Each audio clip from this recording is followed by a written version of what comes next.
Chapter 1. That Which Should Not Open. "Can only change things if you take risks, Aiden," he whispered. His father used to say that all the time. If he were still alive, he would probably die from fright at the risk his son was about to face. Aiden looked up to gain a better view of the torch. It hung from the cave's ceiling, immeasurably distant, like an unreachable glass sphere. Its ever-burning flame shifted colors with the passing hours, the only measure of time for the residents of the mines. A few scratches and designs deliberately marred the perfection of the clear jewel. Runes. They remained unclear no matter how hard Aiden squinted his eyes, distant even from the tallest of the residences, or, maker forbid, the Overseer Tower. The gate was not, though most wished it was further away, thrown to the abyss for all they cared. Aiden was not one of them. He hurried along the ruins, ducking from shadow to shadow, in the cover of the crumbling houses all around him. The early light was reassuring, for it guaranteed the adults were still at the mines, but only the Maker knew where the sovereigns, the so-called district overseers, prowled in wait for an excuse to commit violence. Better safe than sorry. Aiden spat on the ground. Bastards. No one came to the cursed ruins, not by accident, not by intention. Few were brave, or fool enough, to even contemplate the idea. The mere thought of approaching anywhere stained by the forbidden light of runes sent shivers down the spines of the common folk. Well, not mine, Aiden tried to convince himself. But the consequences of being caught sure put caution in his steps. The threat of the execution of an entire bloodline, excision, as the sovereigns called it, was enough to instill reason into even the most reckless of fools, yet life tended to drive people into corners sometimes. When it did, reason and caution were all but thrown to the wind, and survival was all that mattered. Aiden's belly protested. He gritted his teeth, cementing the resolve to do what most miners would never dare to attempt. Soon the gate stood in front of him, a massive door wrought in metal darker than the purest piece of coal, a chunk of craftsmanship so tremendous no human hand could have crafted it alone. It towered over even the highest of the crumbling ruins, what once had been houses, almost reaching the ceiling itself. Something deep inside the young boy yearned to uncover the mysteries of the runes. If this goes well, if I manage to draw the runes, we'll be rich. Aiden could already count the coins he was about to make, but it was the pleasure of discovery that pushed him to take the risk in the first place. With a determined nod, he grabbed the shoddy notebook concealed inside his pants and the precious piece of coal he had been saving for this very occasion. With his eyes glued to the gate, the runes seemed to draw themselves into his paper as he copied them to the best of his limited ability. Only I can see them. No one else so much as glanced at the runes without suffering a tremendous headache as far as he knew. All everyone else could see were blue blurs of light. If there's something wrong with me, only the Maker knows. Aiden flipped the few remaining pages as he drew, trying to save space. Paper was not cheap or easy to come by in the district after all. If he ran out before accomplishing his mission, it would be hard to get a return on his investment. For ages, the gate had remained shut. Come to think of it, Aiden did not remember anyone saying the thing had ever opened at all. A loud metallic whine made him look up. A curtain of dust fell from the ceiling as the gate did something it was not supposed to, something which defied both reason and common knowledge at once. It started to open. What the abyss? Aiden stared, petrified, as the massive, rune-inscribed remnant moved like a slumbering beast on the verge of awakening. No, it's not supposed to do that. He tensed, preparing to run, his heart sinking to the bottom of his stomach. Though he cursed his stupidity, he knew it did no good. The situation had already spiraled out of his control. He leaned against the wall, pressing his hands to his temple. It's my fault, damn it. Why did I have to come here? Dust fell on his head, and the realization struck Aiden like a brick. If Aiden were caught in the ruins, there would be consequences. If he were caught with a book filled with runes, blood would be spilled. He tried to run, but the rumbling ground made the ruins, already in the worst possible condition, a nightmare of falling debris and collapsing buildings. The wall that he had been leaning on crumbled forward, stealing his balance with cold accusation. The notebook fell from his hand, but he caught it with the other. Ah! A brick smashed him in the head. Aiden pushed against the ground, trying to stand up, slowly coming to his senses. Warm blood ran down his nose. He blinked away tears, already crafting a cover story that his mom would certainly not buy. I messed up. Again. Why did I even come here? Stupid. Aiden stood up, legs shaking like rotten wood, and looked up only to see the gate destroying the ruins of the ruins in its path as its door opened. It was good nobody lived in those, or they would wake up to their deaths. The notebook fell from his limp hands. This was worthy of an excision, not just the usual mess. The sovereigns would stop at nothing until the culprit behind the disturbance was found. Dan? Mom? If the sovereigns know I was here, they'll kill them all. The pain of his broken nose and a split lip lay forgotten in the chaos. His heart lurched, almost seemed to stop, as what had been sealed for ages now stood open. It was like the bottomless maw of a titanic beast. There was no end in sight, nothing beyond it. But the opposite might as well be true, if there was a way to pierce the darkness beyond the haven. Outside the cave Aiden called home. Even as guilt and terror strangled his breath, he could not help but wonder what mysteries lay outside the mines. It had to be a door to the birthplace of all sovereigns, Elysium. But maybe, just maybe, it led somewhere else entirely.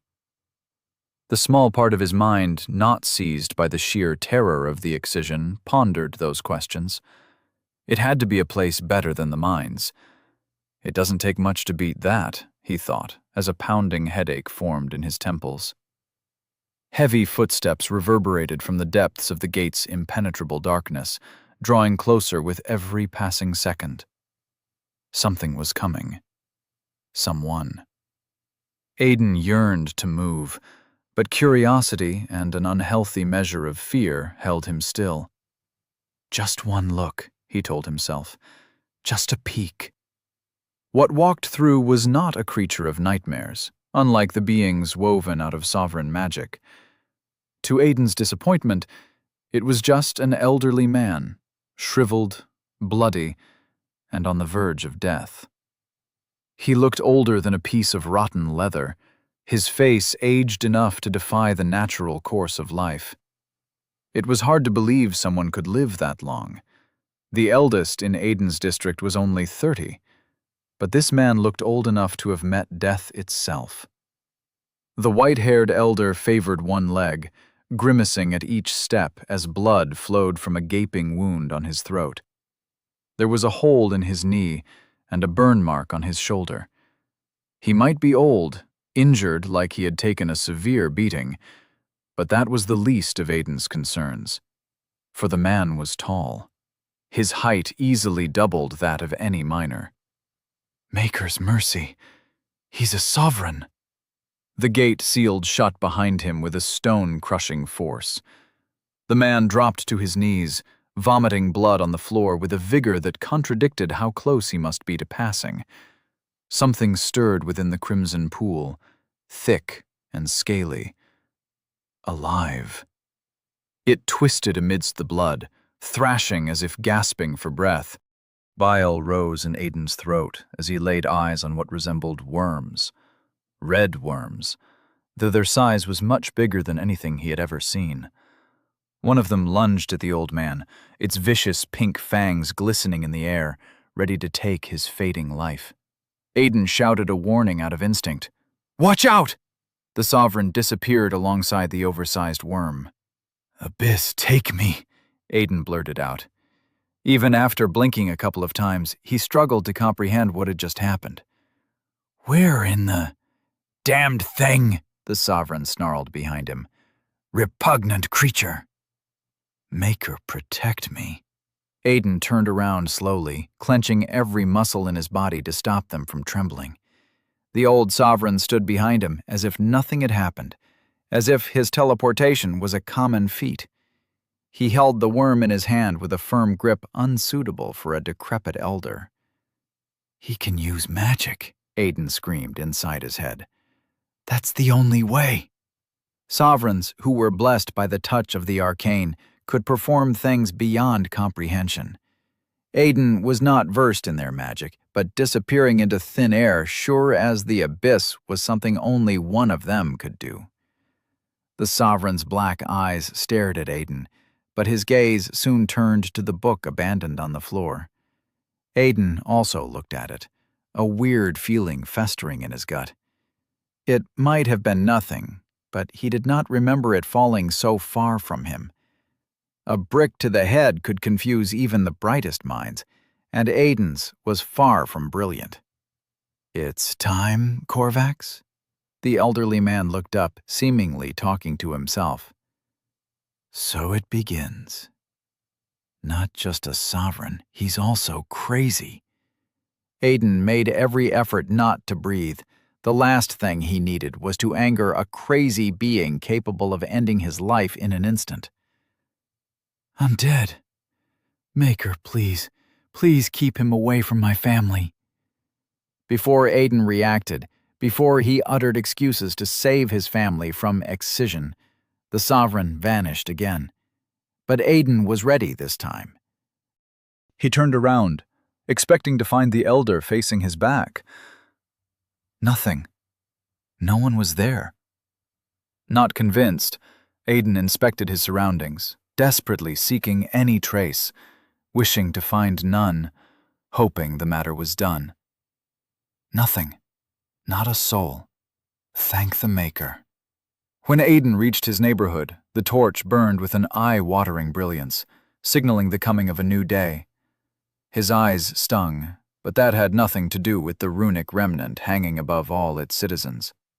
Pain radiated through his body with every step taken, with every ragged breath that came out of his swollen nose and split lip. I could have died. Death was not even the worst possible fate. He knew that from experience. Excisions were rare, but when they happened, the wounds on those who remained never healed. Aiden yanked the notebook from inside his pants with more anger than reason, more strength than necessary. But there was also curiosity amidst the fear. Flipping through its few pages, he saw the meager amount of runes registered, their meaning unknown, their uses even more so. 6 runes. A near-death encounter with a sovereign from beyond the gate, and all he had to show for it were 6 runes. Abyss, take me. It'll have to do. If he inscribed them on stone, someone might buy it. And if he could inscribe them into metal, even Big Red, the underboss of the mid-market, would jump at the opportunity to acquire them. Anything that had runes on it had to be handed over to the authorities. Keeping remnants was forbidden, as per the Maker's decree, and his enforcers did not treat with kindness those who broke the law. Yet, he could do it, if he was careful. The key was to keep the supply low, to not raise the suspicions of the sovereign overseers, or other people. Wincing in pain, Aiden pushed the door open and entered his home. All the houses in the district were built in stone, including his. Dark gray bricks cut and molded by unknown means. Magic, perhaps. The floor was cold to bare feet, but the feeling of warmth and safety was enough to fill empty stomachs and ward off bad memories. Aiden looked at the portrait of his dad, which hung on the wall next to his bedroom. Shameful as the thought was, sometimes he wished to just throw the thing away. Memories brought more pain than comfort, but the thought of forgetting how his dad looked was too bleak. His carefree smile would never change so long as the portrait did not fade. Aiden was unsure if that was sad or comforting. Perhaps both. Wiping away the tear that trailed down his cheek, Aiden mustered a smile. Nobody was home except Dan, Aiden's brother. His mother was at the mines, as usual, only to return after the torch went dark, and that gave him time to work on his bludgeoned face. The last thing Aiden wanted was to explain what had happened near the gate. A few steps took him to the kitchen. It was simple and cozy. It was home. A cooking pot hung cold above the ash-filled pit where precious coal had long since become dust. Aiden's empty stomach rumbled with hunger, but mealtime was still a long way ahead. A patchwork carpet sat in front of the fire pit, scraps of old clothes sewn together to harness any sort of heat that might chase away cold feet. A soft yawn drew Aiden's attention to the bedroom. The little brat is up. Sudden movements were bound to draw his brother's attention, so Aiden tiptoed to the water bucket next to the wall and cupped a handful to splash against his bloody face. Dan would not shut up if he saw the dried blood. I have to get rid of it, fast. Aiden wiped his face clean with the inside of his shirt, but the water on his lips stung like a rat's bite. A resounding gasp echoed from across the room. Mom's not gonna like that, Aiden groaned, renewing his efforts to get rid of the evidence. Let me see, Dan tugged impatiently on his brother's shirt. Aiden turned only to wince when he saw Dan's worried expression and brown, tangled hair less tidy than usual. His eyes were still swollen with sleep, but they opened wide as he got a good look at his older brother's face. It's not that bad. Aiden shook his head with confidence. Right? The silence and widening of small brown eyes were answers enough.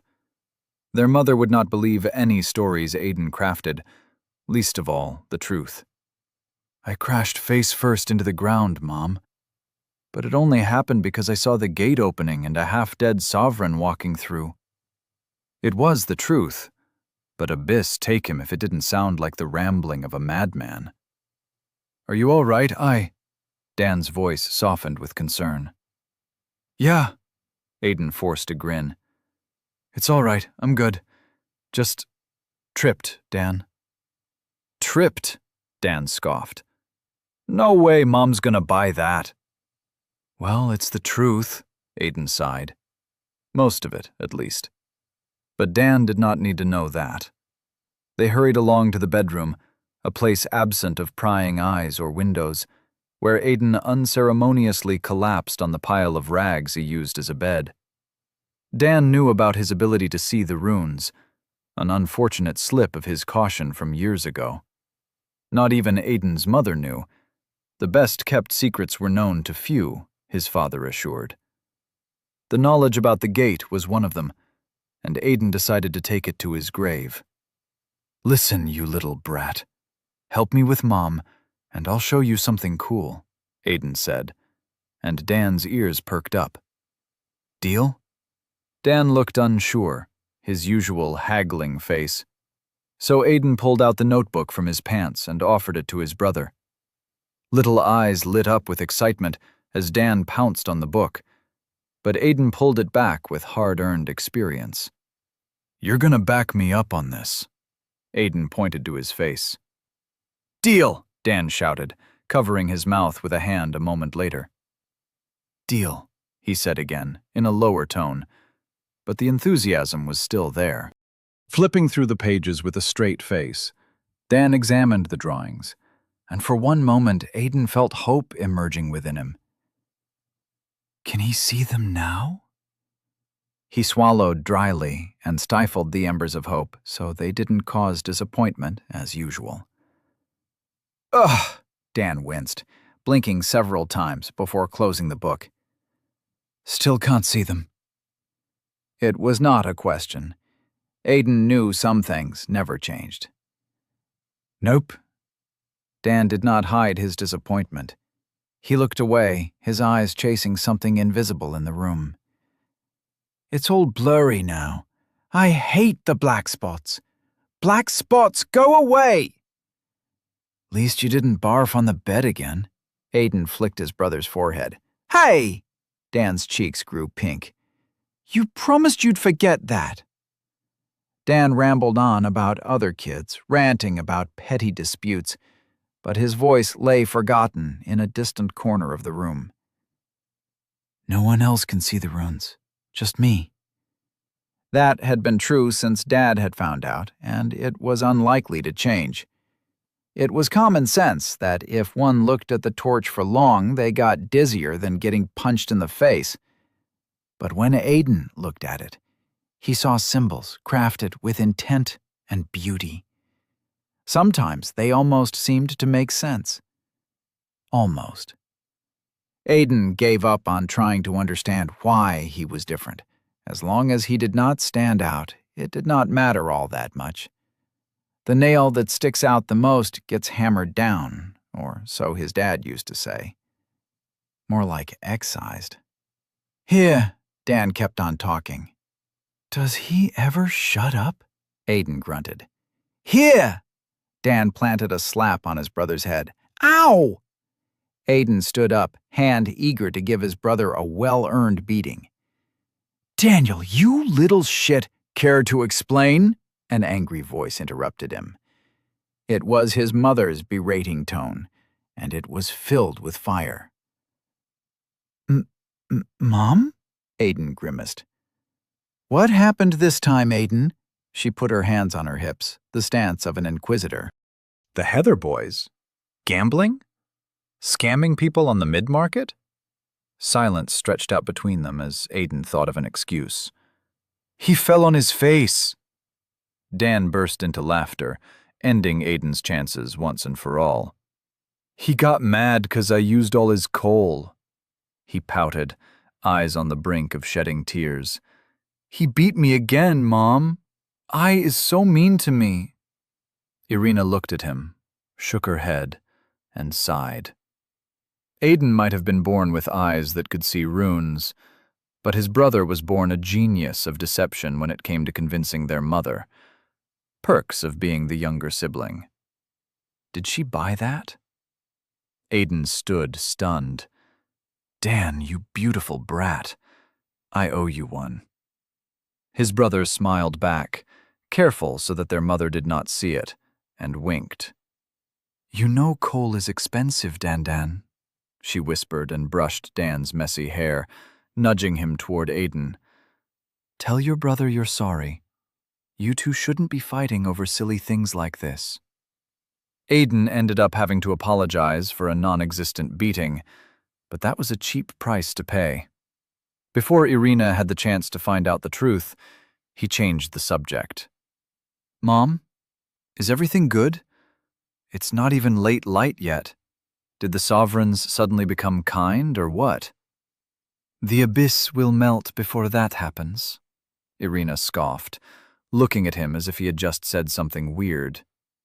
Did you really forget? Nothing short of the Maker's decree could stop the mines. Wait, there's something else, Aiden corrected himself. There was a day when something like that happened, though it only came every 10 years, so it was easy to forget. The Ascension. It was the sole chance at a life in Elysium, the home of the sovereigns, the only opportunity to get out of the mining district and have full bellies and warm, real beds. It was also the day Aiden's father had passed, the day that got him killed. Chapter 2. The Day of Ascension. The murmur of an excited crowd overpowered all other noises near the place where the fate of common people changed, the steps to Elysium. People enveloped the empty area, but only a steady stream got through the 4 gates in the fence that kept hope at bay. A pair of sovereigns dressed in pristine white vestments guarded each entrance, their towering height making adults seem like children from afar. A dais forged of smooth stone stood directly below the torch, carved without adornments or useless garnish. Its beauty lay not in its form, but in the hope it instilled in the residents of the mines. Ascension. Standing in the center of their homeland, Aiden saw more of the things he had forgotten in the hectic passage of the days spent in hunger. Walls of stone on all sides, asphyxiating like a prison, far too small for the number of people it sheltered. The ceiling was not much higher than the Overseer Tower, a magnificent spire built by sovereigns that was off-limits to the common people. It's no better than a cave, but better than the gloom. "Let's go," Dan urged for the 10th time. "Not yet," Irina snapped at him, her voice uncharacteristically stern. "Wait a little more." Even Aiden's mother could lose her temper when provoked enough. She examined the crowd with pursed lips and a frown on her forehead, her hopeful smile gone. "Mom, what's wrong?" Aiden followed her gaze. Irina's concern had become palpable when her eyes reached the dais. Aiden did not take long to notice the number of sovereigns that guarded the place. It was almost as if they sought something, for only those who were sufficiently inspected at one of the 4 gates were allowed entrance to the square. The line of thought froze in Aiden's mind. The sovereigns knew about the gate. There was no need to guard all the gates with such vigor, to inspect every miner that passed through, unless they were looking for something. Someone. The old sovereign. Sweat formed on Aiden's back as he contemplated the consequences of the white-robed men finding out about his involvement with the gate's opening. They know about me? No. No way. But he could not be certain of that. Nothing was guaranteed when the sovereigns touched the arcane and unleashed their magic. "Abyss, take me! Why so many?" Irina whispered a curse under her breath. "Best we go back home," Aiden suggested with a trembling voice. "As if he can," his mother scoffed. "You know damn well that's not happening. Can't give them a single reason to get heavy-handed.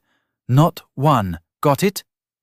Irina looked at her sons, the warning clear. Aiden did not need the reminder. Only a fool would provoke the ire of a sovereign. Every miner knew that. For the most part, Aiden was no fool. "Don't stand out.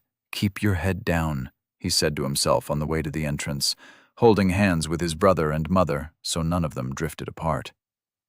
"State your names and assignment." A stern, impatient voice made him jump to his feet. "Irina Greystone, my lord. Coal refinement," his mother said without delay, her firm grip making Aiden wince. "These 2 are my sons, Aiden and Daniel Greystone, unassigned."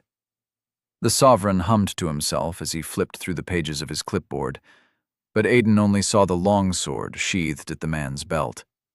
It was thin for its length, but the unadorned handle spoke of a weapon forged for a simple purpose. Keep us in check. He shivered just thinking about it. "Greystone, reason for coming today?" the sovereign asked. "What?" Aiden's mouth dropped wide open. "How about not getting murdered, you stupid bastard?" None of the people gathered had any choice in attending today's ceremony, not unless they wanted to test the sharpness of those swords. "Interesting. Do you have anything to add, little rattling?" Black eyes turned to Aiden. Aiden's knees buckled as something immaterial slammed into his shoulders. It was heavy, as if he was carrying 2 bags of refined coal on each arm. But try as he might, he failed to see what pressed him down. "What the abyss? Look at me when I talk to you, rattling!" The sovereign's voice boomed, but it failed to travel far in the crowd. The people in line hesitated. Meddling in the business of the emissaries of Elysium was a death sentence, so they endured the naked abuse in silence and fear. But Aiden saw how knuckles turned white from tight, indignant grips all around him. Aiden had to look at the Sovereign, but he did not know if the man would take that as an offense, so he glanced up at his mother. Irina was pale, shock and hesitation making every muscle in her body tremble. The insurmountable pressure forced Aiden to take a knee. My lord, my son didn't say nothin'. Please, we mean no disrespect." The Sovereign raised his hand and slapped her in the face, sending a trail of blood splashing against the ground alongside a few teeth. It was dismissive, a normal backhanded slap with little emotion behind it. But Irina went limp. "Mom!" Dan struggled, but Aiden clasped his hand. Aiden stared at his mother, transfixed.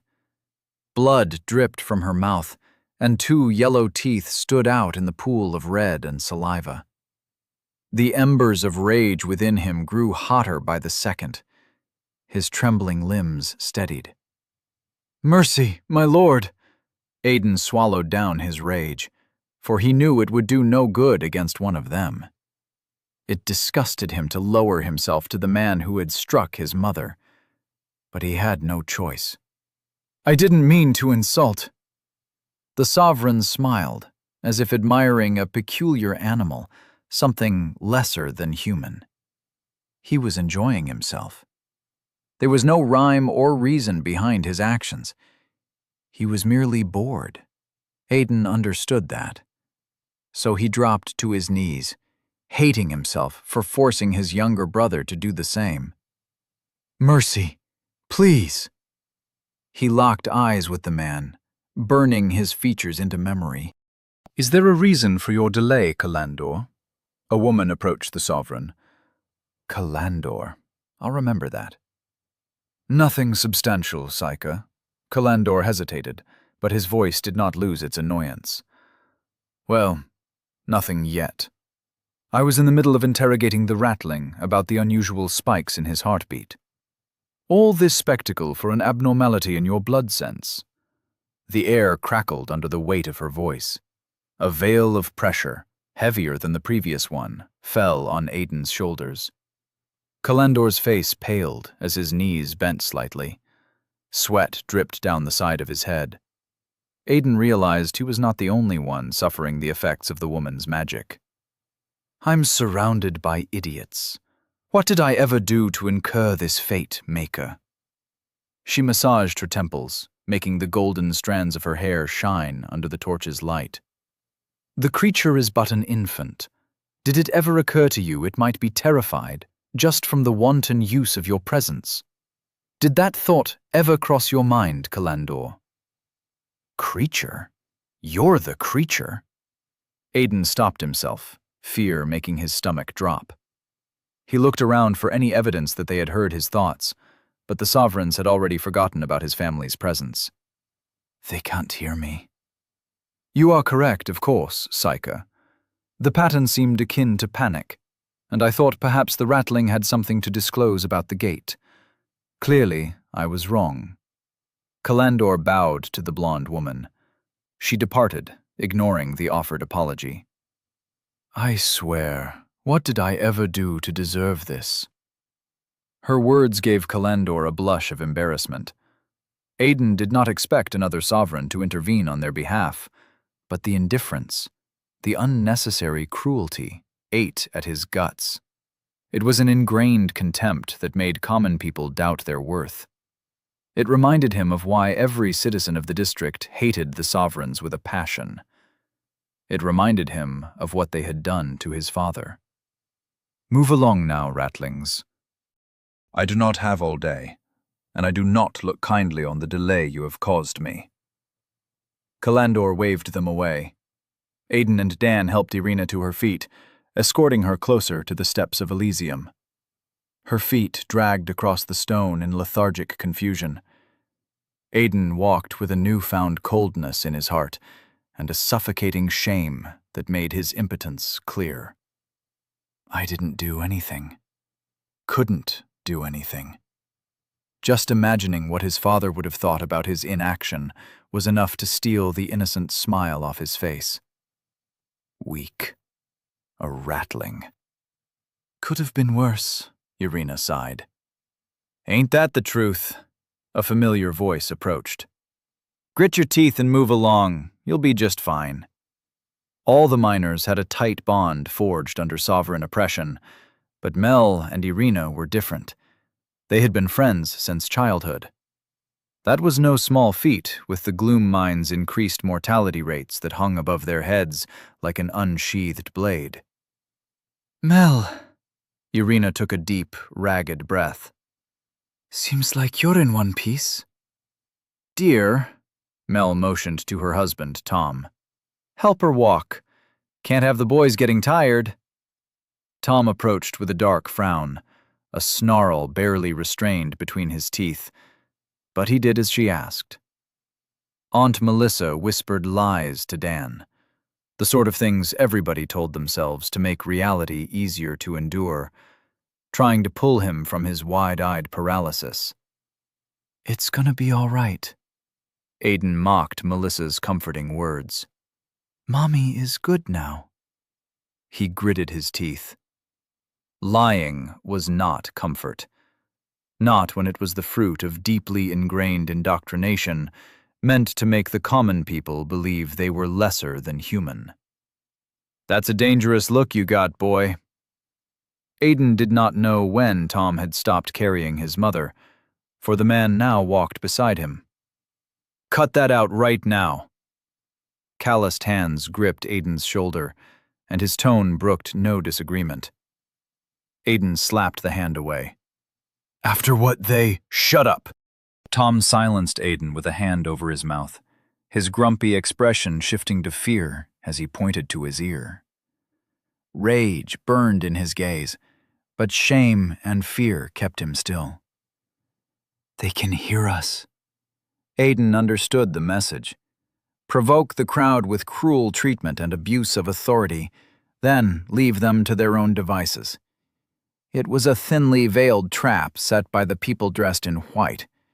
The sovereigns wanted them to voice their protests, for their ears were ready to listen. Swallowing anger and the bitter taste of shame, Aiden kept his head low, knowing he could not hide the hatred on his face as well as Tom. Silence! A voice thundered inside Aiden's head.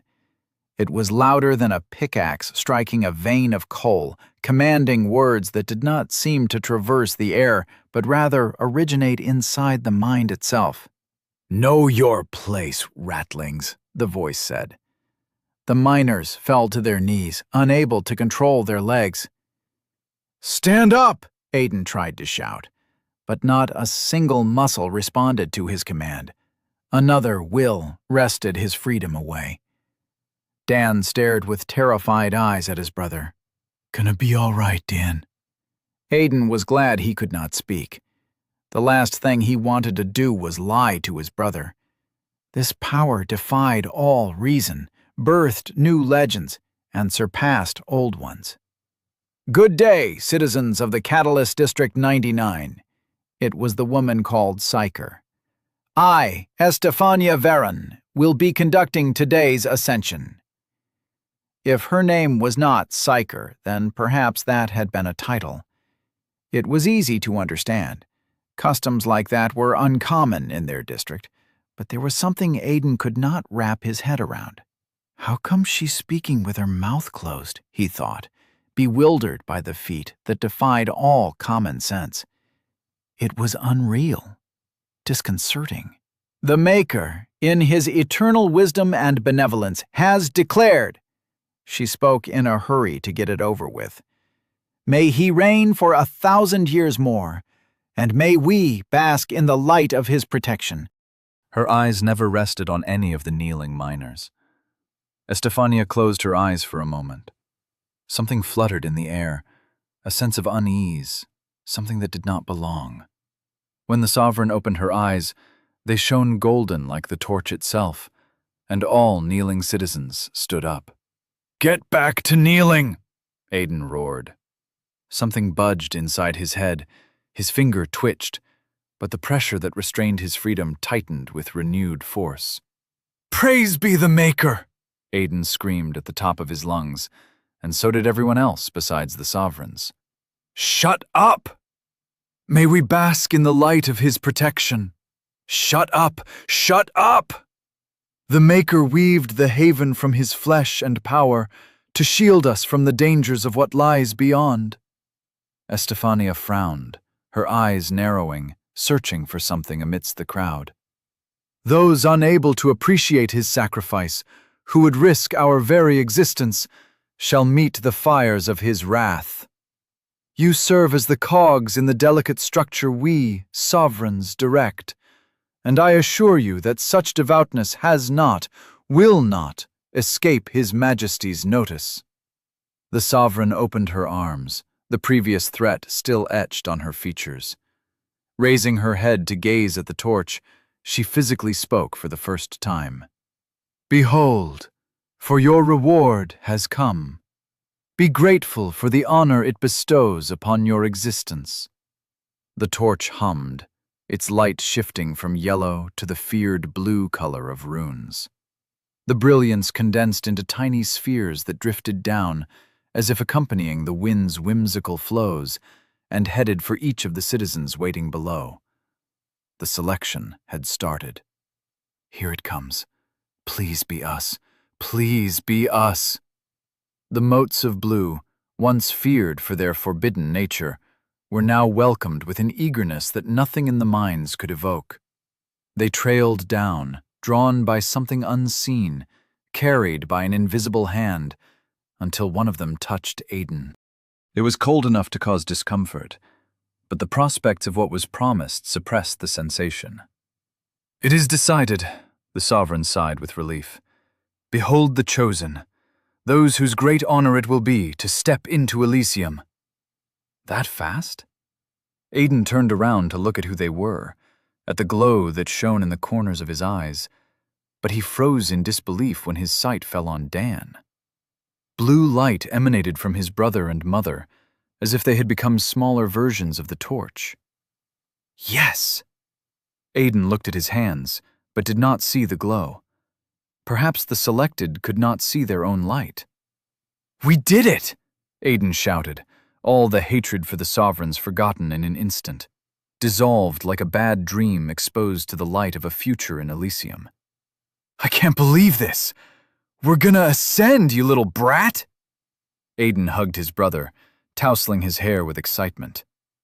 Irina did not join the embrace. She stood transfixed, a look of pure horror on her face. "Come on, Mom!" Aiden beckoned with tears of joy in his eyes. "We're gonna eat all the stuff we want! Elysium! I can't believe this!" "No!" A scream strangled itself out of Irina's throat.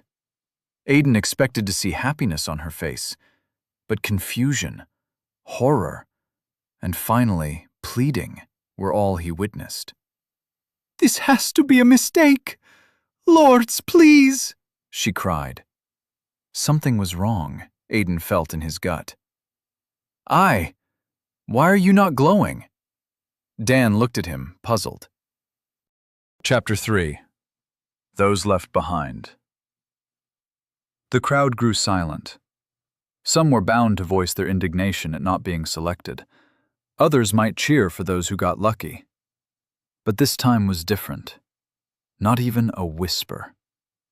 They pondered the same question that stole the ground from under Aiden's feet. How's this possible?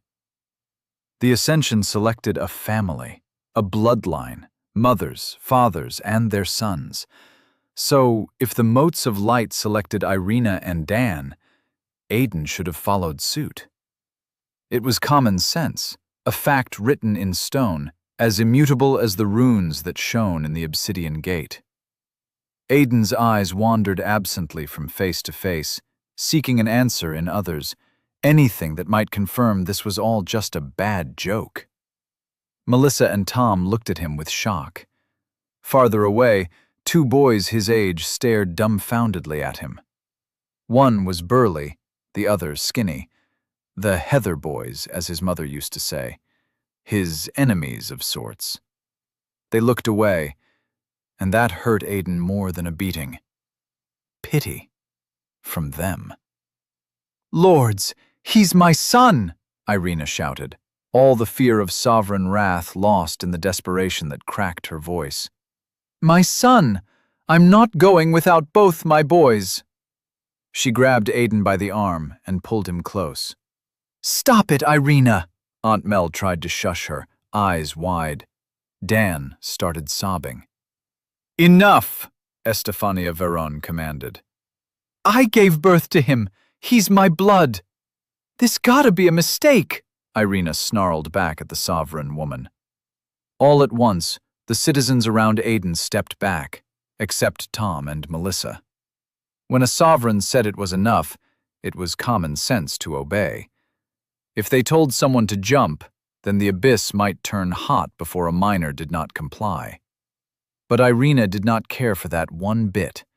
She would not abandon her son because of a silly misunderstanding. "Enough!" Golden light shone within Estefania's eyes. She spoke not with her voice, but inside their heads, and her tone was far from satisfied. Aiden's knees crashed against the ground, his mouth sewn shut. Those gathered in the plaza followed suit, for there was no choice. Aiden noticed how this time the pressure was overbearing, but his mind had only a single question. "She's not my mom?" It was the only explanation. The Maker did not make mistakes. The torch, which operated under his might, was also beyond such concepts. "I'm not her son. But how?" Aiden looked at his mother, at the genuine horror and denial on her face, and understood Irina asked the same question. She never knew. "Dad, what in the abyss did you do?" "The Maker made his choice. There cannot be a mistake, you dirty ratling," Kalandor scoffed, his annoyance bordering on aggression. "Perhaps you have lost count of the number of cubs you produced, or the number of men you slept with, but that is not a matter that concerns us." "How did I ever slight you, Maker?" Estefania whispered. Kalandor coughed, looking at the woman with a tinge of fear, and stepped back.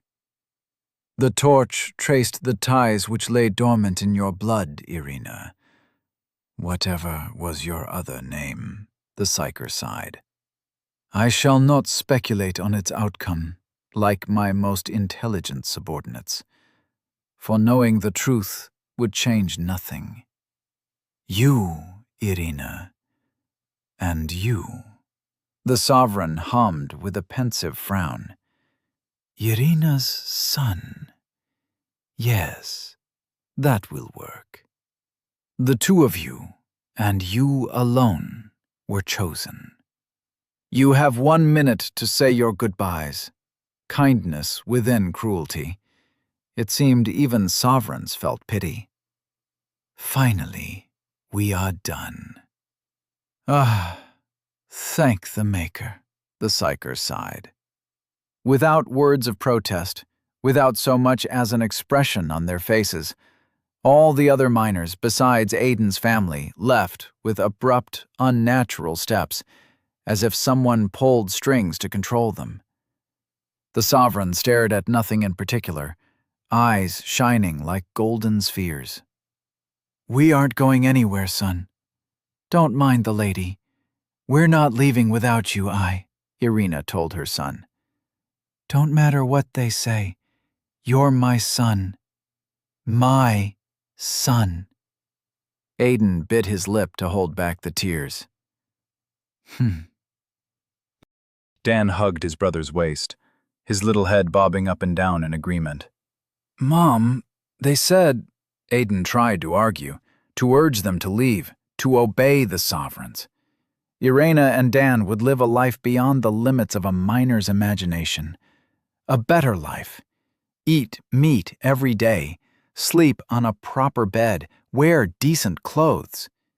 They have to go. I can't ask them to stay. But make her forgive him, Aiden felt relief when his mother reassured him of her decision. It also shamed him to his core. I'm so selfish. Tears fell like water from a broken tank. But I don't want to be alone. It is time, the Sovereign declared.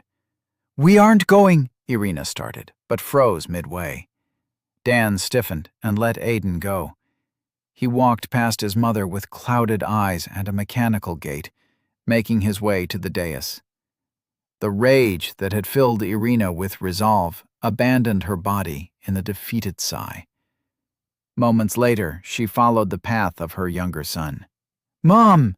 Aiden grabbed her sleeve, but his mother did not flinch. Miners, sovereigns, Aiden looked for anyone that could make this nightmare end. He did not want to be alone, but worst of all, he could not bear the thought of never seeing his family again. Screw them. To the abyss with the Maker. They are my family. He stepped forward to go after them. The psyker glanced back, the amusement in her eyes gone. Do not, child. My companions will not overlook your impudence as I have. Aiden froze, unsure of what to do. Her warning was clear. If he disobeyed, the sovereigns would kill him. Estefania Varen raised her head to the torch. The blue flame inside the crystalline sphere quivered, its elusive movements building momentum until it raged like a pyre in the wind. A solid pillar of light shot down from it, enveloping Irina, Dan, and all the sovereigns on the dais. When it was gone, not a sign of Aiden's family remained. He fell to his knees and sobbed. Reasoning rang hollow. I just need to get selected next time. Even though Aiden tried to convince himself otherwise, he knew he faced long odds. Tears dropped to the gray stone below, giving it an even darker tone. I hate them, Aiden whispered to himself as he cried. He did not dare say it out loud, for fear of one of the two sovereign overseers of the district catching wind of his words. Do you? I suppose that's only natural. Ah! Aiden swung a fist behind his head with more surprise than anger. No one stood behind, but he had heard someone right next to him. Bawling like a lost child. You're disappointing, son of Corvax von Astreus. The voice again. It sent chills running all over his back, for Aiden remembered whom it belonged to. Rolling away, he swung his head up to look at the speaker.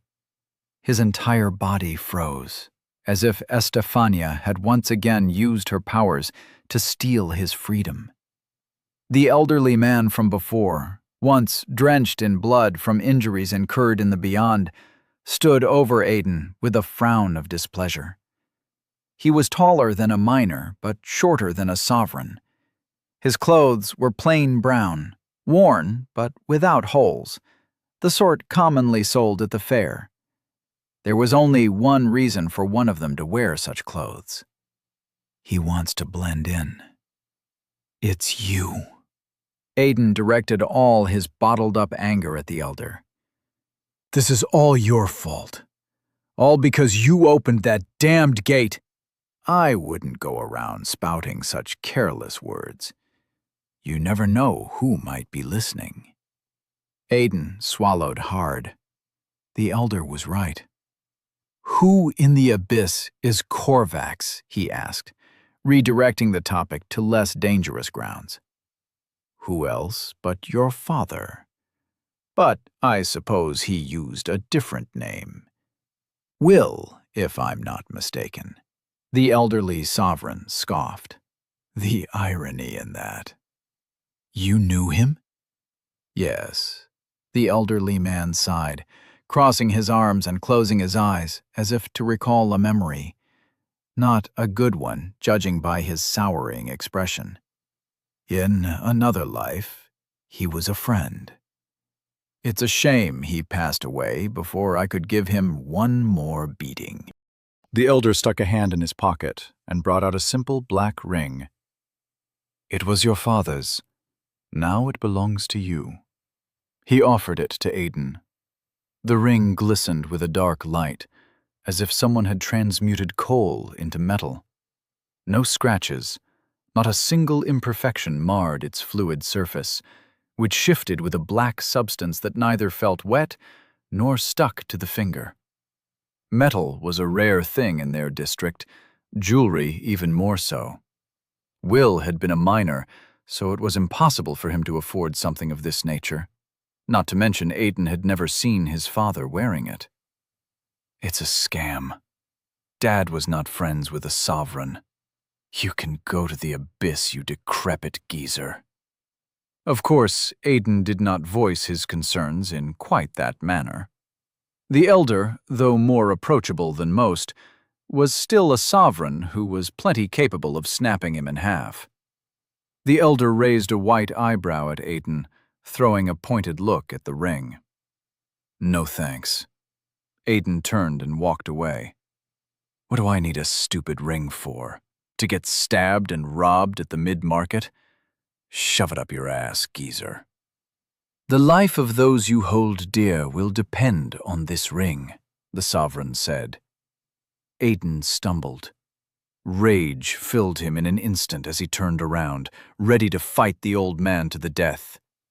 "How dare you talk about my family?" A shiver raised the hairs on the back of his neck, for emptiness was all he found behind him. He's gone. The black ring alone remained. The torch had dimmed to a dour orange by the time Aiden made his way back home. That's what it used to be, anyway. His feet pushed through the streets as if weighted by heavy bags of dirt, but that did not bother him all that much. The longer it took to get there, the better. Nobody waited for him there. It doesn't matter if I get there at all. The shadows bent at every corner, the only company on his way back.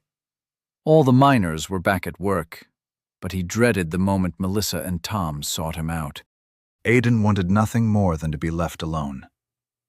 Today was a sacred day to many, a mourning day to a few, the worst day to him. He rolled the black ring between his fingers. It was smooth, pretty, useless. Nothing more than a ticket to get into trouble. But the white-haired sovereign's words had gotten to him, whether he liked it or not. So Aiden decided to hold on to it, even if the man spouted nothing but lies. Whenever he heard a voice or someone speaking, Aiden turned into an empty alley and kept going, head low. Some spoke of him, expressing their pity and dissatisfaction at not being chosen themselves. Some spoke of his mother, their words filled with poison and accusation. Aiden wanted to cut all this senseless gossip at the root, come swinging and talk later, but he was tired. Nothing makes sense anymore. Their words, cruel or not, held reason. If Irina isn't my mom, then only Dad knows the truth. Except he was dead. Their expressions, the terror and denial, had been real. Aiden knew when his mother lied, and that was not one of those times. How could Dad do this to us? To me? The way she screamed and begged the sovereigns, the rage that burned in her eyes, told him Irina might have been asking the same question herself. Ashes, Dad. What kind of mess did you leave behind? The skin on his face was stiff with dried tears. No time for self-pity. If the geezer is speaking the truth. But his words might as well be part of a cruel sovereign plot to deliver further torture. Aiden hated the doubt that made him second-guess every step he took. Not daring to put the ring on his finger, Aiden stowed it in his pocket. The sound of conversation caught his attention near his home. The door was wide open, and the clatter of things being thrown to the floor echoed amidst laughter. Bastards, picking the leftovers like rats. It was no wonder the sovereigns called them ratlings. Perhaps there was a measure of truth in it, though Aiden was reluctant to admit it. With gritted teeth and white-knuckled fists, Aiden entered his home, ready to spill blood. Not even hours had passed, and they already thought his belongings were up for grabs. At this moment, he wanted nothing more than to knock some teeth out, if only to relieve his rage. "Hey!" Aiden choked on the word as he saw them, as he saw him. Pristine white vestments, a giant stature that made them tower over adults. The two sovereign overseers. They had to bend their backs so their heads did not hit the ceiling. But Aiden only had eyes for the man in the back, the blonde-haired sovereign with a sharply trimmed beard and blue eyes colder than a windy night. Hatred stole all reason as Aiden saw the man who killed his father. Chapter 4. A Blood-Stained Inheritance. The darkness of the room obscured Aiden's expression as he stared at the two sovereigns. The duty of an overseer was maintaining order and investigating accusations of crime, and few were fool enough to do anything that might draw their attention. For them to come out was a matter most uncommon, but today was not a regular day. The ascension ceremony still echoed in the defeated murmurs of the unchosen. "Greystone." Overseer Corvanus turned to face him, hands behind his back. "What brings you here?" Aiden almost snapped back an insult at the sovereign's ridiculous question. It had to be a provocation. "Why do you think, you stupid fucker?" Instead, he took a deep breath and controlled his rage. "It's my home." "Wrong." The other sovereign, Overseer Trevor, shook his head. His hair was black and trimmed short, while a square jaw aided the scowl that never left his face. The sovereign had always been impatient, but the look on his face today had a tinge of danger mixed into it. "This house is assigned to Irina Greystone and her family. Last I heard, you're not her son," he said. "She's not your mother," Trevor snapped. "Do us a favor and fuck off, Ratling. Whenever I've to deal with your ilk, my skin always gets itchy. I'm allergic." Aiden simmered. His heart pounded in his ears like drums. Deep breaths. His stomach burned painfully. "You piece of shit." Deep breaths, Aiden. He wanted to lash back, but there was no point. The rage subsided, his thoughts becoming sharper. A day would come when the two sovereigns paid for their actions. But it was not today. Aiden had no means of achieving anything more than a painful death. "I'll pack my things," he said. "No, you won't," Trevor started, but Overseer Corvanus interrupted him. "Be quick about it, Greystone." Overseer Corvanus waved, shooing him away. "Do you wish to file another death to the Ministry of the White Garden when the Ratling dies of cold, Trevor?" "No, I don't think so." Trevor shot Aiden a glare before falling silent. With his head down, Aiden made his way inside the house's stone confines, more aware than ever of the frigid stone beneath his bare feet. The warmth is gone. A sigh escaped him as he entered the bedroom, wary of watchful eyes and the dangerous curiosity of sovereigns. There's only one thing I need to get. The rag bed was untouched, likely because of disgust rather than respect. Good. Better to suffer their contempt than the consequences of being caught with the drawings of runes, he assured himself, before plunging his hand into the familiar spot and retrieving the book. "Well, well, well," Overseer Trevor laughed. "What do we have here?" Aiden turned around, hiding the book behind his back and inside his pants, sweat immediately gathering on his forehead. The perfect image of someone caught red-handed. Did he see it? Aiden did not dare meet the overseer's eyes as the man struggled to fit inside the tiny room. "Don't be shy, little ratling. You can show it to me." Overseer Trevor approached with a predatory smile. Despite his size, he moved without making a sound. "Come on, let's see it." "See what? I don't know what you mean." Aiden stumbled back. "Must you torture the poor creature, Trevor? Are you going to inspect him for any dirty rags he decides to take?" Corvanus voiced his displeasure in the kitchen. "Let it go so we can be done with this." "Not this time." Trevor's voice lost its scorn and playful tone. "His heart's telling me a lot of things.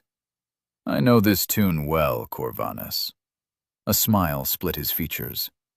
"Oh no, he caught me. I better hide this or I'll get in trouble," something along those lines.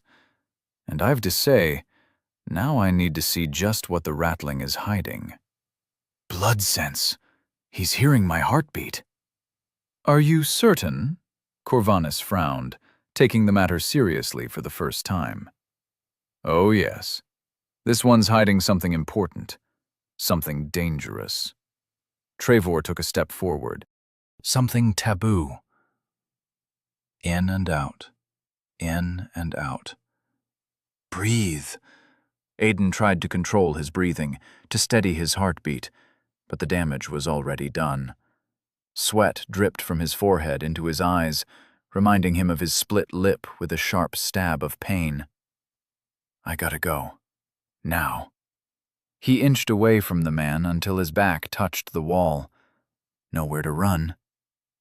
Aiden took a deep breath and decided to risk it all. Can only change things if you take risks, Aiden. You know, little ratling, there are things that can get you killed. But I suppose you already know that, given what happened to your father. He was smart for a ratling, always treated his betters with respect and subservience. Trevor threw Corvanus a look. Quite the surprise when he attacked a sovereign on duty. Maker's mercy, what sort of rabid beast bites the hand that feeds it? "The kind which needs to be put down," Corvanus said matter-of-factly. The controlled rage almost exploded, but Aiden subdued it with an icy grip. It was not the first time someone mocked his father's death, but by the Maker, it would be the last. There are also crimes that'll get you more than a slap on the wrist or a blade through the neck. Nasty stuff, those. Things worthy of an excision. Trevor placed one massive hand on his shoulder. Opening the gate is one of them. Aiden's heart skipped a beat.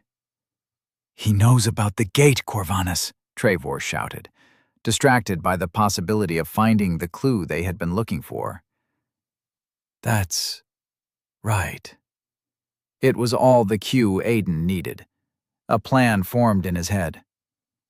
"I saw the gate opening, my lords. But I swear I didn't have anything to do with it.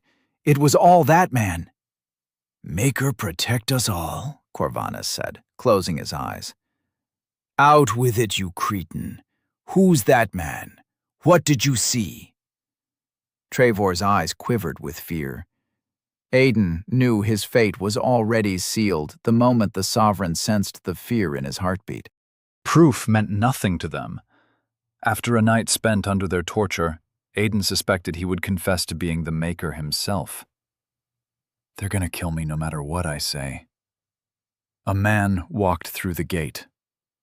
Aiden ignored their incredulous shouts, bringing the book forward and opening it so the runes were visible only to him.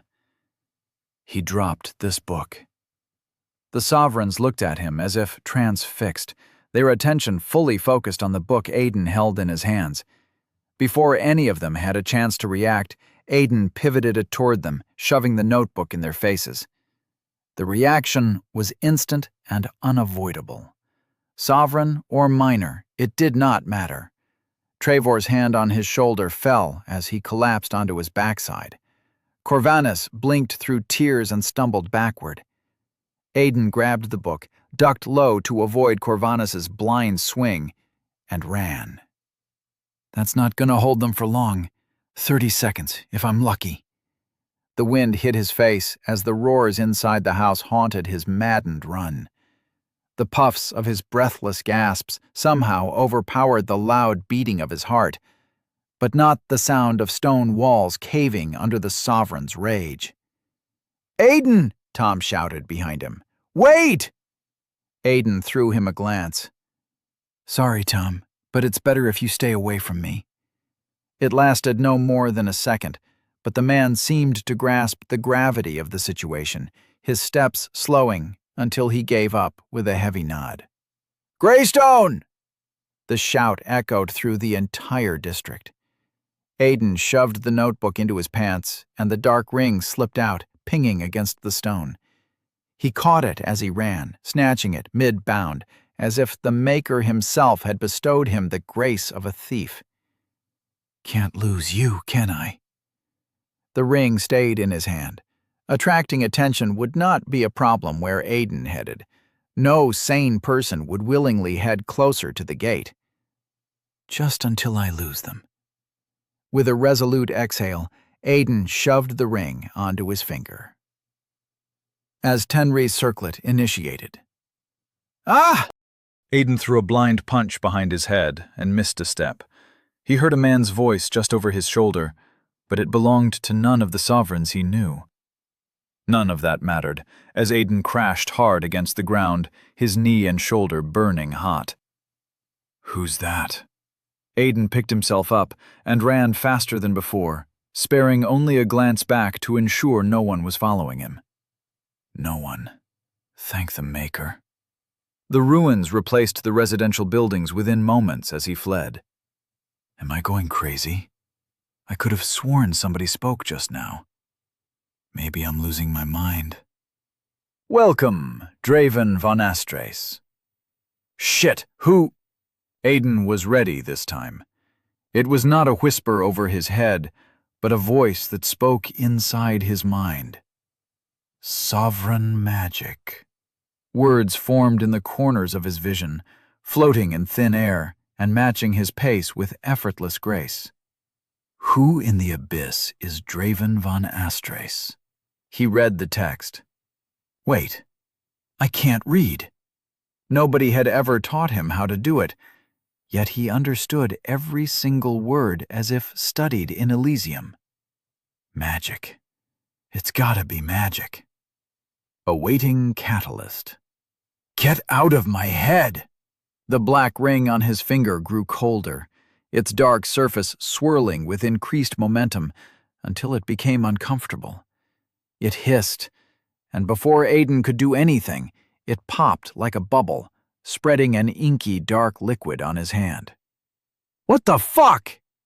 Aiden shook his hand, trying to fling the substance off, but it didn't work. The movement failed to wrench a single drop of the strange liquid free. Instead, it spread further up his arm, melding with his skin, merging with the flesh, until it was gone. Maker's mercy. I hope this thing isn't poison. Aiden didn't know what in the abyss the mad geezer from the beyond had given him, but it was something that touched the arcane forces held by the sovereigns. He was certain of it, for there was a foreign presence behind his thoughts, a feeling unlike anything he had ever experienced. It was closer to the awareness of a limb. Aiden flexed it like a muscle. Draven von Astraeus. Providence. None. Path. None. Words forged of blue light manifested before his eyes, the hue familiar, like the glow of runes. Aiden skimmed the glowing text, worried he was going insane, but none of it made much sense, except the name von Astraeus. It was his father's last name, according to the mad sovereign. There! Trevor's snarl shattered his hopes of fleeing. The sovereign ran with unreal speed, his feet devouring the ground in great bounds that cracked the stone. A sphere of blood hovered over his hand, vibrating with every step Aiden took, guiding the sovereign in his chase. Damned magic! Why don't you play fair? Corvanus followed close behind, his eyes devoid of sympathy or mercy. I will handle this, he rasped. Purple energy emerged from his skin, flowing like strands of lightning that crawled over his pristine clothes like serpents. His steps did not just crack the stone beneath him, they caved it. With a deafening explosion that sent pebbles flying, he was gone. Before Aiden reacted, stray stones struck his face, sending him sprawling onto the ground. Warm blood trickled down his chest in fresh bursts of pain. The world spun. His ears rang as muffled voices called to him. An enormous pressure pinned him against the ground. Aiden could not breathe, could not think. He struggled to understand what had happened. A massive hand grabbed him by the neck, lifting him high into the air, high enough he saw the rooftops of the ruins. An effortless display of strength. Overseer Corvanus's blue eyes stabbed bloody holes through him. He opened his mouth to say something, but all Aiden could hear was the deafening ringing in his ears. Aiden blinked, his confused gaze slowly sharpening as the dust cloud settled around them. The Sovereign stood at the center of a crater in the stone, but he could have sworn no such thing existed in this area. Not unless he made it. The Sovereign shook his head, raised a hand, and slapped Aiden across the face. It was as if someone had started a fire using his cheek as fuel. It burned with an intensity to wake even the dead, much less the stunned. The presence swirling dormant inside Aiden's head twitched. He spat blood and a broken tooth. Shit, I'm dead. They had him. He was going to hang for what he had done. Why did you make things harder? Corvanus looked at him with clear displeasure. Trevor arrived, his sphere of floating blood still hovering above his palm. With a smile and a clench of his fist, the magic dissipated into the air. Kind of you to leave your blood behind, Ratling. I'm not sure we could have caught you without your help. Corvanus glanced at him from the corner of his eye. Answer my question. What question? You didn't ask anything. Aiden gasped for breath. What are you? Corvanus tightened his grip on Aiden's neck, choking the words into silence. Never mind, Greystone. You can keep your secrets, if you must. The blue-eyed Sovereign nodded. All the information we need will come when they send in the Evoker. He's insane. How can I say anything like this? It doesn't make sense. Aiden's eyes bulged. Let me speak, and I'll tell you, I swear. Corvanus pried the book from Aiden's pocket, handling it as if it had the plague. Evoker? Trevor whistled. Damn, Corvanus. That's a bit heavy-handed coming from you. He looked concerned at the mention of that word, almost fearful. Aiden sweated all the more. Whatever scared a Sovereign was not something anyone would look forward to facing. What do you expect? The gate just opened, and this child, Ratling, has a whole book filled with runes. Corvanus watched as Aiden's face turned purple from lack of breath. Let Elysium handle this. But first, we'll make him a lesson for those who dare bite their master's hand. Those were the last words Aiden heard, before everything turned dark. Chapter 5. The Equality of Pain. Icy fingers enveloped Aiden's heart in a tight grip. Pain brought him back to the world. He gasped for air like a dying man, opening his eyes to the blinding brilliance of the torch and the murmurs of the crowd. The hand slipped away from his heart, allowing him to breathe without the wide-eyed panic of ill-acquired sleep. What in the abyss was that?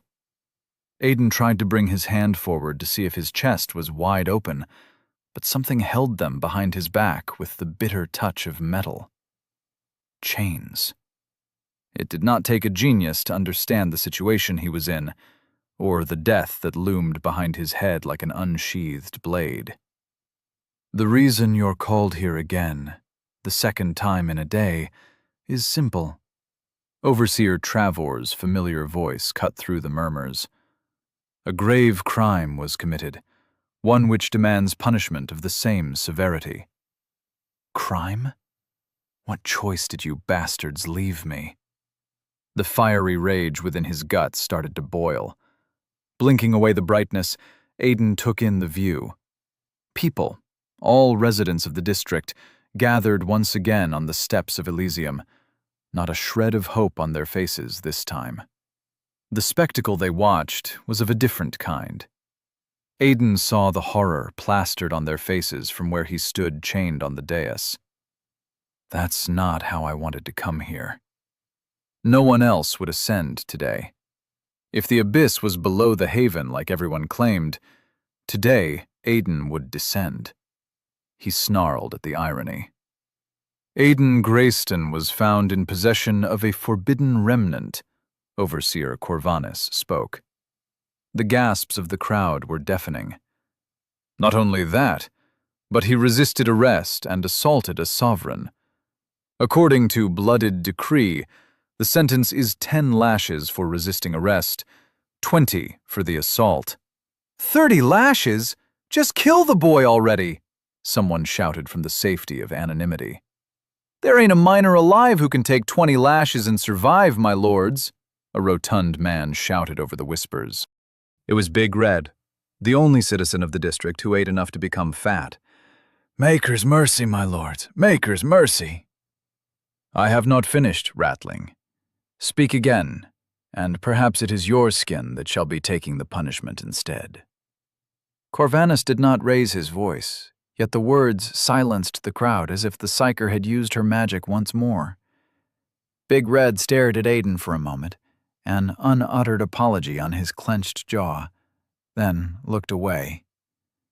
Thanks, Red. He did not expect anyone to stand up for him, not with 2 sovereigns already looking to spill blood. Travor stepped forward, producing a brown leather whip. The weapon was kept pristine for the most part, yet darker, encrusted spots marred its cleanliness. Dark brown. Old blood. Travor smiled, tracing his finger along the whip, savoring its texture, tasting the flavor of what was to come. The illegal possession of a remnant is punished by excision, he said. Excision? That's ridiculous. Melissa's shout fell short as Tom tackled her to the ground, pressing a hand firmly over her mouth. However, Corvanus raised his hand to stop the murmurs of protest. Aiden has no familial ties, as attested by the torch, which invalidates the excision. His sentence shall be 30 lashes, followed by execution. Ain't that the same fucking thing? Someone shouted. The miners murmured their agreement, yet no one dared to voice it louder. See, Corvanus? The Ratlings think they can even talk back to us. Travor frowned, the whip unfolding as it hit the ground. I'd say a few more examples are in order today. There is no need to make matters worse, Corvanus shot him a glare.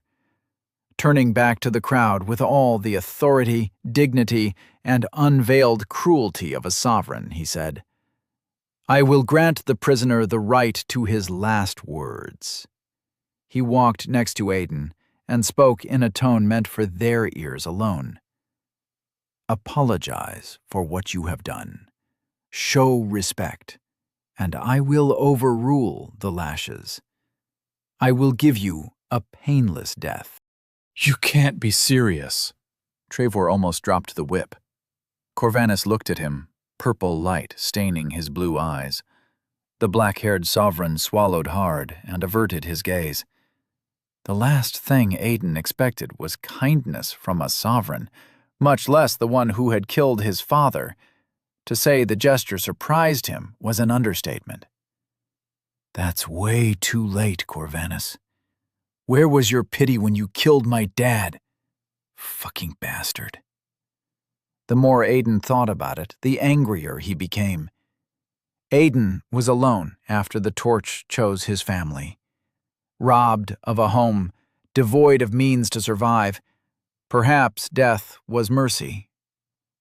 "Don't fuck with me!" Was he so pitiful that even a sovereign hesitated to get heavy-handed? Was his life so meaningless that they wanted to get the execution over with just to avoid wasting time? Fuck him.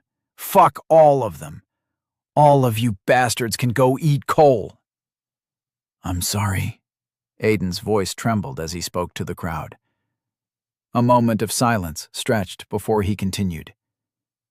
"I'm sorry for not offering my neck to be chopped. You pieces of shit.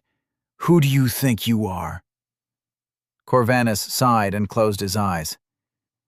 "If I'm gonna die, then I won't be taking this shit anymore." Resisting arrest? Want me to kneel and lick your shoes? Go fuck yourselves. Every single one of you sovereign bastards can go to the abyss. His brown eyes had turned bloodshot. Some people in the crowd nodded, while others shuffled uncomfortably. "You think you're so above us miners, but you still eat and shit just the same." Aiden let the rage inside him speak, the years of oppression that never found an outlet to escape. Until now. "Just because you're taller, it means you're better than us? You bastards only know how to take. You look at us like we're some nasty insects, not even worth stepping on." Spittle flew from his mouth, but Aiden did not care. "My dad, my family, my home." You took everything from me already, and now you want my life? You know what I'm really sorry about? That I can't kill you myself. Abyss, take me. I'd sell my soul to make sure every single one of you sovereign fuckers died a horrible death. The gasps were loud enough to shake the ground, but that did not stop Aiden. Overseer Trevor watched with wide-eyed wonder.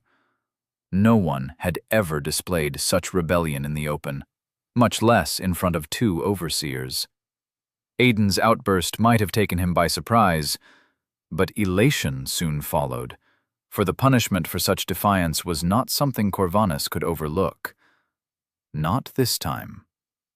"That's what you get when you let these ratlings think they are human," Trevor chuckled. "Proceed with the sentence, Overseer Trevor." "Wait!" Tom barged forward, pushing his way through the crowd. "My lord, the kid ain't thinking straight. He just lost his family. I'm sure those are just empty words he's spouting. He ain't really mean what he said," Tom pleaded. But he knew deep down it was too late for that. "Tom, sorry I'm leaving such a mess behind." "Execution is too much, lords. Let me take the lashes in his place. He's just a kid. He ain't got a single hair on his ass, much less knows what's right or wrong. Please." "Silence, ratling," Trevor warned. "This isn't a debate. The sentence is final." "But that ain't right," Tom shouted, falling to his knees and turning his attention to the other sovereign. "Overseer Corvanus." Trevor swiped his hand in the air. Red mist surged out from his skin, condensing into a thin, solid edge before shooting forward. Aiden heard the sound of wind being cut, followed by a wet thud. He struggled to process the sight before him. Tom's head rolled across the ground, leaving a sinuous trail of blood in its path. It hit the bottom of the dais, where it stopped. His jaw was frozen open in protest, in pleading, in horror. "Any other ratling wish to bargain?" Trevor sneered, not even looking at the life he had taken. Slain. He merely smiled. It sent shivers down Aiden's spine. "Dear!" Aunt Mel ran to her husband. She stopped in front of his body, her eyes drifting from his torso to his severed head. Tears streamed down her face as she let out a scream. Tremors coursed through her body as she struggled to stand on unresponsive legs. She cradled the headless torso of her husband. "Noisy." Trevor waved his hand once more. Another head fell to the ground. "No!" Aiden thrashed against the chains. The metal bit into his skin, drawing blood, yet the pain felt distant, foreign. The awareness in his mind trembled. "They didn't do—" Trevor planted a slap on Aiden's face. It lacked any actual power behind it, a casual admonishment, yet the entire world inverted upon itself. He gagged on his own blood and broken teeth. The Sovereign looked satisfied. "By all means, scream, ratling," Trevor smiled, patting him on the head. A moment later, he wiped his hand with a disgusted expression. With a single motion, he ripped off Aiden's shirt as though it was rotten paper. The whip went high into the air and came crashing down with a crackling pop. Molten fire ripped through skin and flesh. It felt as though someone had decided to use Aiden's back as a canvas for a drawing, but the piece of coal chosen still burned hot. The pain spread like a pulsating, bright line until he could no longer tell where it began or ended. Aiden held back the scream. "It's all my fault. I should have kept my mouth shut. It's my fault." He looked transfixed at Mel and Tom. Dead. It was his fault. He bit down the scream. Another lash came, and this time he did not have the power to resist it. "There you go," Trevor snickered. "But you can do better than that, can't you?" The whip struck again and again. It was the only thing that remained. Everything else fled before the pain.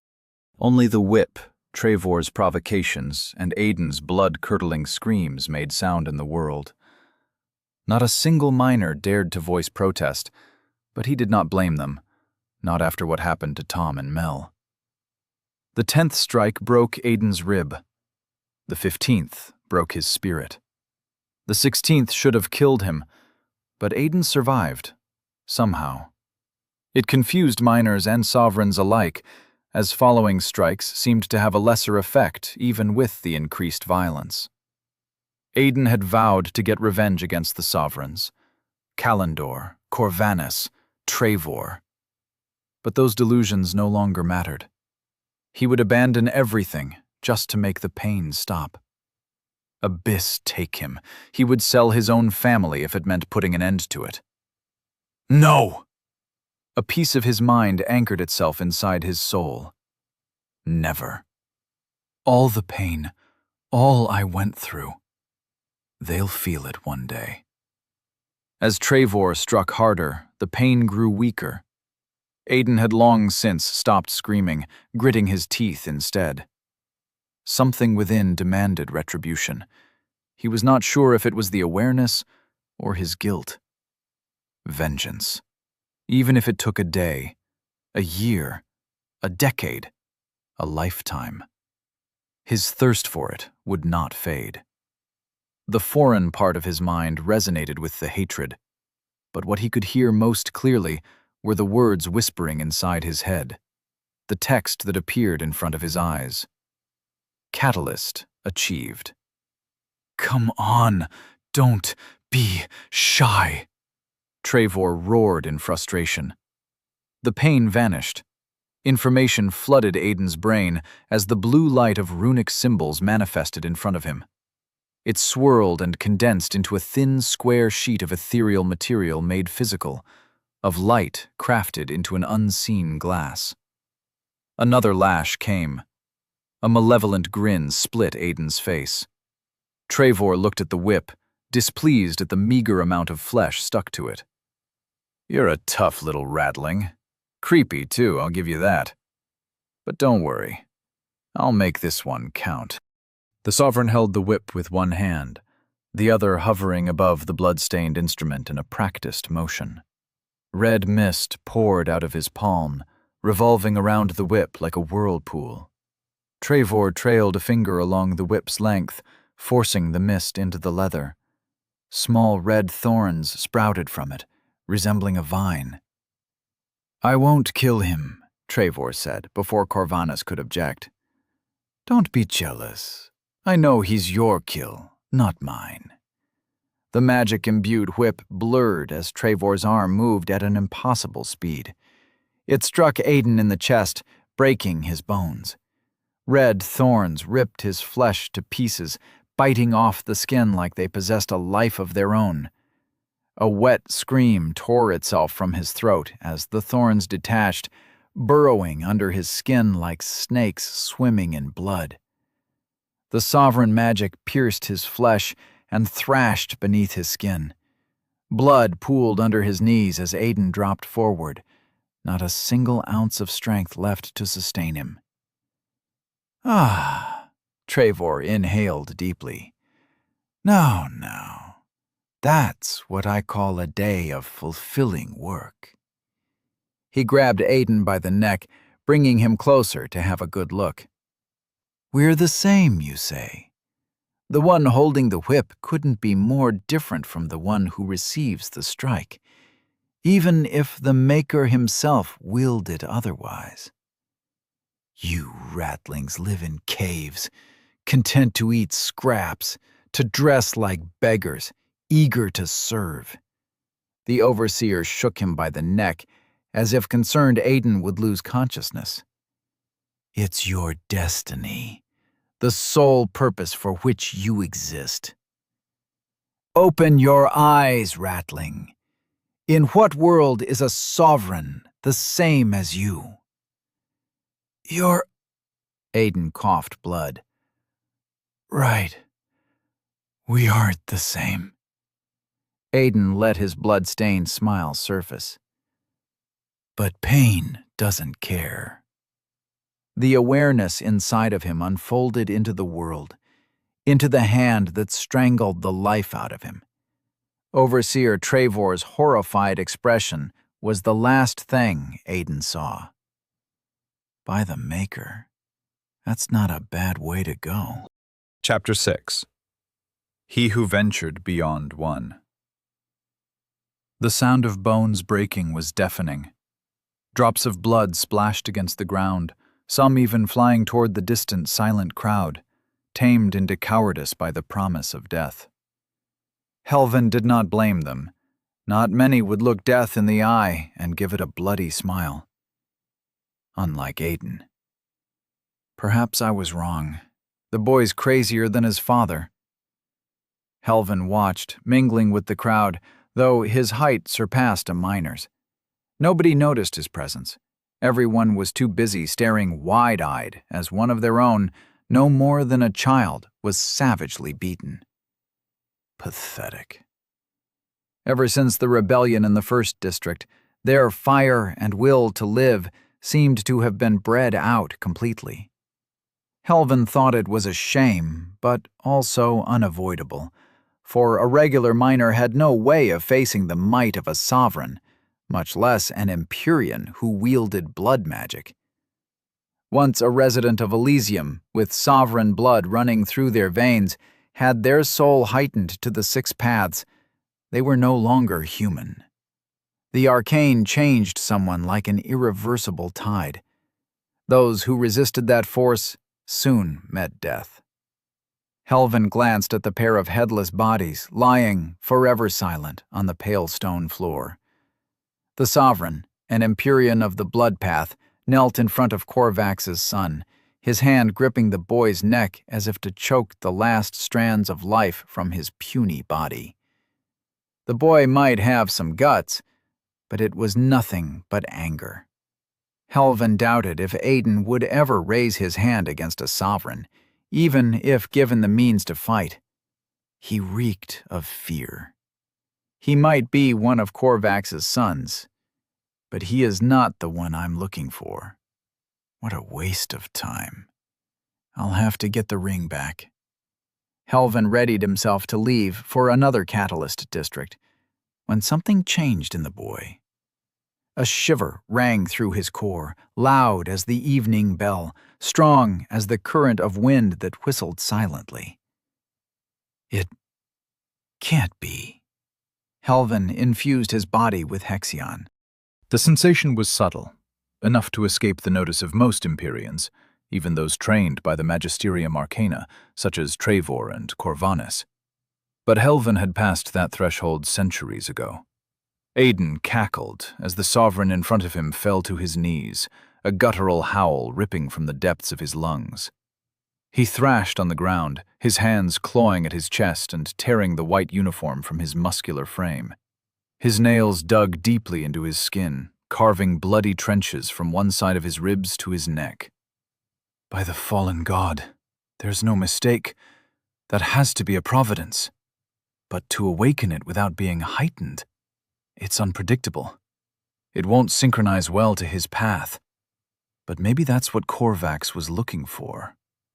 Helvin let the Hexion inside his Astra form into an art. Did you see this all along, Korvax? The screaming stopped. Trevor took a knee, inspecting his chest. There were no wounds except those he had inflicted on himself. What? He breathed raggedly. Huh? The sovereign gathered himself, closing his eyes. Helvin sensed the Hexion being used. The amateur doesn't even have his Astra properly shielded. Nevertheless, the wounds on his chest closed in less than a minute. A greater reverence wasted in these caves. What did you do? The fool's voice carried more panic than command, heedless of those who overheard. Aiden had long since lost consciousness. Answer me, ratling! Trevor kicked Aiden's limp body. Forget it, Trevor. We'll know after the evoker arrives. Corvanus watched the boy with wary eyes. Red mist congealed into Trevor's hand, shaping itself into a curved blade made of blood. The blade descended toward Aiden's exposed neck with the speed of an arrow in flight, trailing a red blur that cut the air in an inaudible whistle. Chronos' domain unfolded from within Helvin's Astra, the core of his power, as the art slowed the natural flow of time to a crawl. The blade froze mid-strike. Everything stopped. Pain almost made the elderly sovereign release the technique. It was too soon after his incurred wounds. But he had no other choice. Years ago, the two sovereigns standing on the dais would have posed no more threat to him than minors. Oh, time erodes all things. Now, were he to fight them, Helvin suspected he would lose. Helvin walked through the crowd in quick strides, careful not to touch anyone, lest the burden of his Chronos domain would become too much to bear. With a single leap, he landed on the dais in front of the boy, breaking the chains restraining Aiden with his bare hands. Thank the fallen god you're unconscious, boy.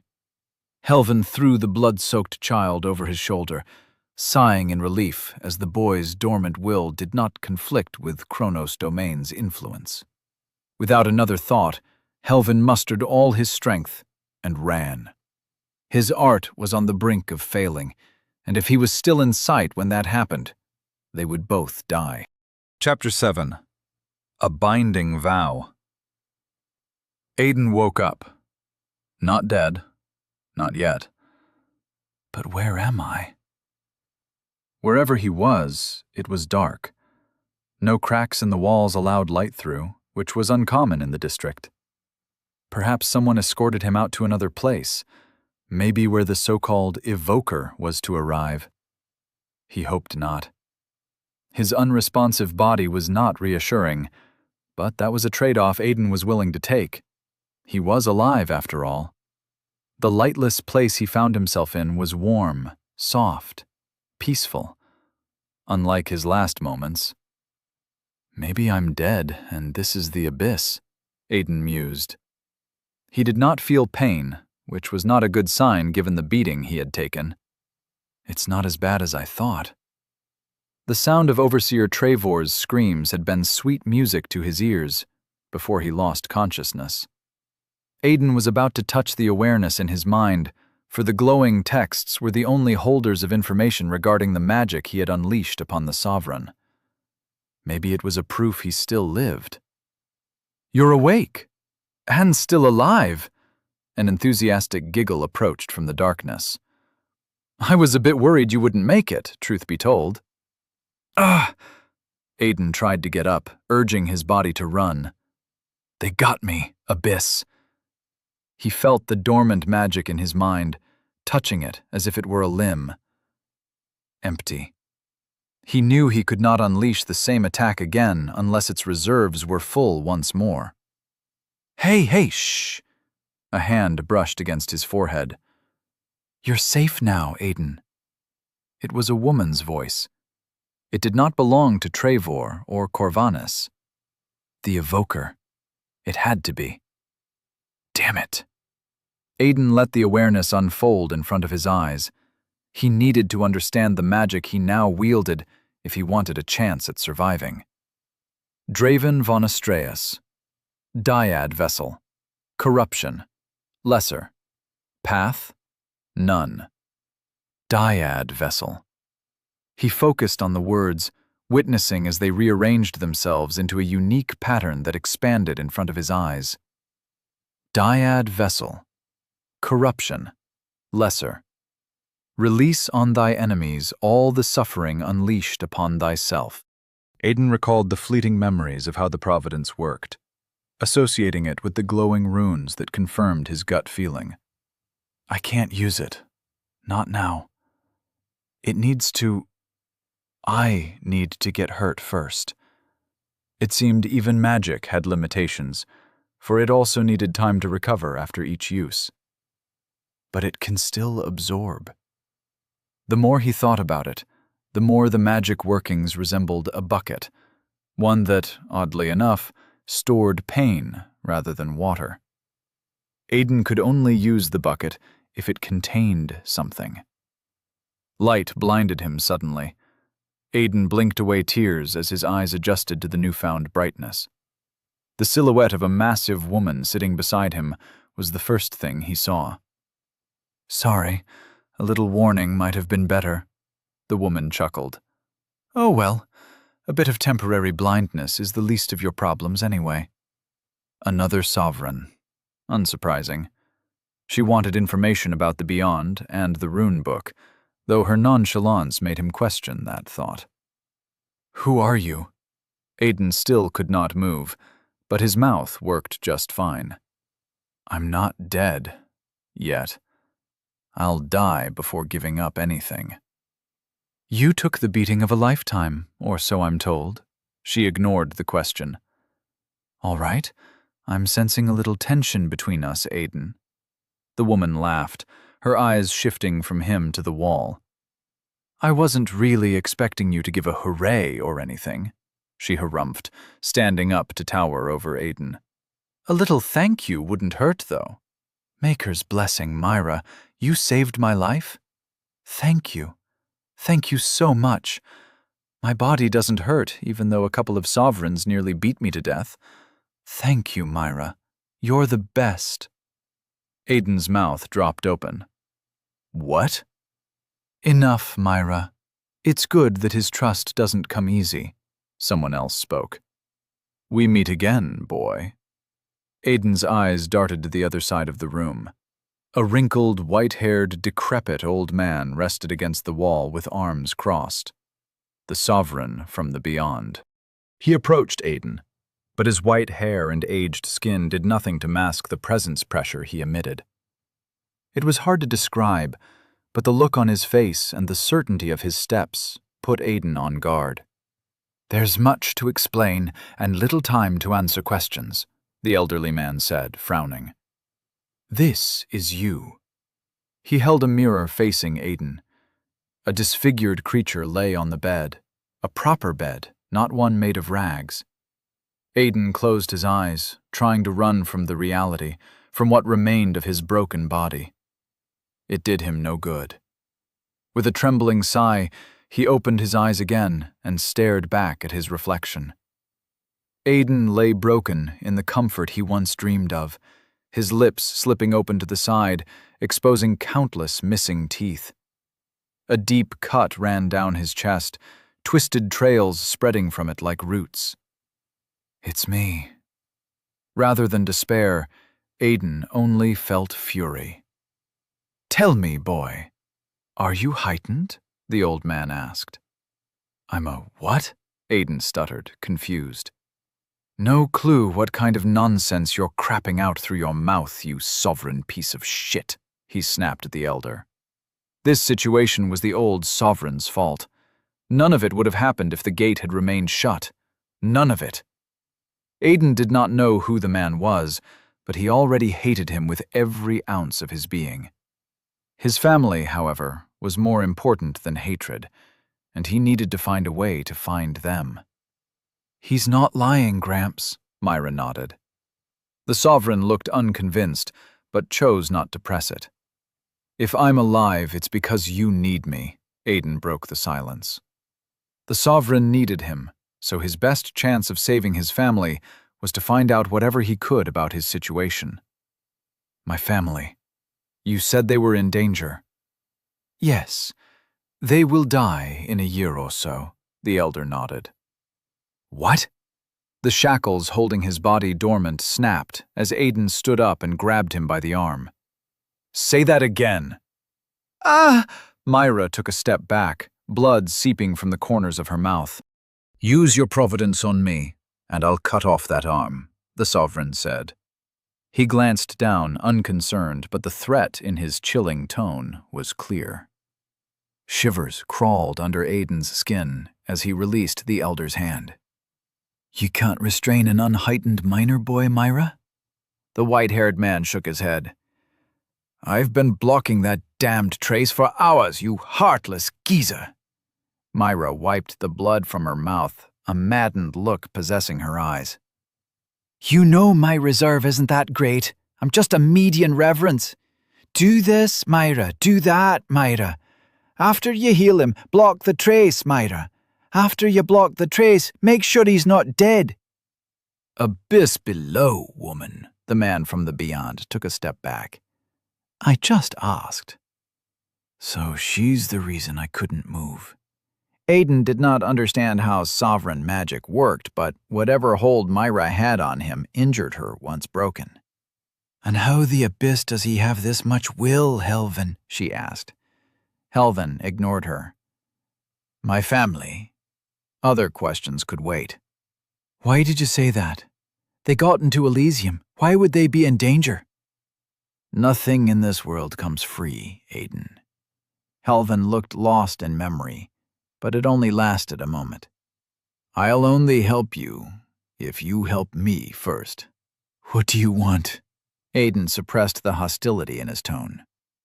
Pledge yourself under my service. Swear to obey and follow my instructions. No. Aiden did not hesitate. Myra laughed, while Helven looked taken aback. Is this geezer stupid? Who in the abyss would agree to that over some shady rumors? Aiden restrained his temper, but he failed to understand how anyone would dare offer such terms. Perhaps the old man was a swindler, or thought Aiden was stupid. I'm not keen on becoming a slave just because you said some obscure nonsense about my family, Aiden scoffed. You want me to take your word for it? No thanks. They're probably safe and sound in Elysium. What if that's a lie, boy? Helven waved his hand before Aiden could reply.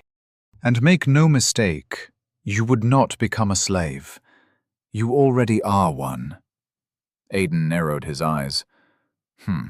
What do they call your kind, boy? Helvan took a deliberate pause. Ah, yes. Ratlings.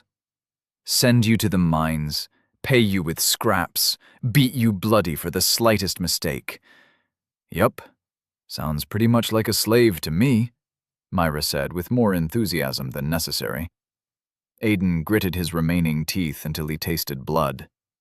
They're not wrong. The Maker knew the kind of hardship the miner families had to endure. It was something etched in their blood so deeply it had become normal. Somewhere along the way, they had settled for the injustice, choosing to forget a life once lived with dignity. You need this ratling, don't you? There was no bargain between two parties that did not respect each other, or so Aiden's father used to say. So either show me some respect, or kill me, like the sovereign you are. Anger provided no answers. It only clouded judgment. Aiden's mind was crystal clear, devoid of emotion, but he was tired of games. Enough was enough. Interesting. A smile adorned the corners of the sovereign's mouth. It was the first semblance of pleasant emotion he had displayed. A deal, then. Not a vow of servitude, but of partnership. You can call it a transaction if you want. You help me, and I will help you.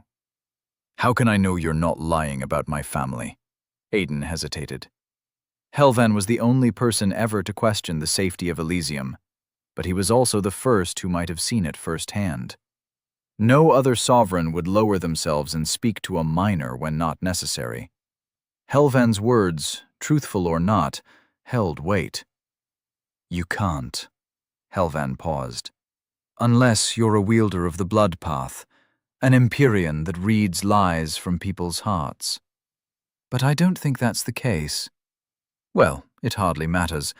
The words, once written on a binding vow, will require me to comply. He produced a piece of leather from his black robes. Aiden swore the scroll was too big to fit in the elderly man's pocket, but he chose not to focus on the thought. You still haven't said what you need from me, he pressed. There was no way out of this. Aiden did not dare gamble his family's life. Lie or truth, Aiden bit the hook with enough strength to shatter his teeth. Oh, Maker, let this ugly geezer not be a swindler. You will infiltrate the Oran House, a minor sovereign family, the same one who holds your family. Helvan examined Aiden for a reaction, but found nothing. There have been some rumors about a secret meeting known only to Viren nobility, but no information about what is being discussed. They have my family? Aiden solidified his resolve, certain he would follow the sovereign's direction. Still, the plan itself did not sound feasible. Me? A minor? It sounded ridiculous as Aiden voiced it aloud. I might be small, but sovereigns aren't blind. You just said Elysium is not safe for us. They'll kill me. Aha! That's where I come in, Myra said, her eyes flashing red. I'm gonna make you look like a sovereign. Maybe you'll even be as strong as one. Probably not, though. You see, I've been practicing, but no one has survived so far. Helvan cleared his throat. I shouldn't have said that. Well, forget I said that. I feel quite confident this time. Her smile faltered. Probably. Truth be told, it's more like 50-50. I'm dead. Fear the unknown as he might, those people had saved Aiden's life. That was something he could not discredit. Rescuing a criminal from the hands of two powerful sovereigns was no easy feat. If they did that, saving his family might not be impossible. And I only need to sell my soul for that. Not bad. I'll take it. Helvan opened the leather scroll. Gold sheeting encased the edges, with maroon-red words written on it. Words. Aiden did not know how to read.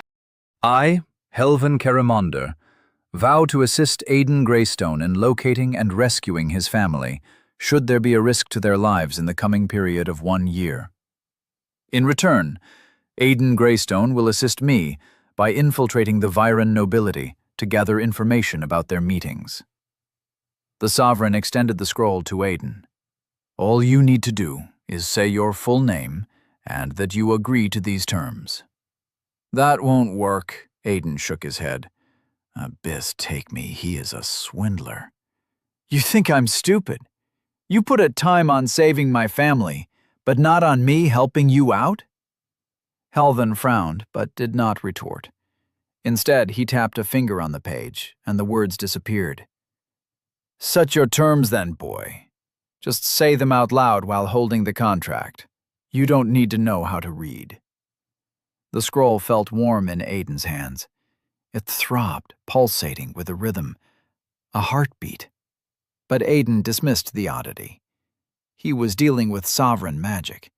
Attempting to understand it was not the right choice. He doubted anyone could understand it. He's giving me the power to set terms. Is he stupid? Still, Aiden abandoned the idea of trying to get the better of Helvin, or to swindle him to a disproportional deal. It was foolish even for him. Organizing his thoughts, making sure to eliminate any loopholes on his end, Aiden spoke. Aiden Greystone, swear to infiltrate the Oren house, was it? Helvin nodded. And gather information about what they're up to for 1 year. In return, what was it again? Helvin Salamander? Karamonder, the Sovereign snarled. Salamander. Myra burst into laughter, holding her stomach while pointing at the old man. In return, Helvin Karamonder will help me save my family from whatever threatens their lives for 1 year. It was a stretch. Not only did the terms force Helvin to rescue, but also to protect them for 1 year. But Aiden had to try. The ink appeared on the contract, coalescing into unintelligible little characters that made no sense. He had a feeling they were truthful, but it was either that or another elaborate scam. Whatever threatens their lives, Helvin hummed. Your father must have been busy teaching you to take advantage of others. Like fraudster father, like son. What about gathering information? You're not bad yourself. Probably taught the profession to my great-grandfather or something. Aiden scoffed. Helvin drew a dagger from one of his sleeves in a swift motion. Aiden's eyes widened. It's a joke! Instead of plunging the weapon into his exposed chest, the Sovereign used it to cut the tip of his finger. The bloody thumb made contact with the scroll, leaving a red fingerprint on it. Soon, Aiden's bloody print left its mark on the leather. Ugh, you should probably put that thing away. Myra promptly stepped away.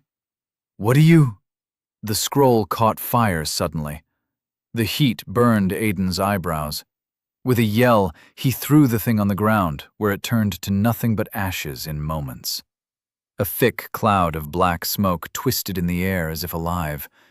It divided into 2 portions, one shooting toward Aiden and the other toward Helvin.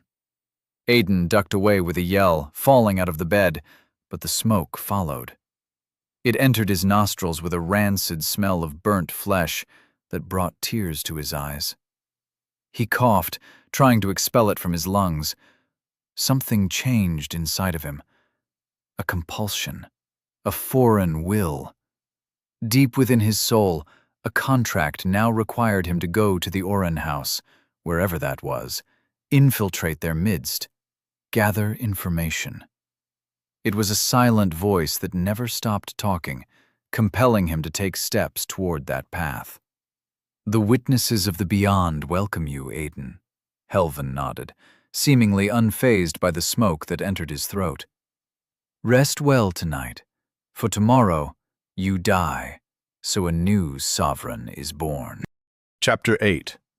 The Birth of a Sovereign. Whatever had kept the pain at bay had vanished alongside Myra. Sleep eluded Aiden as the pain wrestled him awake every time his eyelids dared to close. He was unsure if that was a blessing or a curse.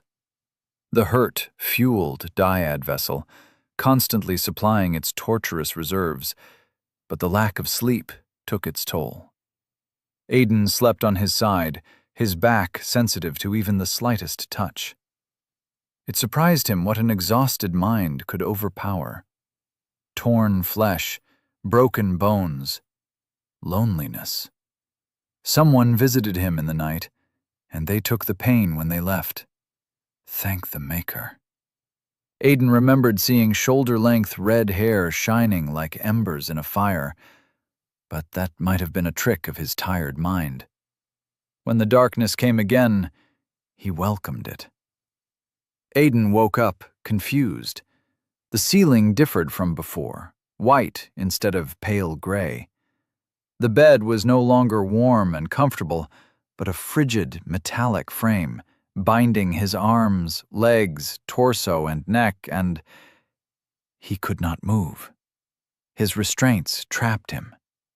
"What the abyss?" Aiden shouted, as he realized his clothes were also gone. Panic carved a bottomless pit into his empty stomach as his mind imagined the worst possible things that could happen. "Fuck this." Aiden mustered all the strength in his body to break free, ignoring the blood that gushed from the reopened wounds, but failed to break free. "Shh, it's all right," Myra whispered above. "We're just about to get you all disguised for the, you know, infiltration stuff. Make you a sovereign, remember?" 4 people murmured to the side, all wearing white robes with masks that covered their faces. Aiden felt the displeasure in their frowns, but that was the least of his concerns. "All right, yeah," he shivered. "Who are those guys?" "Don't worry about them. They are just here to help me," she said, while putting on gloves. "Our Reverence's reserve is, well, not great, so I'm gonna need some help to make sure you don't end up dying." It was the second time she mentioned the dire consequences of failure. Maker's mercy, what did I get myself into? Aiden wanted to run, but it was too late for that. They're bound by vows to forget all about this procedure. Once their jobs are done, we'll never see them again. Myra hesitated, her hand hovering above Aiden's chest. "Helves told me about your ability. Can you not do that to me?" After a brief hesitation, Aiden nodded. Hurting the person who held the key to his chains was not wise. Myra shoved a large piece of leather in his mouth. "Bite on this." Aiden's questions were silenced into muffled whimpers that escaped his torn lips. Never in his life had he prayed so hard for salvation, or admonished himself for the consequences of his reckless decisions, but it was past time for regrets. "All right, guys," Myra clapped to gather the attention of the masked sovereigns. "Open up your reserves and submit your will to mine." "All of us?" One of them scoffed as if hearing a joke. "I thought we were taking turns. Surely you don't think you can handle the will of 4 reverences?" "Look, guys, if you don't want to comply, break the contract," Myra said, and the chuckles turned to silence. "That's what I thought. Now shut up and do what I say." Red light illuminated the white walls of the room. It ignited from the mist pouring out of the 4 masked people in the corner. Myra muttered something under her breath, a deep frown taking hold of her features, and took a deep breath. All the mist entered her body. Her eyes gained a deep crimson color resembling a ruby, unlike the usual soft caramel. Even her hair brightened to a brilliant shade of red. Strands of lightning bearing the same color crackled on her skin, traveling erratic paths from her body to the ground in a sizzling stream of pure sovereign magic. "Ah," she sighed with a trembling smile. "Time to start." She pressed her hand above Aiden's heart. "This will hurt. A lot." "I wish I could put you to sleep. Save both of us some trouble, but I gotta monitor you during the procedure." Myra winced at the horrified expression taking over Aiden's features. Molten metal poured from her hand. It entered Aiden's flesh, burning, ripping it apart, remaking it. Brown eyes bulged out of their sockets as the pain overwhelmed him in a second, even though Dyad Vessel worked ceaselessly to lessen it. The room grew dark, the pull of unconsciousness dragging his eyelids closed. It was a relief from the pain, something too tempting to deny. The torture diminished to a whisper. Aiden embraced the darkness, the escape.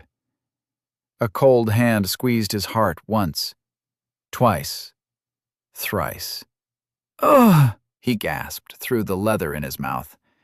Cold sweat sizzled on top of his burning hot skin. Just 1 minute. He begged for rest, but realized Myra would not grant it. This pain was something he needed to endure. There was no running away from it. Fire burned his muscles, boiling out the impurities within his flesh, cleansing his body from the inside out. Invisible hammers broke his bones, while the heat mended them together. Aiden screamed until he lost his voice. "I think you broke the rattling," one of the masked men said. The leather in Aiden's mouth came loose, as did the restraints. But instead of returning the stolen freedom, they granted nothing more than a chance for rest. "Good morning, sleepyhead," Myra chirped. The voice made Aiden wince. The cold metal pressing against his back told him where he was. Something on his face made Myra's smile falter, probably the undisguised terror. The four people stood silent at the corner, as if to keep distance from the red-haired madwoman. Aiden did not blame them. He wished to do the same. "Ah," she hummed to herself. "Not feeling up to it?" "Who likes to get tortured?" Aiden let out the bitterness and fear he felt. Without a word, Myra started to untie his body from the table. She stood to the side, arms crossed, and motioned him to stand up. Aiden did as he was told, while a part of him wondered if he could just run away. "My family needs me." His shoulders were suddenly heavy. "Just a little longer." Aiden followed the red-haired sovereign to the long mirror next to the door. His body felt wrong, though he failed to understand why. Aiden looked down at Myra. "Wait, how come Abyss take me? I can see the top of her head." He faced the mirror, gazed at the skinny, naked sovereign who looked back at him. His body was thin and gangly, all skin and bones.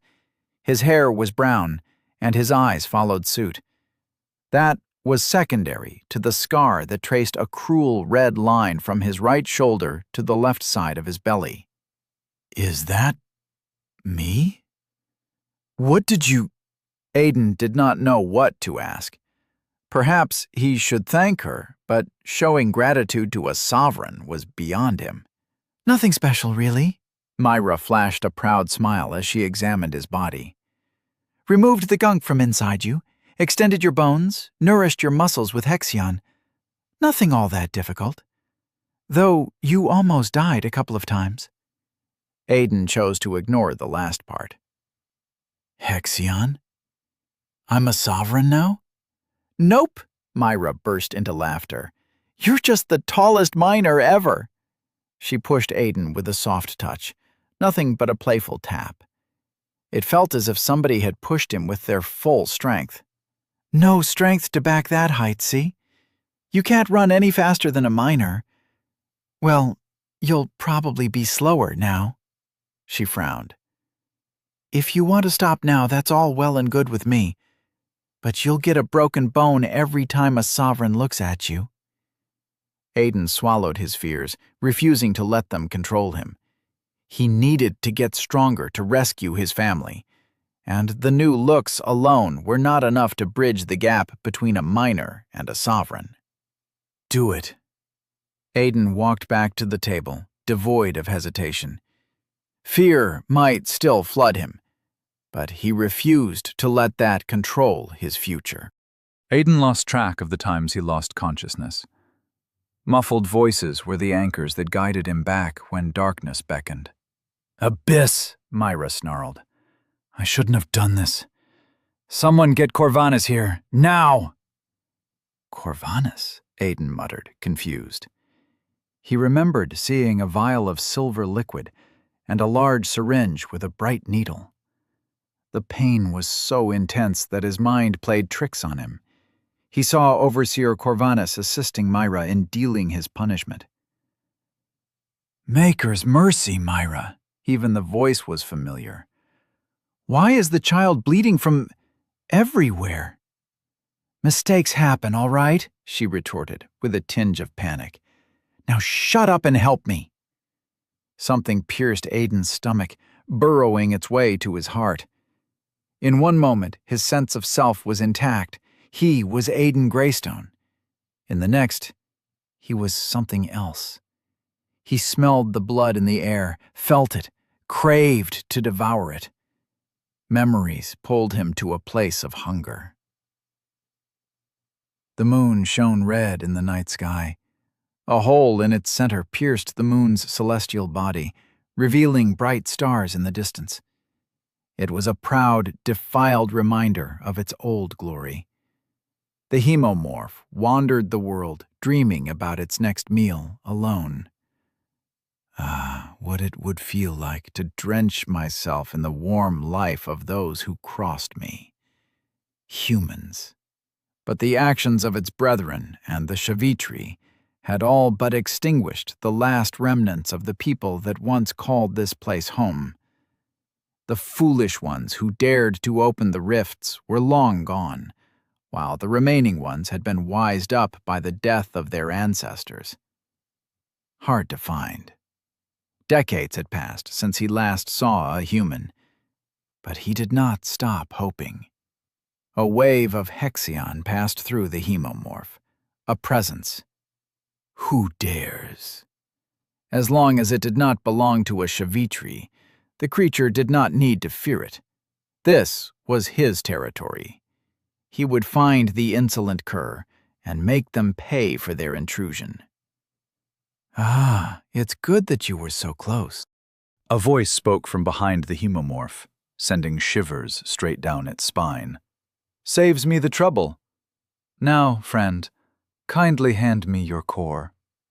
The hemomorph spun, weaving Hexion into crimson armor around its body, condensing it into a thin blade at the tip of its tail. Its presence unfolded into the world, but it might not have bothered. A raven-haired man had sprouted out of nowhere, his eyes black as the obelisk. The hemomorph might once have cheered for his luck, but age had made him no longer a fool. For a human to face him meant one thing. He's no prey. The man vanished. Archon! In its last moments, the hemomorph wondered what one of them was doing outside the haven. Before death, it cursed its core with the full force of its will. Aiden let out a gasp. What kind of dream was that? Its details, the sheer lucidity, made it seem like a memory. But that can't be right. There had been no ceiling above his head, only something called the sky. Instead of the torch, a broken sphere called the moon hung above the living like a broken remnant. There were so many questions, but no one to answer them. No one except Helvan. Aiden stared at the ceiling. Dull gray, musty stone. The usual. The room was devoid of windows and doors, but it was still bright. Shadowless bright. It was small compared to his previous bedroom, but the bed was just as comfortable, if smaller. Wait. No doors? How am I getting out? How did I get here? Deep claw marks tore the walls as if a rabid animal had vented all its pent-up hatred on the unfeeling stone. Aiden started to sweat. He looked from side to side but found no trace of danger. He was alone in the plain stone confines. Myra? Aiden hesitated. Helvan! No one replied. No one came. There was only silence. Dyad vessel revolved in his mind like a sphere, its capacity filled to the brim, a testament to what Aiden had gone through. After everything they did, he deserved at least someone to answer his questions. The lack of respect was infuriating, but it was nothing a miner was not used to. Helvan! Aiden punched the wall, and the stone caved under his fist. Abyss, take me. He looked at his hand, unscathed, no pain. He punched the wall again. The stone crumbled under the strength of the blow. What kind of power is this? Good to see you made it back. Helvan appeared out of nowhere, striking a dreaded resemblance to the memory Aiden had just lived through. "Is this how you treat a partner?" Aiden snapped at the elderly man. "I never left. You're the one that left me here." "You really don't remember?" Helvan sighed, ruminating on his next words. "You've been here for a month, Aiden." The ground might as well have fallen from under Aiden's feet. The words left Helvan's lips, but their meaning took a few moments to sink in. Looking around the room, he once again saw the claw marks, and the realization made him shiver. I did that. The hemomorph did that. He had no proof, yet he knew the creature was one with him now. "Come, there's a lot of things you need to know. Even more that you must learn." Helvan winced, looking around the room as if searching for where Aiden was. "But that can wait. Unlike you, I can't see in the dark." Chapter 9. Catalyst. District 99. Realization fell over Aiden like a bucket of cold water. He did not know if the truth should terrify or amaze him. A lot of questions remained unanswered, but in front of him was a man who held the answers, who knew the truth, unpleasant as it might be. Aiden took his hand.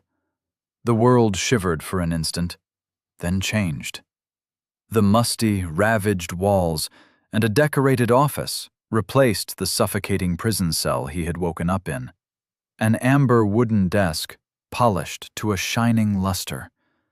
A similar set of chairs, one in front of the desk, the other behind it.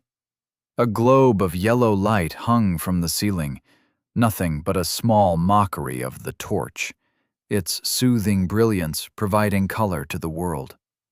A painting, confusing in its swirl of colors and symbols, depicted a battle between a white-furred humanoid creature and a black-haired swordsman.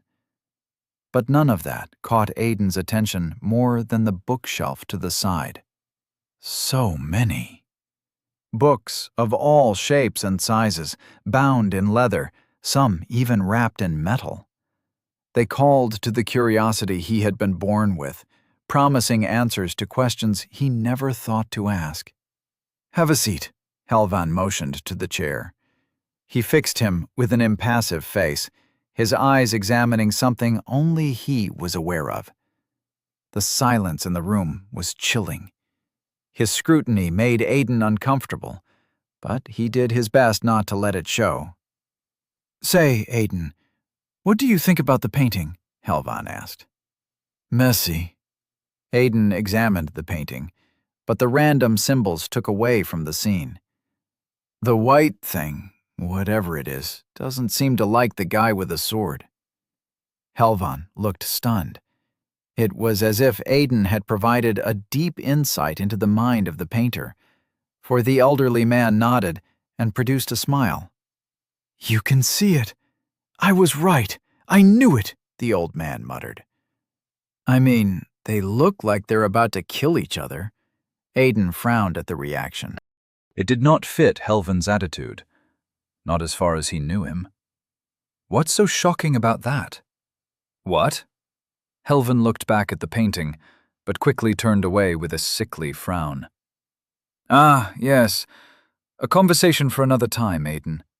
That's not what you want to know, is it?" Aiden swallowed the dry lump in his throat. "No. My family. You said they're in danger.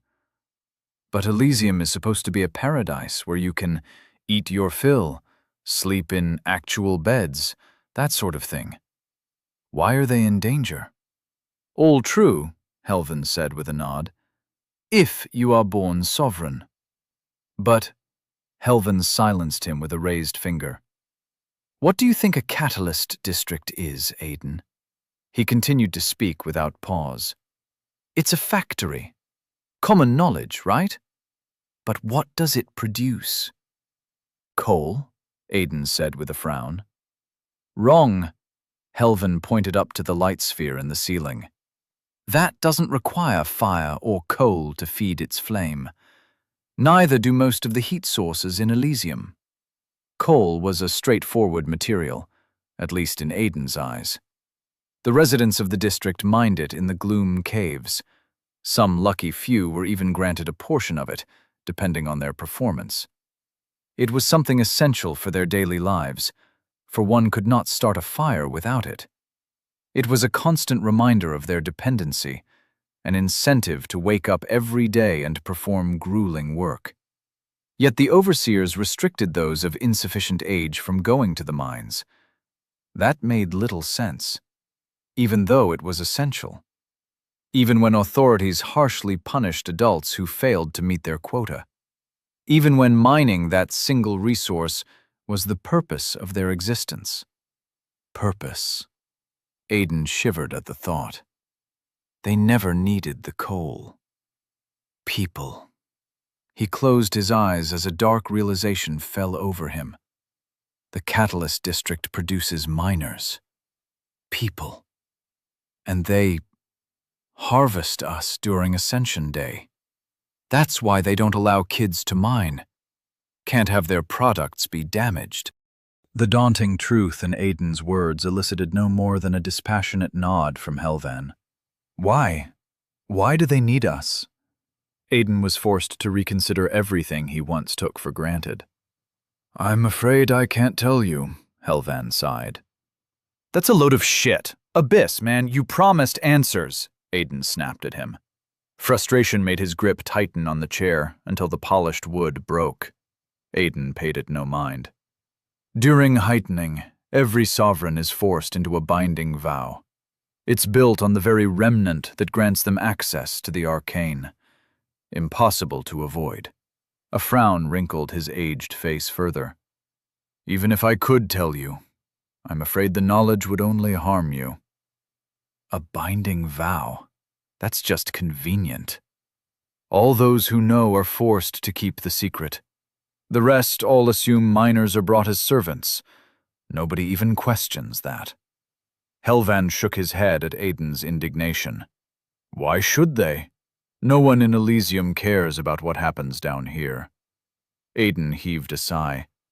Helvan was right. Every miner knew none of the sovereigns bothered to do more than what duty required of them.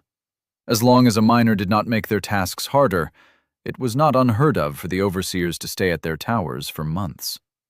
I could set fire to this place, kill every miner, make this place a wasteland, and it wouldn't mean a thing to Elysium. It happened before, after all. A dark shadow cast over the old man's face. More than once. No, that can't be right. I've never heard of something like that. Not in your district. Helvan must have seen the distrust on Aiden's face. He motioned to a book on the shelf, forgetting Aiden did not know how to read. The Rebellion of Catalyst District 1. Wait, what do you mean by 1? Aiden shot to his feet. There are more than one? That's right. Your home isn't that unique, boy. Besides the gate, there's nothing irreplaceable about it. The old man glanced at the broken chair, but did not mind. There are 99 other Catalyst districts. Yours happens to be the 99th. Aiden fell silent.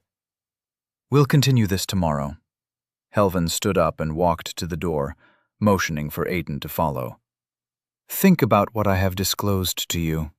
For thought is the light that guides the victorious, and impatience is the killer of fools. The sound of a muffled impact shook the ground.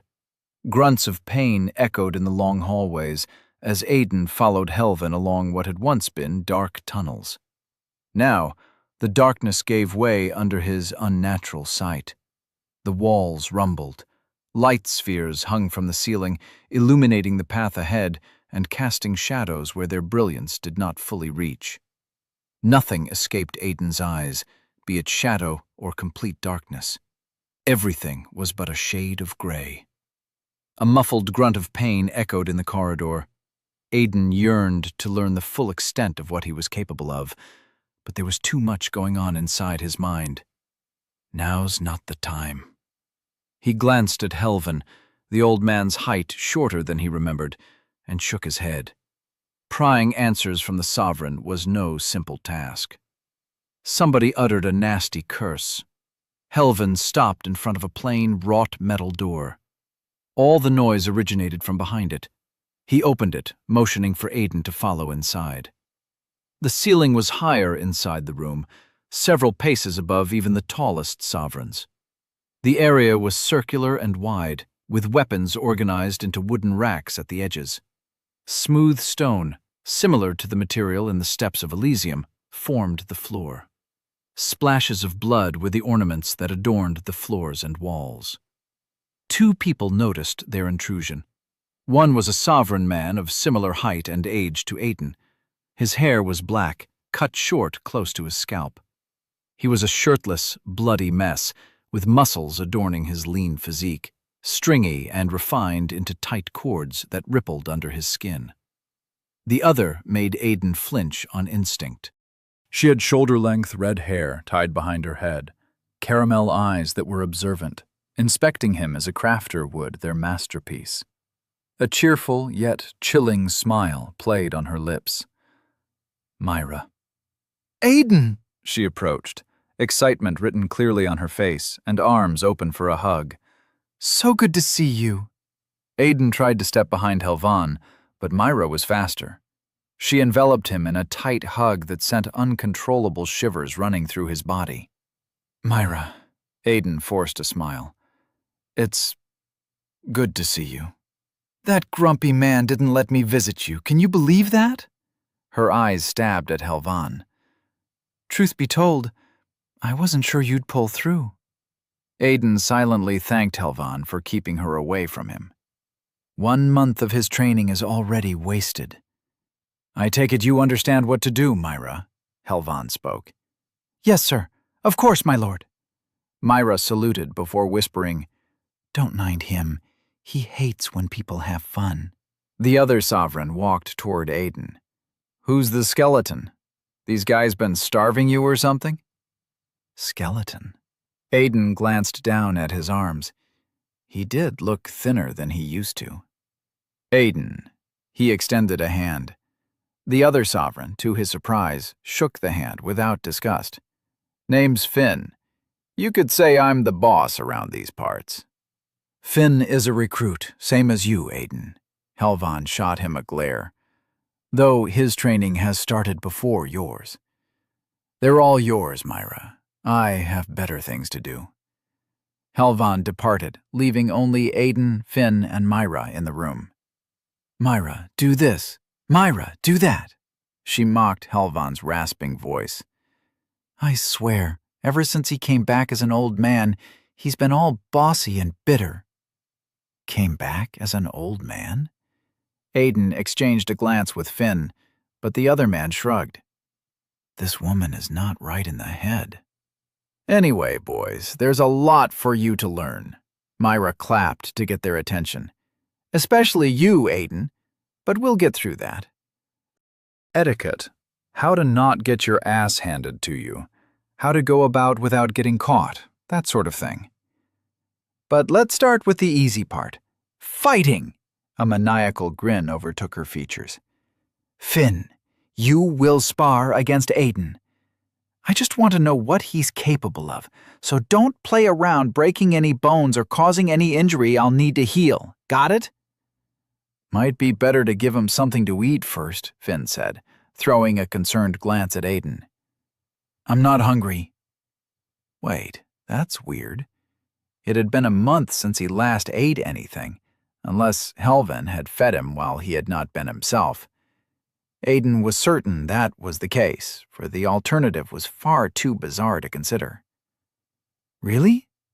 That's odd. The old man didn't feed you anything, Myra said, shattering Aiden's hopes. Finn moved as Myra spoke. He pivoted his body forward, fist cutting through the air in a blur of explosive movement, and shot a straight punch at Aiden's gut. Air rushed out from his lungs as he doubled over and dry-heaved onto the floor, another indication of an empty stomach. What The abyss, he coughed. Wake up, skeleton boy. The fight started the moment she said so. Finn turned his back in clear provocation. Come on! This can't be all that you got. The short-haired sovereign smirked and beckoned Aiden with one hand behind his back. A challenge. A mockery. Underhanded bastard. Aiden had never been in any fights, only one-sided beatings that ended up with him on the floor. But this time, he yearned to be the one to teach a lesson. Closing his fist, Aiden raised his guard and shortened the distance with measured caution. Finn raised an eyebrow and relaxed his shoulders. His arm twitched as he threw another punch at Aiden's face. Aiden rolled to the side. I saw that coming. Something struck him in the belly. It was the same spot Finn had hit before, a message that ridiculed his efforts and denounced his lack of skill. All right, that's quite enough. Myra pulled Aiden to his feet with one hand. Not much of a fighter, are you? That's putting it lightly. This guy can't fight to save his life. Finn snorted a laugh. No idea you guys recruited amateurs like that. Aiden felt his face coloring to an uncomfortable crimson. Finn's words might be rough and provocative, but it was the undisguised truth. His performance had already been embarrassing enough, so he chose not to give a meaningless comeback. The assessment, if it could even be called that, ended without ceremony. Myra left after showing him to a plain, small room that could barely fit him. A comfortable bed, if tiny, was stuck to the sculpted monotone stone. A table and chair, crafted from a type of black wood that resembled coal, adorned the opposite side. The bed was as soft as he imagined, but Aiden did not let himself appreciate it. Everything felt out of control. Events spiraled around him, their consequences unknown. The gate, the beyond, the ascension, the ring, and now I'm some kind of spy. Aiden massaged his temples. He felt way out of his depth. What are these people thinking? The secret organization, the witnesses of the beyond, had goals he understood even less than the previous monumental events of the past few days. I need a moment to take a breath. But he knew that was a luxury he could not afford. Myra had told him of the rigorous training ahead, advising caution to avoid injuries she could not heal. But Aiden let the warning enter one ear and leave the other. He needed to catch up to Finn if he wanted to have the strength to fulfill his binding vow. He needed to get stronger. If all that blocked his path was just a little pain, Aiden refused to flinch. I don't break that easily. Aiden snapped his fingers, turning off the light sphere. Do your worst, Myra. Chapter 10. The As-Tenri Circlet. The flow of time streamed by, ethereal and traceless. Without the torch's light shining above Aiden's head, a measure of the day was determined by how long he endured Myra's grueling training, rather than the shifting hue of the remnant's flickering flame. Weeks of etiquette and basic hand-to-hand combat lessons, nothing more than the red-haired sovereign beating Aiden and Finn half dead, and he started noticing his progress. He could now hold his own against the fellow recruit during a short sparring session. Sometimes. Aiden knocked at the metal door once. No reply. The man inside must have been busy. The few times he had seen Helvin during the training lessons had all ended in the postponement of his promise for answers, but Aiden thanked him for it. His avoidance provided plenty of time to dwell on the questions he needed answers to. There were so many. Come in, Aiden. Helvin's raspy voice came from inside. Someone replaced the broken chair, a victim of Aiden's impatient grip, erasing all memory of their previous encounter. Helvin sat behind the desk, his focus on the many papers strewn across the polished wood. I hope you forgive me for not seeing you earlier, but there were other matters that needed my attention. He motioned to the chair. Try not to break it this time. No promises, Aiden said with mild embarrassment. Still getting used to my body. Myra tells me you're making significant progress, Helvin said, flipping through a stack of papers and picking one up. His eyes darted from line to line as he read. Demonstrates high levels of pain tolerance, stamina, and a will to improve. Next steps of his training will begin tomorrow. Myra isn't the kind to praise without cause, just so you know. Never mind that. Aiden waved away the discussion. He was here for answers, not idle talk. How did you know my father? Helvin flinched at the question, raising his head from the documents before saying, Now that is a long, long story, one which I don't have time to share. But suffice to say, your father was one of us. You can't mean... A member of the Witnesses of the Beyond, yes, Helvin sighed. A smuggler who knew far too much for his own good. Korvax could get into places no one else could, not even me, and steal things no one dared to attempt. The revelation stunned Aiden into silence. His father had never struck him as that sort of man. He was a hard-working miner, confined to the gloom caves for the better part of his days to provide food for their pot. A smuggler? If there had ever been a hint of that part of him, Aiden had been too young to notice. I've never seen Dad do anything like that. Aiden suppressed the doubt in his tone. And what would he even smuggle from the mines to Elysium? Helvin chuckled as he watched the moment Aiden pieced the puzzle together. That's right, boy. Your father didn't take things from the mines to Elysium. Quite the contrary. But he was a miner, Aiden protested. You can't go there unless you ascend. Are you sure? Helvin raised his eyebrow, looking Aiden up and down. You claim to be a miner yourself, but you're taller than me. Those hands of yours could break a chair with no effort, almost like a sovereign. If we can make a miner look like a sovereign, perhaps making a sovereign into a miner is not impossible. Helvin's words echoed in the small room, like a pickaxe striking stone. A sovereign into a miner? Aiden's vision blurred. Dad was a sovereign. All along? Korvax, or Will, was the successor to the Astreus house, and a dreamer without equal. With each word Helvin uttered, Aiden's world crumbled further. That ring you've got? It was one of his cargoes. What got him killed? That makes me... No! Refuse the reality as he might, there was no outrunning the truth. The blood of sovereigns ran through his veins. I'm half sovereign. The reason I didn't get selected at the Ascension. But what about Dan? Aiden grabbed at the contradiction like it was his lifeline. He was chosen, and he's my brother. Sovereign blood ran thin in his veins, unlike yours.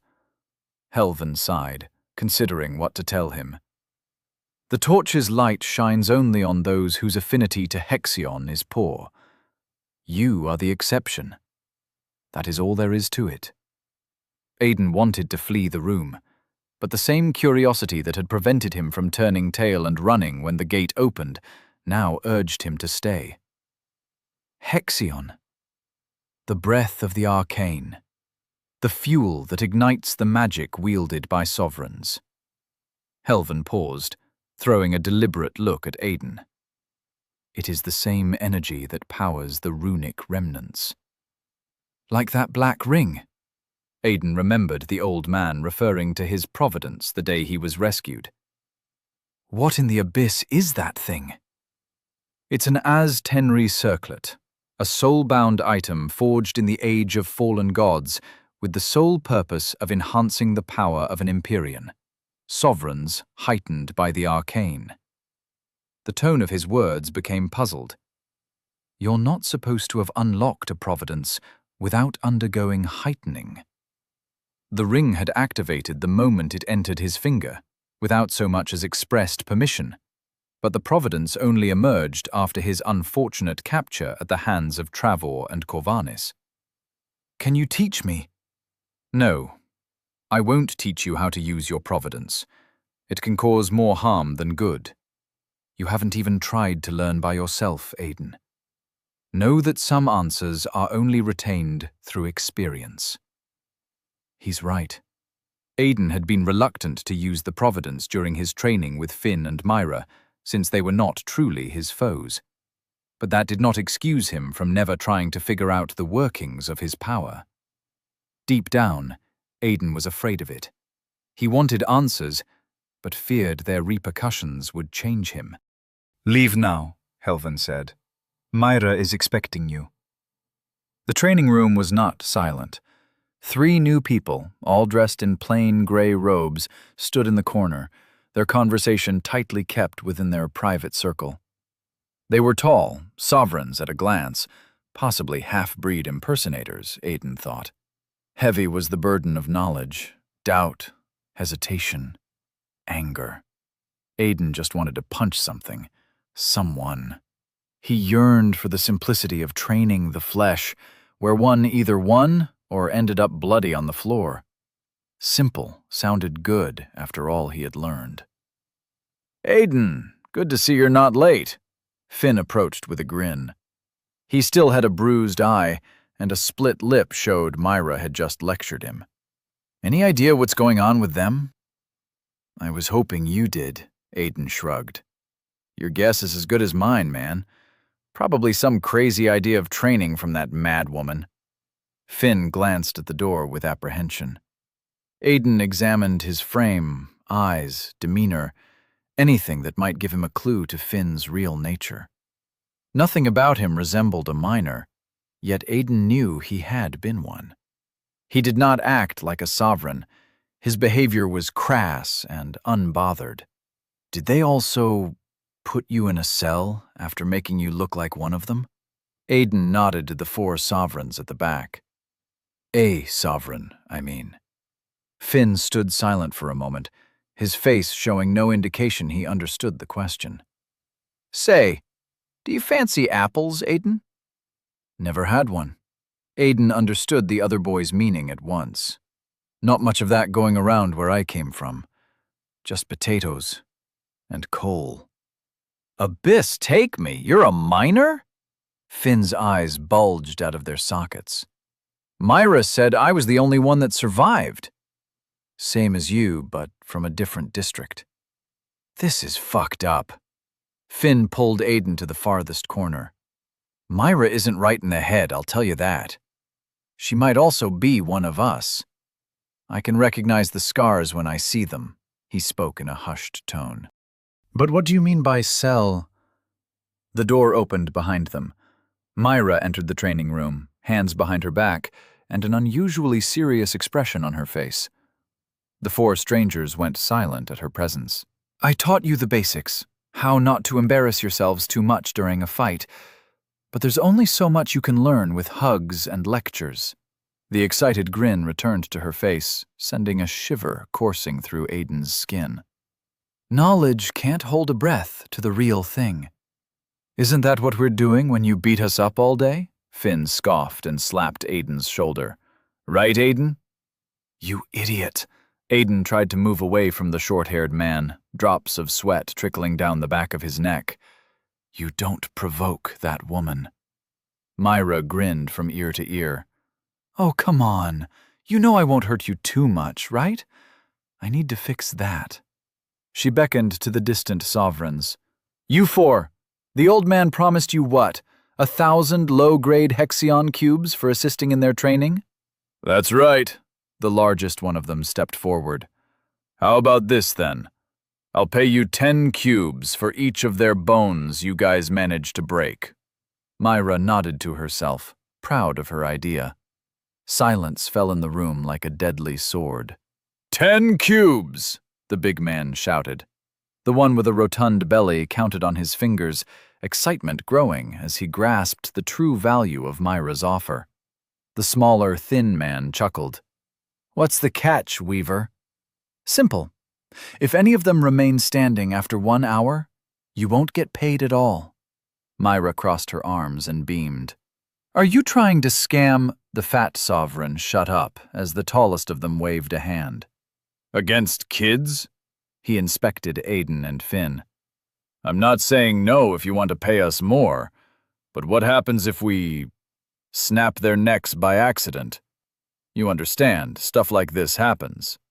I'll be watching. Myra narrowed her eyes. The man swallowed and looked away. You've got yourself a deal. See? Finn elbowed Aiden in the side. Forget about not being right in the head. She's downright insane. You provoked her. Aiden wanted to strangle Finn. No, I didn't. Good luck, boys. Myra walked to the side of the room. What are you guys waiting for? Fellas, stay away from the neck and head. The tall sovereign, their leader, spoke to the others. The money is tempting, but we need to keep it safe so the cubes keep flowing every day. Got it? His back faced Aiden. The sovereign spoke as if he were discussing what manner of fancy clothes to buy, not at all the tone one should have before committing acts of violence. Rather than horrify Aiden, his casual cruelty made him happy. That is a sovereign. Aiden brought the awareness to the forefront of his mind. I don't need to feel bad about this. Whatever blood flowed in his veins, sovereign or minor, it did not determine the kind of person he was. An inheritance paled to the familial bonds and companionship he had developed with his family and the people in the mines. Never again. Aiden was done letting this kind of person trample over him. Nudging Finn with a hand, he ran at the men in a soundless sprint. Finn tackled the speaker to the ground, his fist crashing into the man's face until his blood joined the dried spots on the stone. Aiden jumped mid-sprint, sending a flying kick straight into the chest of the thin sovereign, who fell to the ground wheezing for breath. The fat one turned in alarm, ready to rush to his companion's aid. Aiden met him with a fist to the gut, planting his knee on the man's face as he doubled over. 2 down. Something crashed against his ribs. A boot smacked him in the face. You fucker! A flurry of kicks to his ribs followed an angry shout. Get up, Aiden! A pained growl cut Finn's voice short. Aiden witnessed the thin man getting to his feet and tackling Finn to the ground. The tall one recovered moments later, joining his companion in beating up the stunned kid. They forgot all their talk about avoiding the neck and skull and the howls of rage that echoed amidst the bloody stone. Enough! He caught the pudgy man by the leg, bringing him down with a punch to the groin. The sovereign's howl drew the attention of his friends, who abandoned Finn's unconscious body. Aiden had no time to be concerned. A punch broke his nose. Another one burst the air out of his lungs. If he did not finish his fight now, there would be no chance of escaping. He called upon the power that hibernated in his mind, commanding it to unleash its reserves on the man on top of him. Dyad vessel obliged. Its capacity was drained in an instant. The pudgy man collapsed to the ground with a soul-piercing roar. The smell of piss filled Aiden's nostrils as his attacker shook uncontrollably on the ground, foam bubbling from his mouth, hand scratching at his chest. He went still with a last whimper. The Providence resumed absorbing the pain that rained down on Aiden. The multiple cuts, broken bones, and bruises that had once drowned him in agony dwindled to a muffled noise in the background. Aiden stood up with a blood-stained grin on his face. The 2 remaining sovereign hesitated for a long moment after observing what happened to their companion. Good, as long as they fear. The men roared and charged at him in unison. Chaos ensued in the training room. 2 men piled on top of Aiden. He felt his arms snap under a powerful grip.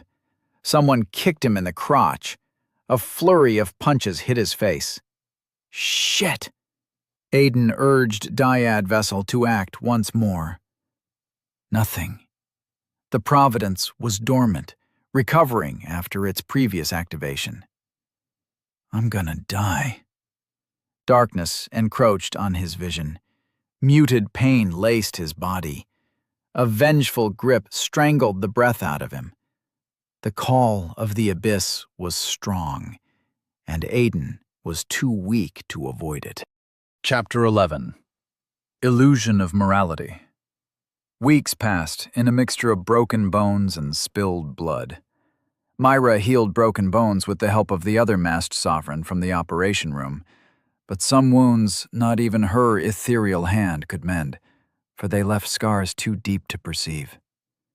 Before he realized it, Aiden looked forward to every reading, writing, and etiquette lesson. It was a breath of fresh air amidst the daily violence. After countless attempts and groveling on the ground with broken bones after failed strategies, the secrets of Dyad Vessel unveiled under Aiden's relentless experimentation. No matter how much he tried, the Providence, if completely emptied, would not activate again for a day, but it never stopped gorging on the pain. It thrived on suffering. It grew after each use, becoming stronger, increasing its capacity. It was hard to notice at first, yet the progress became clearer as the days turned into weeks. Dyad Vessel was expanding. The Sovereign Trio had become hesitant to move against Aiden. None of them wanted to end up on the receiving end of his mysterious power. That gave him an advantage he was more than ready to grasp. "What's the matter, fatso?" Finn roared a provocation from the safety of Aiden's back. "You gonna shit yourself today? Wear a diaper for all our sakes, man." "Shut your mouth, you fucking brat," their leader, the tallest of the trio, silenced Fatso with a glare. None of them had ever introduced themselves, and Aiden saw no need for courtesy. They fought each other, and that was all he needed to know. Fatso, Skinny, and Boss, Finn had given them names of his own choice. The three spread out in a line, each man equidistant from the others, and began their encircling approach. It was nothing new. Aiden understood they would lose if the trio surrounded them, Dyad Vessel or not. If they remained on the defensive, defeat was assured. Aiden did not fancy the prospects of that. Without warning, he ran at Fatso. Finn followed behind in wordless synchrony. Pouncing at the man, Aiden threw a half-hearted punch at his face. Fatso stumbled back, eyes wide, his body inching away as if Aiden had the plague. He was not wrong. All it took was a single touch for the Providence to work. The first one to taste Dyad Vessel's fury would fall to the ground unconscious, which was nothing to be embarrassed about. A broken bone was excruciatingly painful by itself, but several broken bones singing their thundering tune all at once was more than most people could handle.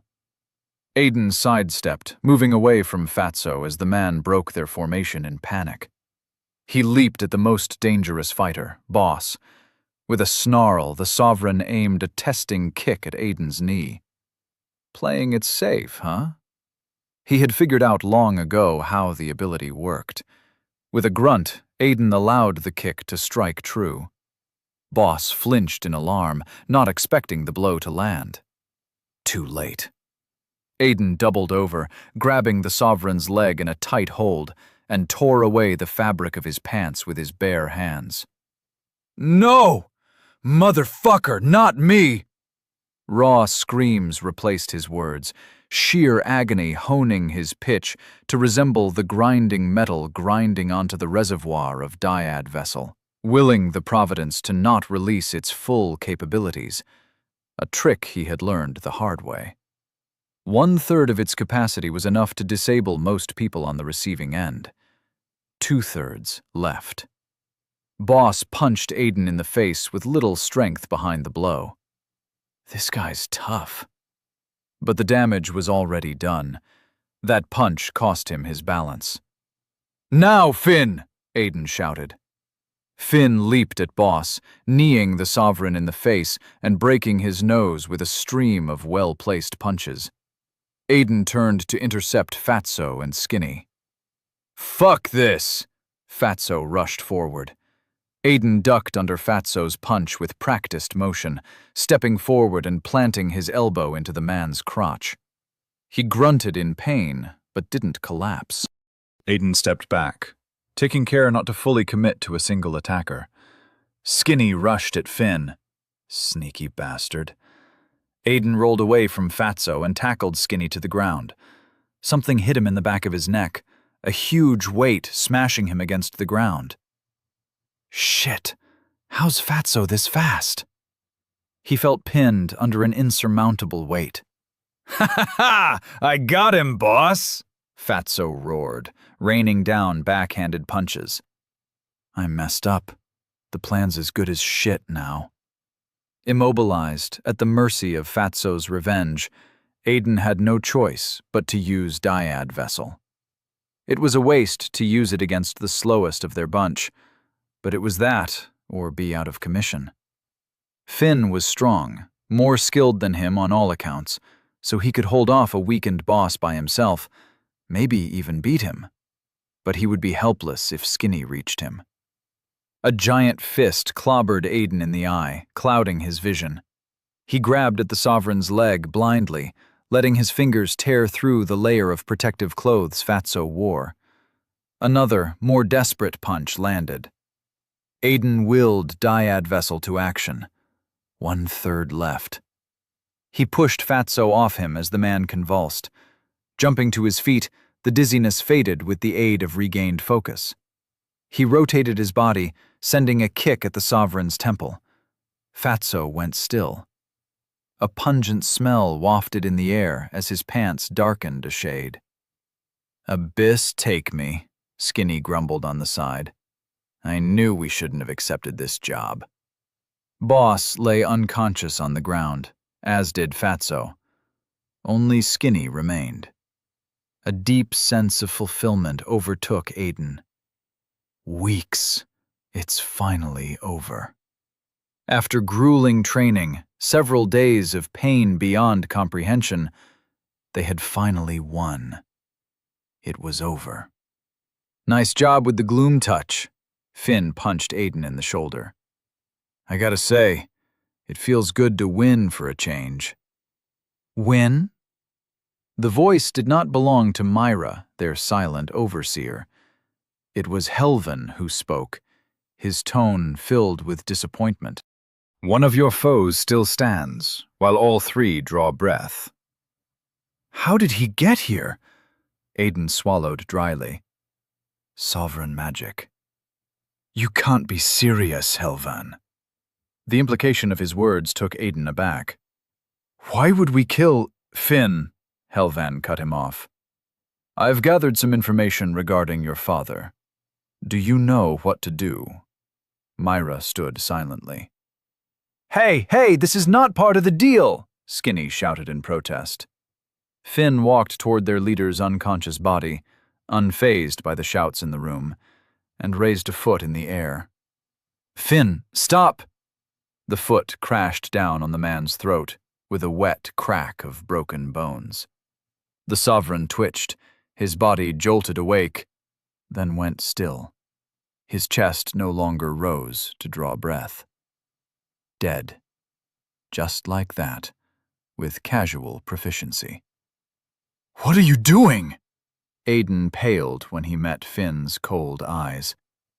"You killed him." "I sure as the Abyss did." "Didn't take you to be soft-hearted toward these people, Aiden." Finn frowned, his jovial tone frozen in ice.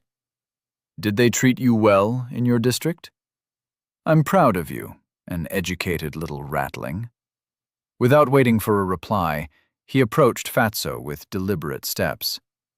"It's kill or be killed, Aiden. I thought you knew this by now." His foot descended once again, killing the Sovereign instantly. "We can't." Aiden's words fell dead as someone held him in a chokehold.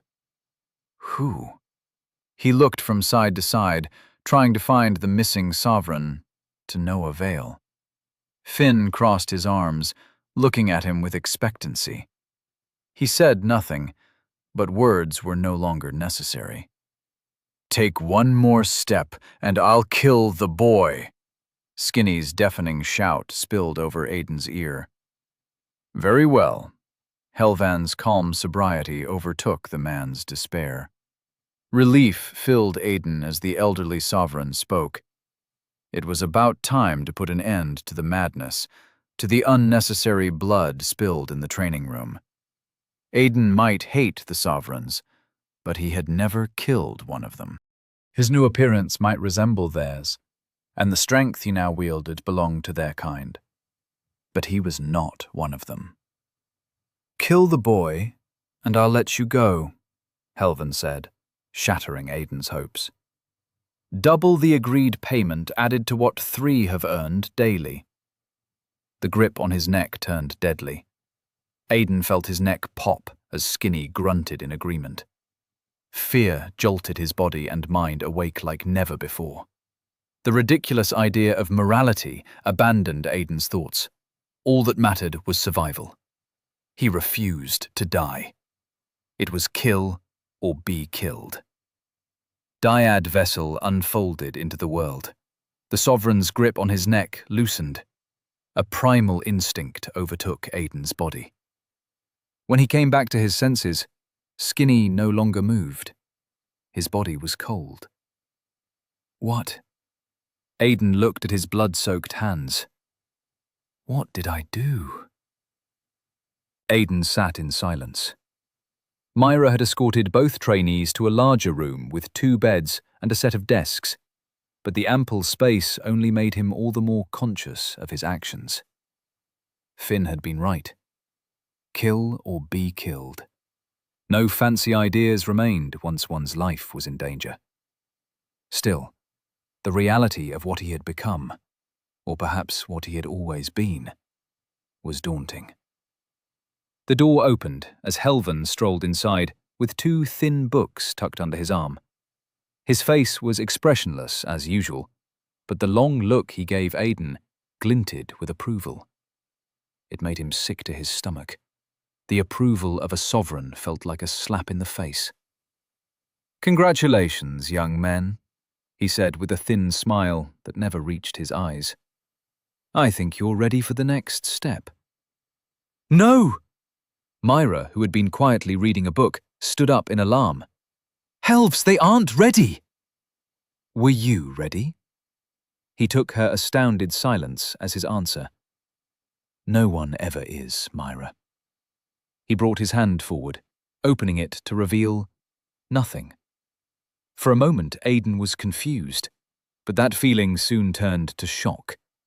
Out of nowhere, a fist-sized transparent sphere appeared in Helvan's palm. "What the abyss?" Finn blurted out. The sphere was polished, flawless. It shone with an unhealthy green light that smelled faintly of death, but the color only lasted a fleeting instant. The emerald hue dissipated, replaced by a pure, swirling obsidian hue that reminded Aiden of the Oz-Tenri circlet. It was an all-consuming black. "This is a warp crystal. A bridge between this world—" "What's a bridge?" Finn interrupted.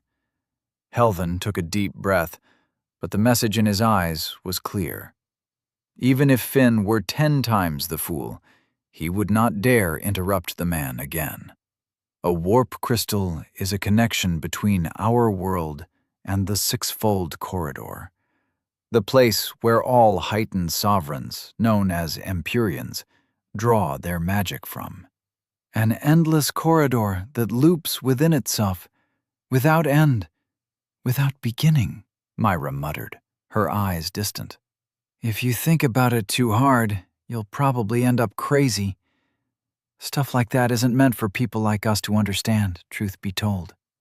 Helvan nodded. "Finn, Aiden, this is your final test." Helvan looked at the warp crystal for a long moment. "If you are worthy, then you'll walk the sixfold corridor, and find your path. What if we don't? Aiden saw the hesitation in the elder's eyes.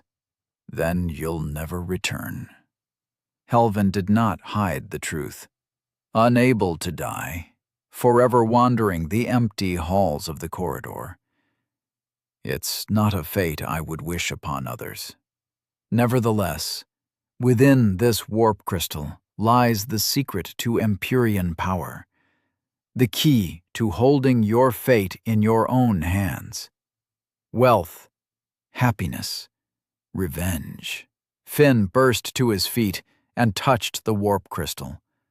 The moment his skin came into contact with the mysterious, color-shifting material, he vanished without a trace. Helvin continued as if nothing had happened. All is within reach, if you succeed. That's normal? Aiden swallowed the lump in his throat. Neither Myra nor Helvin displayed any emotion at Finn's disappearance, so the phenomenon must have been something they already expected. But Aiden could not get over the fact that his friend, if they were even close enough to be called that, had vanished into thin air. Indeed, Helvin remained unshaken. Time in the sixfold corridor does not flow like it does in the Haven. Years there might be no more than seconds here, sometimes minutes. It's not constant. Yep, Myra chirped. But everyone, well, most people know that if you're not back in 6 hours, then you aren't coming back at all. I'll go grab something to eat while we wait. Want something, old man? Helvin ignored her as she left. Helvin, if this is the last test, when I come back, you'll give me some answers. Aiden stood, moving to stand face to face with the elderly sovereign.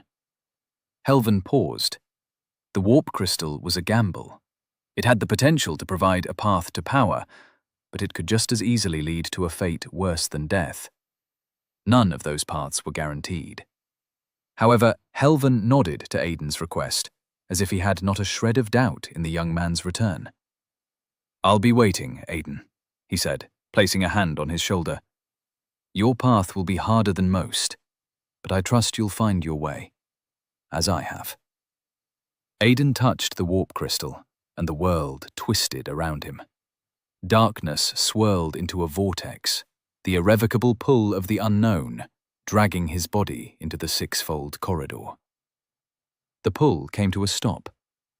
Aiden's bare feet touched the coldest stone he had ever stepped on. But that was not what chilled him to the core. When he opened his eyes, he faced a man, a creature, with molten metal for eyes. Chapter 12. The Sixfold Corridor. Its skin was silver, like a polished sword. Golden hair forged in fire, brushed back into a loose bun, giving the 2 obsidian horns that sprouted from its temples ample room. Whatever the creature was, it towered over Aiden as if he were back to being a minor. The simple white robes that adorned its gigantic frame felt out of place, mundane compared to the regal appearance of gold and silver that adorned its physique. I hath awaited thee, last fragment, the silver giant uttered in a booming tone. Time for explanations I hath not, for mine presence shall be marked by those who linger in the beyond. Maker, protect me! Aiden took a step back. The creature blinked in confusion before bursting into laughter. Surely thou jest. Why wouldst a hunter shield its prey? Commit not the same folly twice, last fragment. I am named Astagon, keeper of the sixfold corridor, the one who watches, the third heir of creation. The giant gave an almost imperceptible nod. It is well to meet thee once more, old friend. Astagon guarded a doorless, dark corridor. No bricks formed the obsidian floor, though swirling, interconnecting spirals and intricate carved lines adorned the walls surrounding Aiden. There was no light other than the creature's burning eyes, but that proved no impediment for one capable of seeing in the dark. I don't think we've met before? Aiden could not make sense of Astagon's ancient tongue. This is the first time we meet, last fragment. But it is also the 6th.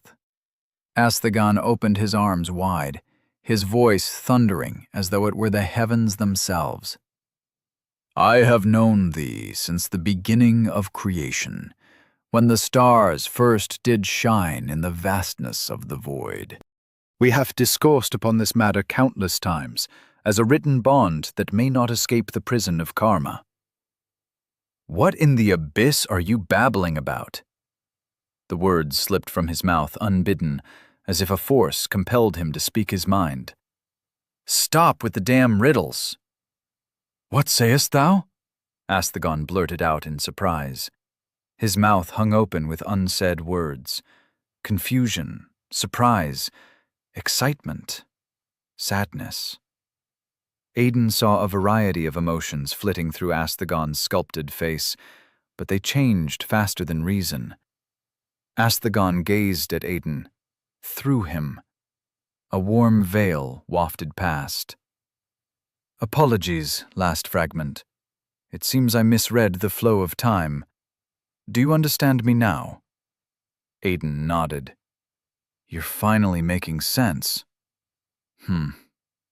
I didn't mean to say that. The 6-fold corridor compels its visitor to speak truthfully, old friend. This is not a place for falsehoods. Astagon brushed his hand against the wall with intimate care. A beautiful creation from a master long gone. A shiver ran through his silver skin. Astagon fell to his knee with a grunt, pain etched plainly on his face. The call of the abyss is strong, old friend. Even in this place, I cannot fight its pull. When Astagon raised his head, there was no fear in his eyes. My job is fulfilled. He might have killed me, but Korvax's hope will live. You know my father? Aiden grabbed Astagon by the shoulder, but let go with a wince. The silver skin's cold aura almost froze his hand solid. Are you all right? The usurper's bonds on my soul are deeply rooted. He will not rest until I have vanished from this realm. Astagon punched the ground, lifting himself with visible effort. The cracks in the black stone mended as if nothing had happened. With my last shred of power, Astagon touched his index finger to Aiden's forehead, I bind you to the 6-fold corridor. A foreign presence entered Aiden's body, disappearing without a trace into the deepest confines of his soul. He could have dodged the hand, avoided the painful touch, but Aiden decided to trust the silver-skinned giant. Walk your path, Aiden. The giant's body became translucent. Rely not on your physical senses, for the flesh can never reach the truth. Rely not on knowledge, as the mind cannot understand eternity. Who are you, really? Aiden spoke in a hurry. I don't understand anything that's going on. Astagon regarded him with a soft smile. I am many things, was many things once, but only one of them truly matters now. He placed a hand on Aiden's shoulder. I am a friend. He vanished as the last words left his lips. Only the 6-fold corridor remained. The walk down the unguarded tunnel proved insufficient to take Aiden's mind away from the absurdity of the previous events. Helven did not disclose much about the warp crystal, only that it would lead to a place called the 6-fold corridor, the root of sovereign power. More like the origin of even more questions. The silver-skinned creature, Astagon, implied his presence here was abnormal, yet Aiden wondered if the elderly man knew about him. Probably. There's a lot he's hiding. His words carried the riddled tone of someone treading dangerously close to breaking a binding vow. every sentence crafted to produce answers while avoiding the consequences of backlash. Aiden understood what he needed to do, more than ever. Get stronger. The weak had no right to live in a world where the strong ruled with an iron fist. Empyreans wielded miracles with their bare hands, spoke to their minds, robbed their bodies of free will with but a whisper. It was impossible to oppose that when your greatest weapon was an empty stomach. It was no wonder his district never thought to revolt. What could they accomplish but a certain massacre? Aiden was surprised others had tried at all. During the weeks of excruciating training, he had learned to rein in his fear, to accept the pain, and let it sharpen into a weapon. Pain had molded him into what he had become, but it was not nearly enough to put him on equal footing with trained warriors. Dyad Vessel made that gap smaller, but the Providence had limits. I need more.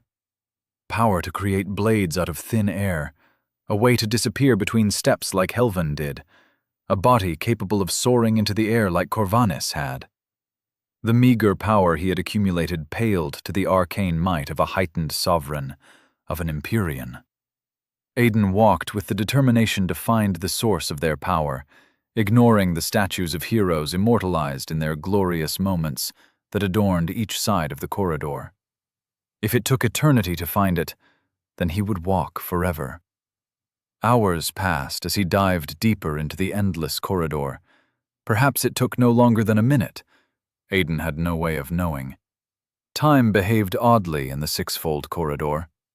His body did not tire, nor did hunger or thirst shave away at his sanity. His thoughts remained untouched by fatigue, unshackled by the chains of bodily needs. Time isn't passing. It was a guess, but Aiden felt confident in his assertion. The idea sounded outlandish at first, but it made more sense the more he pondered it.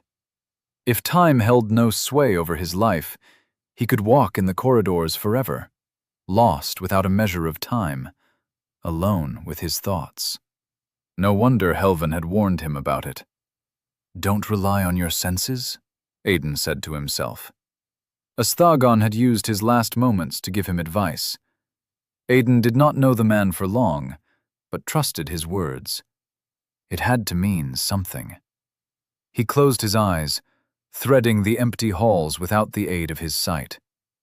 Aiden did not stumble or falter. It was as if something deeper than his five senses guided him, something which he could not place a finger on. He walked without stopping, until he felt a tug inside his heart. Opening his eyes, he saw a door carved into the wall at his side.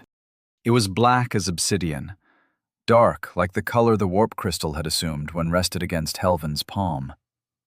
With a touch, he knew the eternity of wandering would end. A path to power. A mere acknowledgement was enough to undo the boundary between the strength hidden behind the door and him. He walked away without another glance. Don't trust the mind, He believed Asthagon's words, took them to heart. Aiden refused to open the door unless that little piece of himself, the one deeper than flesh and mind, accepted it. Years passed, or perhaps not a moment had gone by. Aiden stopped caring. He had long ago ceased thinking. Only one goal filled his mind, and he would not stop, need not rest, before that was done. A door that resonated with his truth, with his soul. When Aiden opened his eyes once more, he stood in front of a white door. It whispered its promises to him as the black one had, but his soul remained unshaken. Its aura conveyed a deep sense of familiarity and potential, something strong enough to rival most Empyreans. It pleaded its might, asserting to him its unparalleled power. Its aura eclipsed the obsidian door. No. Aiden strode past it with a sigh, trying not to contemplate the possibility of being wrong. Numerous other doors manifested in the time he spent in the six-fold corridor. Purple, followed by golden, then green. None of them resonated with his soul, yet he knew any of them would open before him. One left. The six-fold corridor had its name for a reason. It did not hold an infinite number of doorways, even though its length was endless. It held 6 doors. Aiden had no way of telling if other people faced so many choices. Is it normal? It might be part of a test, for all he understood. If some doors were fake, their paths leading to nothingness, then this place was twisted beyond comprehension. A last door manifested itself in front of him. It was red, with rectangular inlays that pulsed like the blood of a living being. The door itself seemed to be made of blood, reminding Aiden of Overseer Trevor's hovering sphere, but the material on it was far too concentrated. It almost looked like a precious gem, a ruby. The aura it emanated was the weakest he had felt. It promised power, less grand than the obsidian or white doors, but it guarded the same secrets that enabled the miraculous healing of broken bones that Myra flaunted as her own, or the magic Trevor used to track him down. Did I make a mistake? Aiden thought to himself, falling to his knees. He felt tired suddenly, despite the corridor's mysterious properties. I shouldn't have trusted Asthagon. Aiden tried to convince himself of that, but his heart beat with a vigor he had never experienced before. Deeper than his flesh, something called to him, urging him to open the door. It was the weakest among all others, but it resonated with him to an inexplicable degree. His skull throbbed at the mere thought of not choosing the door. Inside his chest, a hunger burst into existence. It spoke to him, its intention clear even though it could not form words. "Shut up already," Aiden chuckled bitterly. I know.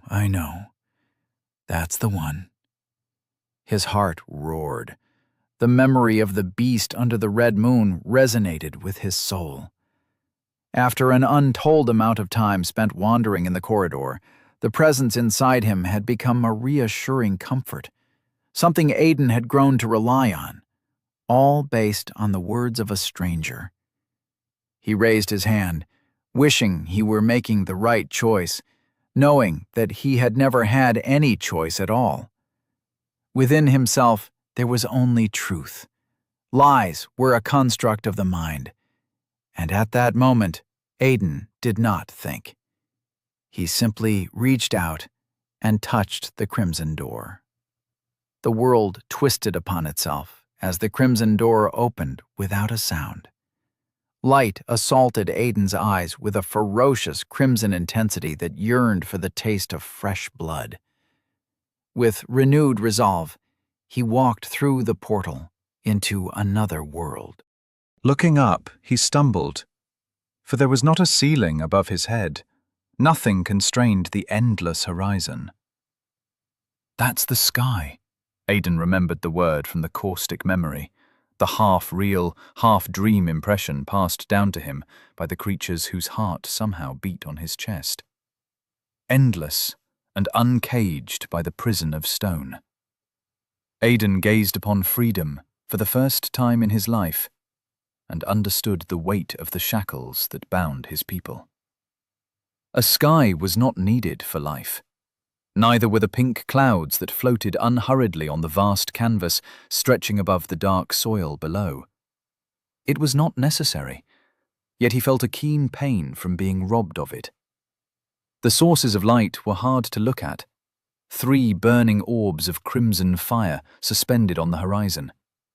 Tears trickled silently down his face. It's not fair.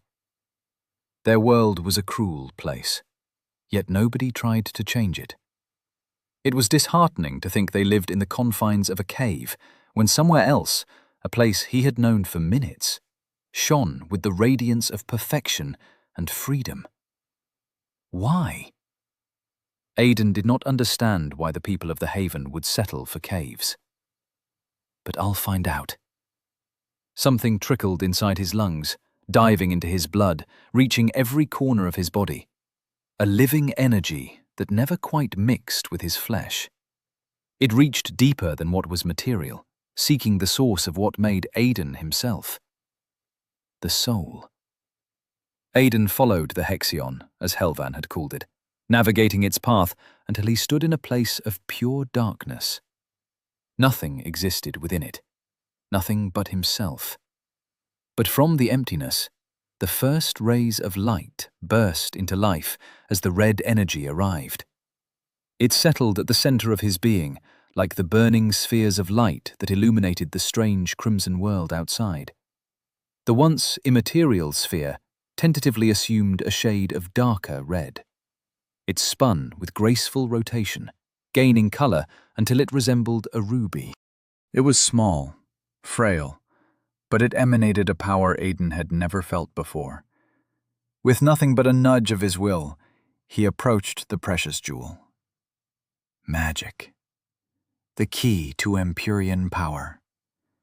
Aiden brushed a hand against its surface, feeling the call of home, of the Haven. The ruby shone brighter, rotating faster, creating an unseen vortex that drew him in with relentless force. Aiden closed his eyes and embraced the pull. Chapter 13. The Blood Path. Stale air entered Aiden's lungs as he returned to the room, to his world. It had been a long time, but his body did not register the passage of time as his mind did. He looked up at the ceiling and realized how much he had lost in a moment.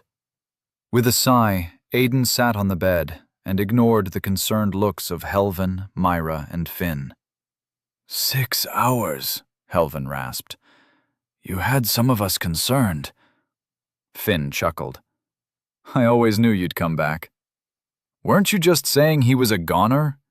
Myra shook her head at Finn's embarrassed face. It's all well and good to have you back. Now spill it.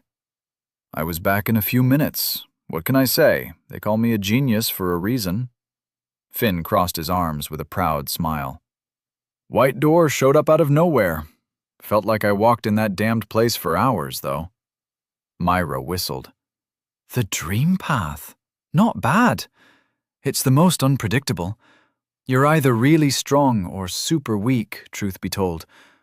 But hey, don't let that get to you. You'll be fine. Probably. Finn's expression soured. Hours? Aiden couldn't help but chuckle. It sounded like a blessing if he ever heard one. He was unsure how long he had braved those empty halls, but it had to be years. It sure as the abyss felt like it. The only thing standing between him and insanity had been the sixfold corridor's mysterious nature. What's so funny? Finn turned away from Myra with a decided harumph. What did you get? More questions than answers, Aiden said absently. Helvan remained silent, but his eyes never left Aiden. The aura that emanated from the old man brushed against him, harmlessly passing through his flesh. Just as the feeling caught Aiden's attention, it disappeared without a trace. A small smile tugged at Helvan's lips. Myra caught the look. A violent breeze burst out from her, freezing Aiden within an instant. How? Her mouth dropped open. How do you have an Astra? Aiden had never seen her so shaken. Oh, what? Are you also going to speak in riddles? Aiden snapped back. Also, Helvan hummed to himself. So he still lives. Which door chose you, Aiden? Red. Aiden wanted to ask about Astagon, but the slight shake of the old man's head stopped him. What's an Astra? It sounds a whole lot like Astraeus. Allow me to start from the beginning. There's much you need to understand, Helvan said. The human mind can't fathom the workings of the sixfold corridor, but some of our wisest have come up with a simple analogy. Each person, each soul, is born with an affinity, a predisposition to adapt to the greater powers beyond this world. The 6 doors of the corridor. It's only possible to attune to one path, no matter how you try, no matter what you do. His words faltered as the shadow of a memory passed through him. With the exception of the man known as the Maker. The Maker is real? Finn blurted out, taken aback. I thought he was just a dumb story made up by the sovereigns. He is real. The severity of the old man's tone was off-putting. Listen, you two. Listen well. If you ever learn his name, you must never say it out loud. Aiden remembered the words said by Astagon. Why wouldst a hunter shield its prey? Helvin shared the same sentiment. For some reason, a mystery Aiden was not sure he should utter aloud, the Maker was not merciful, as the stories told. Why the abyss not? Finn gave voice to Aiden's doubt. Is he shy or something? Speak his name only if you're tired of living. But don't think death will be swift. He watches over the abyss, and that place is worse than people make it out to be. Helvin nodded as he saw understanding dawn on the grim faces of the young men. You asked what an astra was. Aiden nodded. It's a reservoir of hexion within oneself. But you can think of it like a door that connects you to the realms stranded in the 6-fold corridor. Open that door, let the hexion flood you, and you can wield the strength held only by the most prestigious of sovereigns. Empyrean magic. So we can do the same thing you and Myra do? Aiden asked. True power. The strength of an Empyrean. It was what he needed to get his life and family back. How do we do it? Not quite. Touching one of those doors makes one attuned, yet only those who are heightened can bend Hexion to their will and channel it to perform the Empyrean arts. Helvin hesitated. Well, that goes for Finn and the rest of normal people, at least. Myra paced the room with a bone-shivering enthusiasm. But what about Aiden? I've never heard of someone forming an astra without undergoing heightening. Gramps, what's going on here? It's rare, but not unheard of. Helvin turned his attention to Aiden. But I don't recommend you try anything yet. Your astra is too frail, even compared to the weakest reverences out there, the lowest ranking an Empyrean can be. Straining it at this point will cause instabilities in your foundation. It doesn't seem like that bad of a trade-off, Aiden thought. To put it in a way even an idiot can understand, you will never beat the weakest Empyrean if you ignore my warnings. The old man held a severe frown, the weight of his words falling onto Aiden like bags of coal. And those who hold your family are far from weak. All right, I won't force myself or anything. Aiden needed no more incentive than that. First he got that gloom touch, and now this. Don't you ever get tired of pulling shit out of your ass, man? Finn threw his hands in the air in frustration.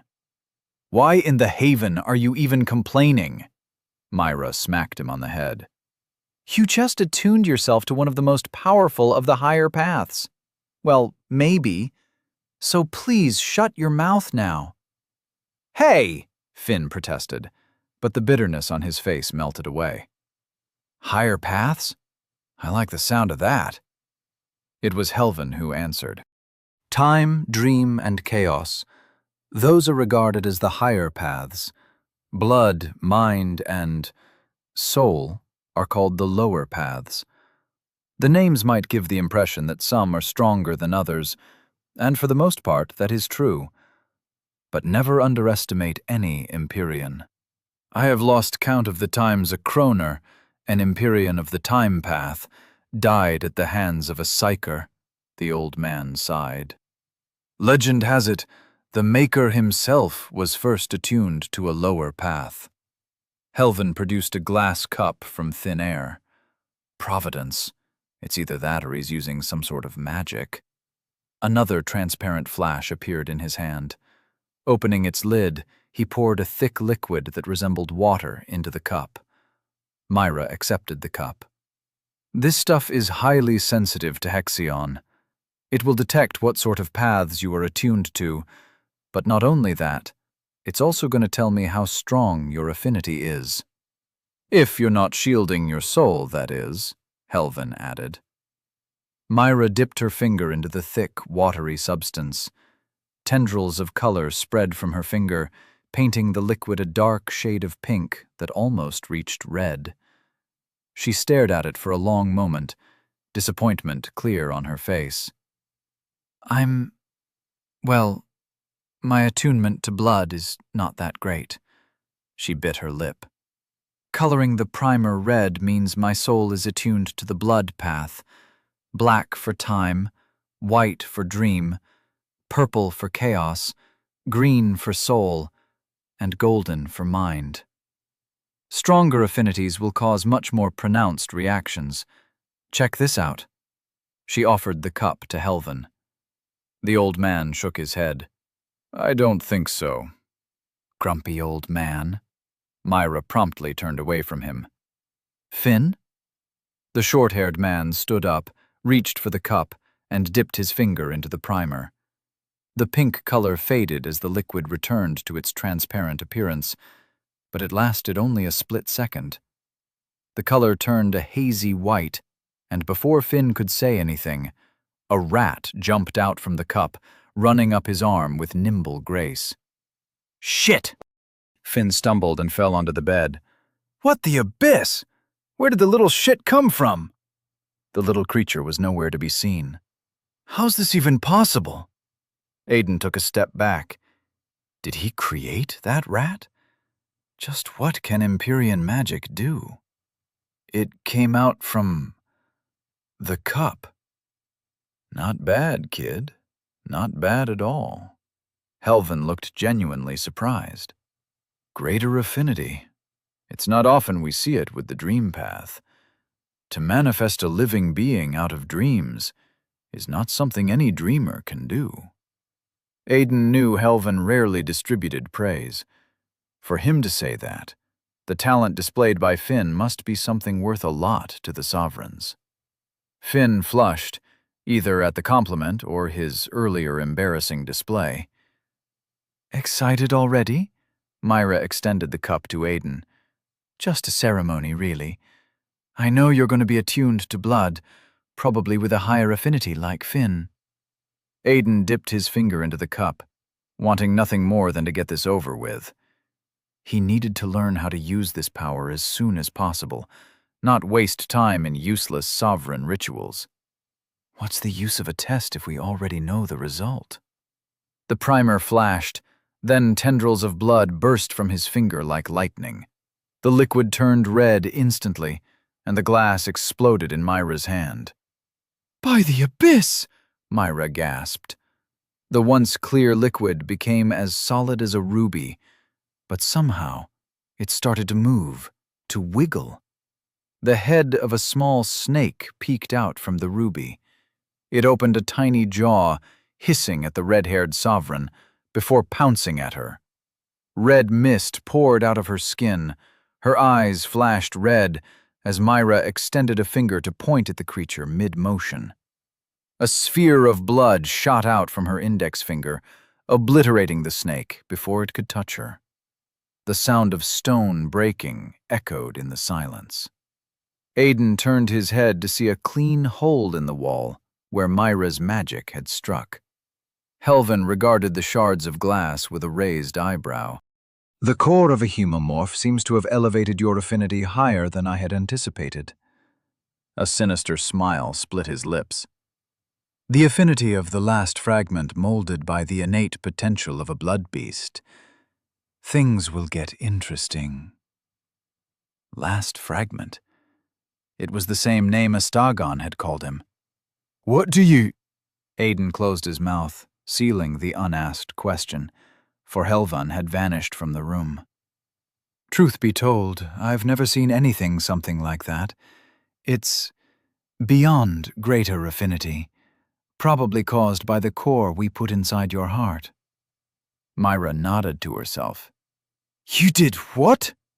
Aiden put a hand over his chest. His heart beat once, twice, thrice. Was it always like that? He tried to reassure himself, but no heart ever beat 3 times like that. It was odd, unnatural. Is something wrong? Myra moved closer with a knowing smile. Don't worry about that too much. No, he stammered. Everything is fine. The last thing Aiden wanted was to be on that metal table again. Dark sight, weird heartbeats, just what in the abyss am I? He watched as Myra left the room, but held no illusions about her ignorance. If Trevor and Calandor had heard his heartbeat, then Myra was no different. She knows more than she's letting on. Aiden lay on his bed, eyes closed in pretend sleep. He did not need his sight to see the texts projecting in his mind from the Aztenry circlet, a remnant capable of replicating the miracles achievable by Empyreans. Astagon, the Beyond, the Blood Path. There was nothing he could do about mysteries he did not understand. Helven had recommended he postpone any experiments with his Astra for now, but the Black Ring was different. Aiden was its sole master, and as far as he was concerned, there were no crippling side effects to using it. The blue screen came to life with but a nudge of his will. The words appeared on the floating sheet of dreamy light. Some of them were unfamiliar to him, but not all. His reading lessons with Myra were yielding results, and the Aztenry circlet itself conveyed the meaning of any words he failed to decipher. Draven von Astreus, Dyad Vessel. Corruption, Median. Blood Path, Reverence, Lesser. Aiden suppressed a groan at the displayed name. Draven von Astreus. It did not take a genius to know that had to be his birth name, his real name. Still, it felt foreign, wrong. He much preferred Aiden. Aiden knew how to activate Dyad Vessel as readily as commanding a limb. Even the partial release learned after rising from first ring to second ring felt natural. It was the difference between a light jab and an all-out punch. Aiden felt the providence growing in size and power with each use, every time it drank more of his pain. The fuel for its progress was pain and retribution. No matter how much he yearned for a simple life, Aiden knew he would never grow stronger without conflict. "Any luck with that Astra thing?" Finn's voice brought him back to reality. He held the book provided by Helven, flaunting his flawless ability to read. A bitter twist on his pursed lips, however, suggested he was not content with whatever answers he had found amidst the confusing symbols. "I haven't tried. What the old man said was, I don't know. Might as well wait another day. It's not like I want to cripple myself or something." Aiden leaned back against the cold stone. Talk about a mood killer, that wrinkled geezer. I keep trying to feel it. The Hexion. That's what the book calls it. But there's nothing inside of me. No Astra. Finn sighed, throwing the book aside. "But you have one. Can you feel it?" "Yeah. It's like a ball of fire in the center of my soul, I guess." Aiden dwelled on the feeling, tracing it back to its origin. It did not take much effort. It's like a limb, there all the time, but you only notice if you're looking for it. Finn picked up the book again, an excited grin on his face.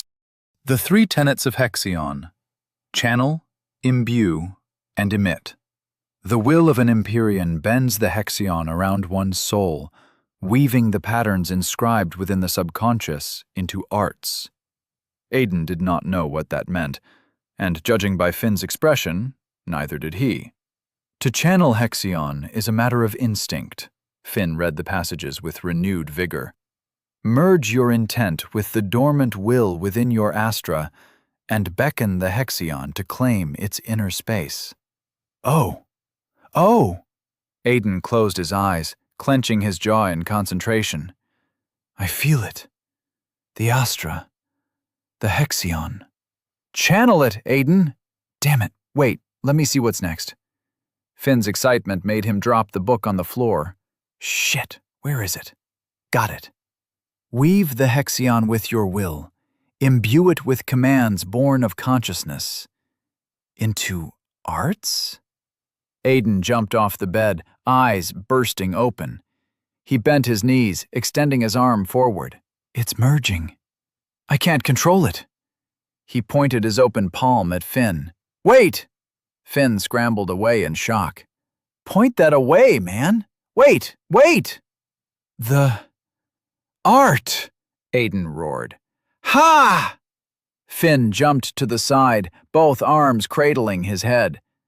The bed groaned from a stray kick, knocked aside effortlessly by the strength of a sovereign body. Uncontrollable laughter soon broke the silence that followed Aiden's shout. The short-haired young man tentatively opened an eye. What? He looked around the room, but found no sign of anything arcane. To the abyss with you, man. You're more twisted than Myra, Finn said, as his face colored. That was a good one, though, Aiden said, catching his breath. You can't blame me. You're a vicious guy, you know that? Finn stood up, brushing off his pants. Don't blame me when revenge comes knocking. Aiden's laughter sounded strange, foreign after so long without practice. How long had it been since he had genuinely laughed? Weeks, maybe longer. Finn picked up the book and silently read the pages, but the amused smile never left his face. He needed that just as much as Aiden did. Perhaps more. This place, this life, can try to break me. Aiden closed his eyes, delving deep within his soul. Do your worst. I'm not alone in this, and I'm not powerless anymore. Chapter 14. Unbreakable Veil. A day passed in restless wait. Helvan's warning had been difficult to heed, but Aiden stayed away from fiddling with the ball of crimson fire that burned within himself. But it should be all right now. Though he tried to convince himself, it was hard to justify experimentation without even a sliver of knowledge of what to do. With a sigh, he picked up the same book Finn read before. Leather-bound, title scripted in golden letters, paper thin and silky. Its appearance alone displayed a luxury only sovereigns bolstered. The 6 Paths was written in its spine. Aiden found a chapter that explained the affinity test after briefly flipping through the pages. The book went out of its way to mix a complicated jumble of unknown words, but slowly and surely, Aiden started to understand the perspective of its author. Affinity does not equal strength, he read the words in his mind. It made sense. Myra had lesser affinity to the blood path, but she was far from weak. It, however, determines the potential for an Empyrean to ascend the ranks. That caught his attention, making him skim through overly drawn-out explanations to find the information he needed. Empyreans were ranked into 4 different tiers of strength and capability. The lowest was reverence, which included both him and Myra, from what he understood, followed by eminence, ascendance, and transcendence. But that was not all. Each rank was further divided into 3 quantifiers of progress: lesser, median, and greater. It's more complicated than I thought. Aiden lost track of time in the gratification of finding at least some answers he needed. It felt as if some of the weight on his shoulders lessened the more he understood about how to get stronger, how to become a greater reverence. It was simple, the tome said. One simply needed to widen their astra from the inside out, leveraging imbued hexion to create an outward pressure against its boundaries. Simple, it said, yet Aiden had no idea what that meant. White hair glistened in the corner of his vision, making him turn his attention away from the book to meet Helvin's wrinkled frown. He walked with steady steps, unfitting for his age. Everything about him felt wrong.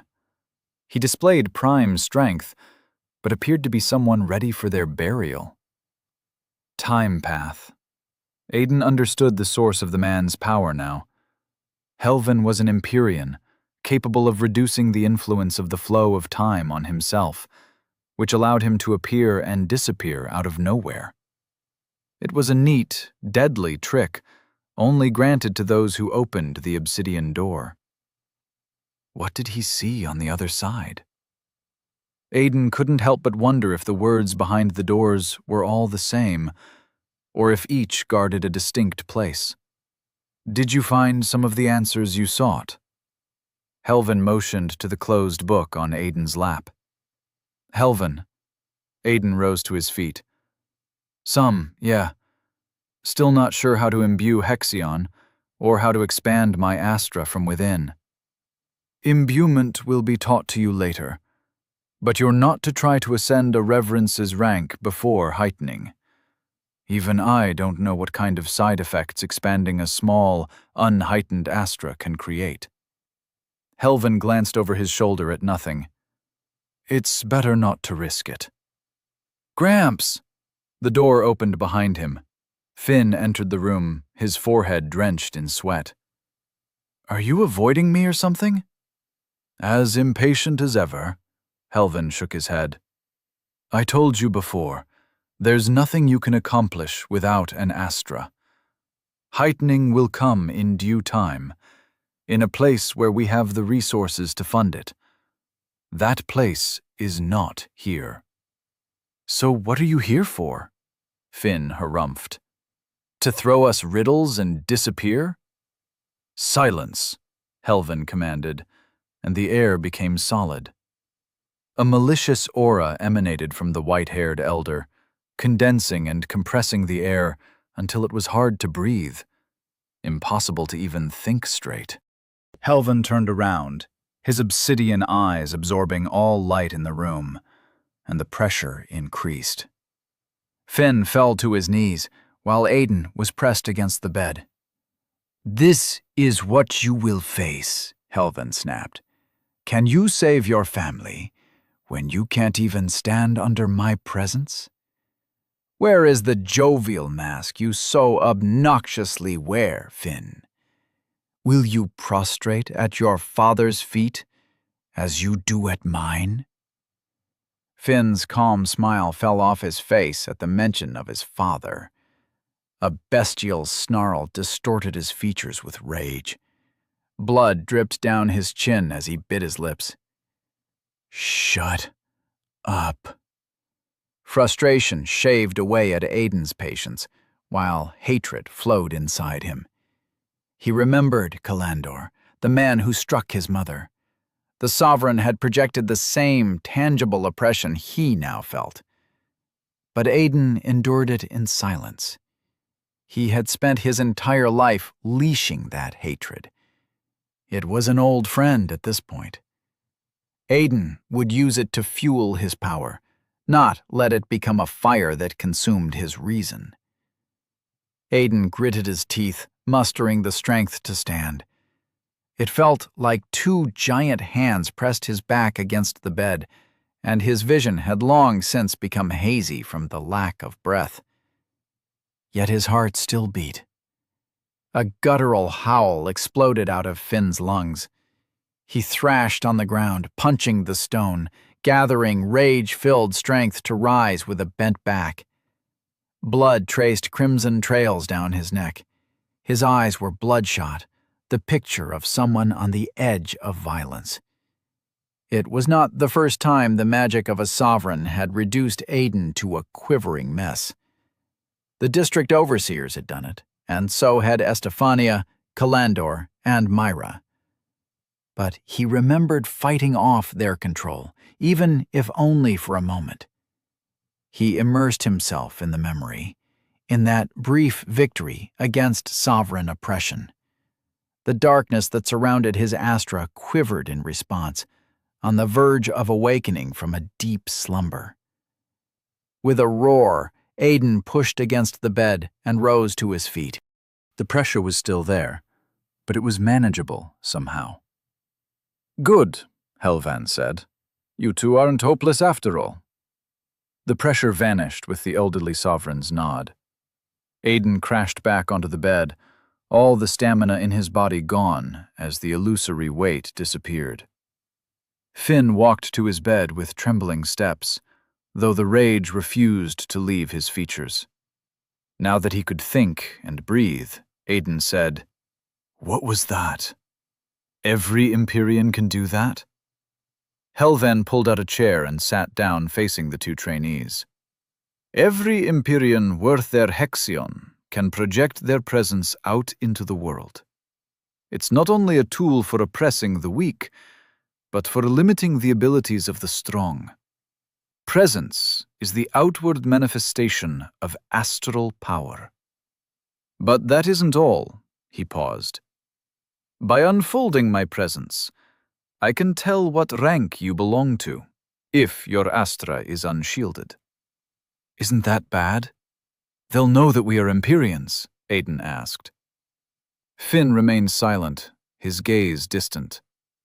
Helvan picked up a book, flipped through its pages with uncanny familiarity, and said, "The Empyrean Principles: Soul Dive, Presence, and Shielding.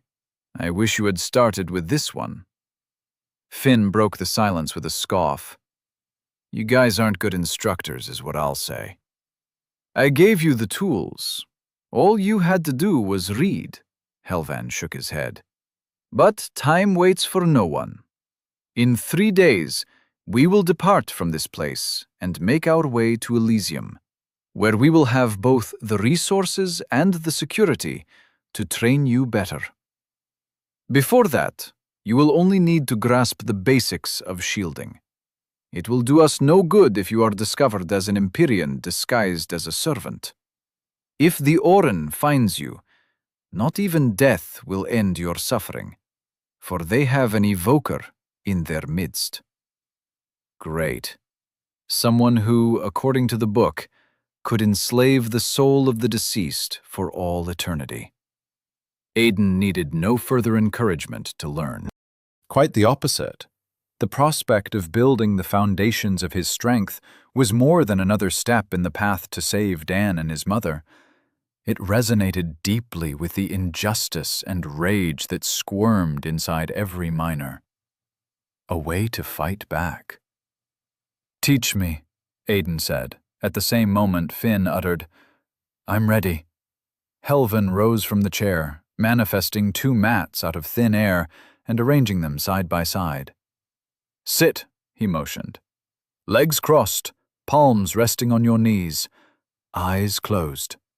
"Show off," Finn grumbled. Aiden did his best to copy the straight-back posture to the minute details, while Finn did the same. The elder examined them, rising to his feet and pacing around them. "Aiden, you can relax. We aren't about to fight to the death. This is just a visualization exercise. Malleable body, malleable mind." "Finn," Helvan stopped in front of him. "Relinquish your hatred until you have the means to act on it. If you can't control your emotions, you will never amount to anything other than a carcass that died with an ugly frown." The words must have stung, for a healthy blush colored Finn's face. Still, he obeyed, and after a few minutes, his breathing was peaceful. "We can begin." Helvan sat in front of them. "First, I will teach you how to soul dive. If you can't find the pathways to your soul, where your Astra will eventually form, then forget about shielding. You will never be able to perform the 3 tenets of Hexion manipulation." The soul is the root of our being, of our consciousness. Helvin's tone suddenly bordered on hesitation. Of our emotions. Someone without a soul is nothing but a husk driven by duty, but they can still project Hexion into arts just the same. I want you to think about a memory that instills strong emotions in you. The lasting ones, those which come to the forefront of our minds, are not usually pleasant. The tendrils of hate and anger are difficult to shake off. Aiden already knew how to find his soul. It came naturally to him at the moment Hexion condensed into his astra, the one that now rested in the center of his being, the rotating ball of crimson fire. He felt it as clearly as his crossed legs, or how a bead of sweat rolled down his neck. Finn could not claim the same. The same snarl of rage caused by the mention of his father returned. Even a fool could guess there was bad blood between them. The memory he was reliving must not have been a comfortable one. Aiden's mind trailed alongside those thoughts until he remembered his father, how his head had dropped lifelessly to the floor, and the grim look on Overseer Corvanus as he cleaned the blood from his blade. Find the source of your hatred, Finn. Helvin's words brought Aiden back from the pain. Trace its origin. Relive that memory. Feel its pain. Follow it. Track the events which caused so much hurt. For at the source of all, you will find yourself. Helvin closed his eyes, heeding his advice, but a sad expression overtook his face. Aiden might have been mistaken, but it almost looked like the old man could not find his soul. He dismissed the thought by how absurd it sounded. Found it, Finn rasped. There is nothing inside. It's just darkness. Of course, you don't have an astra, Helvin said matter-of-factly. That darkness is what your untrained soul looks like. Did you find yours, Aiden? Yeah, found it. I believe the grandiose sight of a torch is still fresh in your minds. A transparent sphere forged of the unbreakable material known as ecran. It resembles glass, yet it is more durable than Shavitri steel. Helvin took his time with each word. Something about his wording bothered Aiden. A torch, not the torch? The sovereign implied that the ever-present light source of his district was not unique in any regard. I want you to imagine the same material encompassing the entirety of your soul, guarding all the darkness within itself, protecting it. Impervious to attacks, unfazed by even the most powerful arts. A shield. His voice shifted from wondrous to serious. The unbreakable veil. The difference between life and death. Got it! Finn shouted with excitement. Abyss, take me! It's there! What? Helvin was taken aback. Take this matter seriously. I'm taking it very seriously, you grumpy geezer. Finn's head slammed into the mat. A frown replaced Helvin's surprise as the surrounding pressure increased. Finn's eyes bulged out of their sockets. Not even his finger twitched under the white-haired sovereign's imposing presence. By the fallen god, you're speaking the truth. Helvin folded his presence within himself. It's flawless. Finn got up with a snarl. A little trust wouldn't hurt, you know. Maybe trace it back until you can find my finger shoved up your ass. Helvin silenced him with a look. Aiden ignored their conversation, letting their voices grow muffled as he dove into the deep recesses of his soul. A sphere, not of fragile glass, but of the unbreakable material that made the torch, or the torches. He needed something vast enough to encompass his soul, to endure the overbearing presence of a hostile Empyrean. Images of the torch flashed under his eyelids, unblemished, pure, everlasting, impervious to the flow of the ages and the ravages of men. Out of nothingness, a facsimile of the Ekran sphere burst into existence around his soul, shining with the same luster as the torch. With a thought, Aiden appeared next to it, so close it took but the lift of a finger to touch its smooth surface. The sphere crumbled to pieces at his touch. "Ah!" he screamed as the shards of his shield tore at the darkness. "Cast the image away, Aiden!" Helvin arrived at his side in an instant, a firm hand pressed over his chest. "Will it to nothingness. Quick, boy, don't let it damage your soul more than it already has." "Disappear!" Aiden shouted within his soul, and the shards of glass vanished. Not Ekran, glass. That's what I imagined. He shivered at the mind-numbing pain, a torment with no beginning and no end, one that not even the dyad vessel could suppress. "Damn it!" Aiden sagged against Helvan's hand. "It's harder than I thought." "Your conscious mind doesn't agree with your unconscious idea of vulnerability," Helvan sighed, returning to his sitting position. "Self-inflicted soul wounds heal, so there shouldn't be any lasting effects on you. Just don't let them accumulate." "Easier said than done," Aiden grumbled, as the pain began to fade. "That is often the truth, but I hoped a young mind would be more malleable." Helvan winced a smile.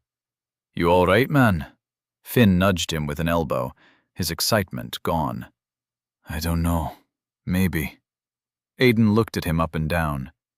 "I guess you weren't lying about being a genius." The short-haired man chuckled. "Rest for a while, Aiden. Practice the first step with caution. In the meantime, Finn, are you ready for what comes next?" Helvan turned his attention away from Aiden. "Haven't you heard, old man? They all call me a genius." Finn flashed him a cheeky smile. The Sovereign ignored the remark. "Will the shield to absorb the color from the darkness? Let it be something that even the strongest rays of light are unable to pierce. If you succeed, the inside of your shield will become pristine white." Finn closed his eyes momentarily, bursting them open in less than a second. His white teeth shone proudly through his grin. "What's next?" Helvan looked devoid of words. "Well, you can go practice with Myra, I suppose." Aiden shut away the distractions, the noise, watching as his torn soul struggled to mend itself. There were cuts in the darkness, wounds with a deeper shade of black than the living ink. "The technique is known as the unbreakable veil," Helvan spoke. "At least, it should be unbreakable, but it all depends on the limit of one's visualization. Some people have a harder time reining in their imagination. But remember this, Aiden. Inside your soul, you are the ruler." Helvan produced a piece of transparent material, sending it flying at Aiden with a flick of his hand. "Break that." The limits of his body were no longer a mystery to Aiden. He could break steel with his bare hands and crack stone with a half-hearted punch. A piece of glass should have provided him with no challenge, yet as he mustered all his power to break it, the piece remained immutable. "Ekran." Aiden gave up on the fruitless attempt.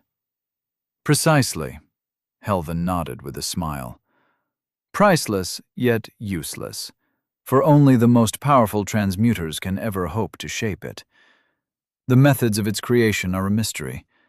You can keep it. It might help you with visualizing your goal." It was a priceless remnant, but Aiden did not refuse the offer. Pride would get him nowhere. It did not build a shield around his soul, and neither did it possess the power to save his family.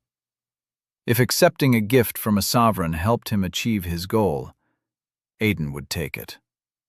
I will return tomorrow. Some guests wait for me. The white-haired elder stood up with little effort. Make your shield in the image of the shard of Ekron that lies in your hand. Cast aside the incredulity that has shackled your will. Tomorrow, Helvan smiled. Withstand my presence without letting your shield break, and I will give you some answers about that providence of yours. Sounds like a deal. Aiden isolated himself from all distractions, diving deep into the dark recesses of his soul, and honed his will to visualize a sphere of protection around it. Not glass, but a material that not even the power of a sovereign body could break. Ekron. The shield formed around him, brought into existence by sheer force of will. Aiden appeared in front of it, and without hesitation, punched it. It shattered under his strength, a failure that produced nothing but pain. The fragments disappeared before causing much damage to his soul. But Aiden did not flinch. He moved through the hurt, with it, and willed another shield to form. Even if it broke 1,000 times, all he needed to do was rebuild it stronger each time. No matter how many attempts it took, no matter the pain. Chapter 15. He Who Ventured Beyond. Helvan glanced at the painting in his office, the same one Aiden had so boldly stared at, a depiction of warriors in battle. Runes mingled with imagery in seamless artistry, making it impossible for undiscerning eyes to spot them. But their effects struck nonetheless. The headache and dizziness forced him to look away moments later. The elderly sovereign had long since come to terms with losing his ability to see the runes, but witnessing someone else flaunt what he had lost brought a sour taste to Helvan's mouth. The boy might think he hid his talent well, but Helvan had known of his gift the second he inspected that shoddy notebook filled with drawings of runes. Sighted, the last fragment of eternity. Helvan prayed to the fallen god, sending his wishes into the unliving void, knowing no one would hear them. Let it be enough. Implanting the heart of a hemomorph into a human was thought to be impossible. The documentation of similar experiments supported that claim. After all, no human could win against one of them in a battle of wills. But Aiden was different. The shackles of fate on the Haven were weakening as the cycle of reincarnation spun once more. It was the last chance, the final stand against a foe who knew no defeat. A chance to lead the Haven onto a better path. Helvan only wished he had the strength to see it through, to guide the young. But he was broken beyond repair. The Maker had made sure of it. Duty was all that remained in the empty hole inside his spirit. The door to his office opened, casting away the recurrent doubt haunting his every idle moment, and Myra ushered forward 2 little men. Minors. The tallest of them, an adult if the wrinkles on his frown were any indication, spoke in a trembling tone that reeked of fear. "Lord," he stammered. Helvan searched his mind for the memory of sympathy, for how to emulate it in his tone before he spoke. "Have a seat." The fear in their faces announced his failure. Without wasting time, Helvan called upon his providence, timeless void, and summoned a binding oath out of thin air. The miners gasped, their eyes wide with terror. "Forgive me, but this is for the greater good of the Haven." Helvan cemented his resolve, casting away the doubt and shadow of reluctance. "What is it that you wish?" he asked, even though he knew the answer. "Revenge, Lord," said the youngest of the 2. The hesitation on his face vanished.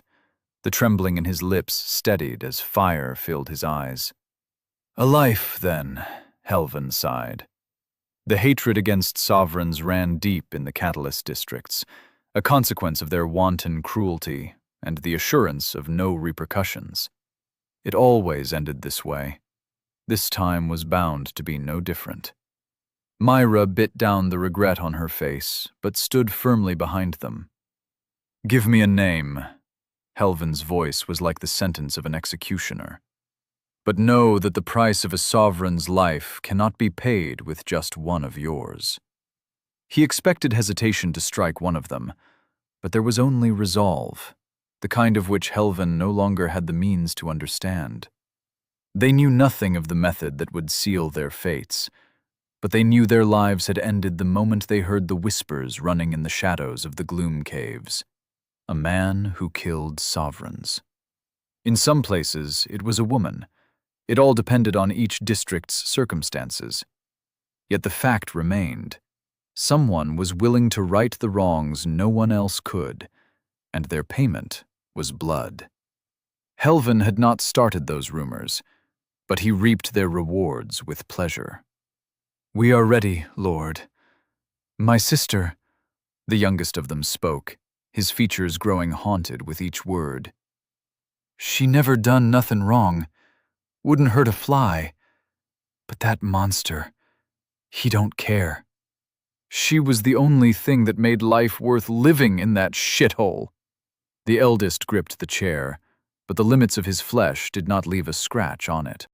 "If we have to die to send that bastard to the abyss, that's a bargain.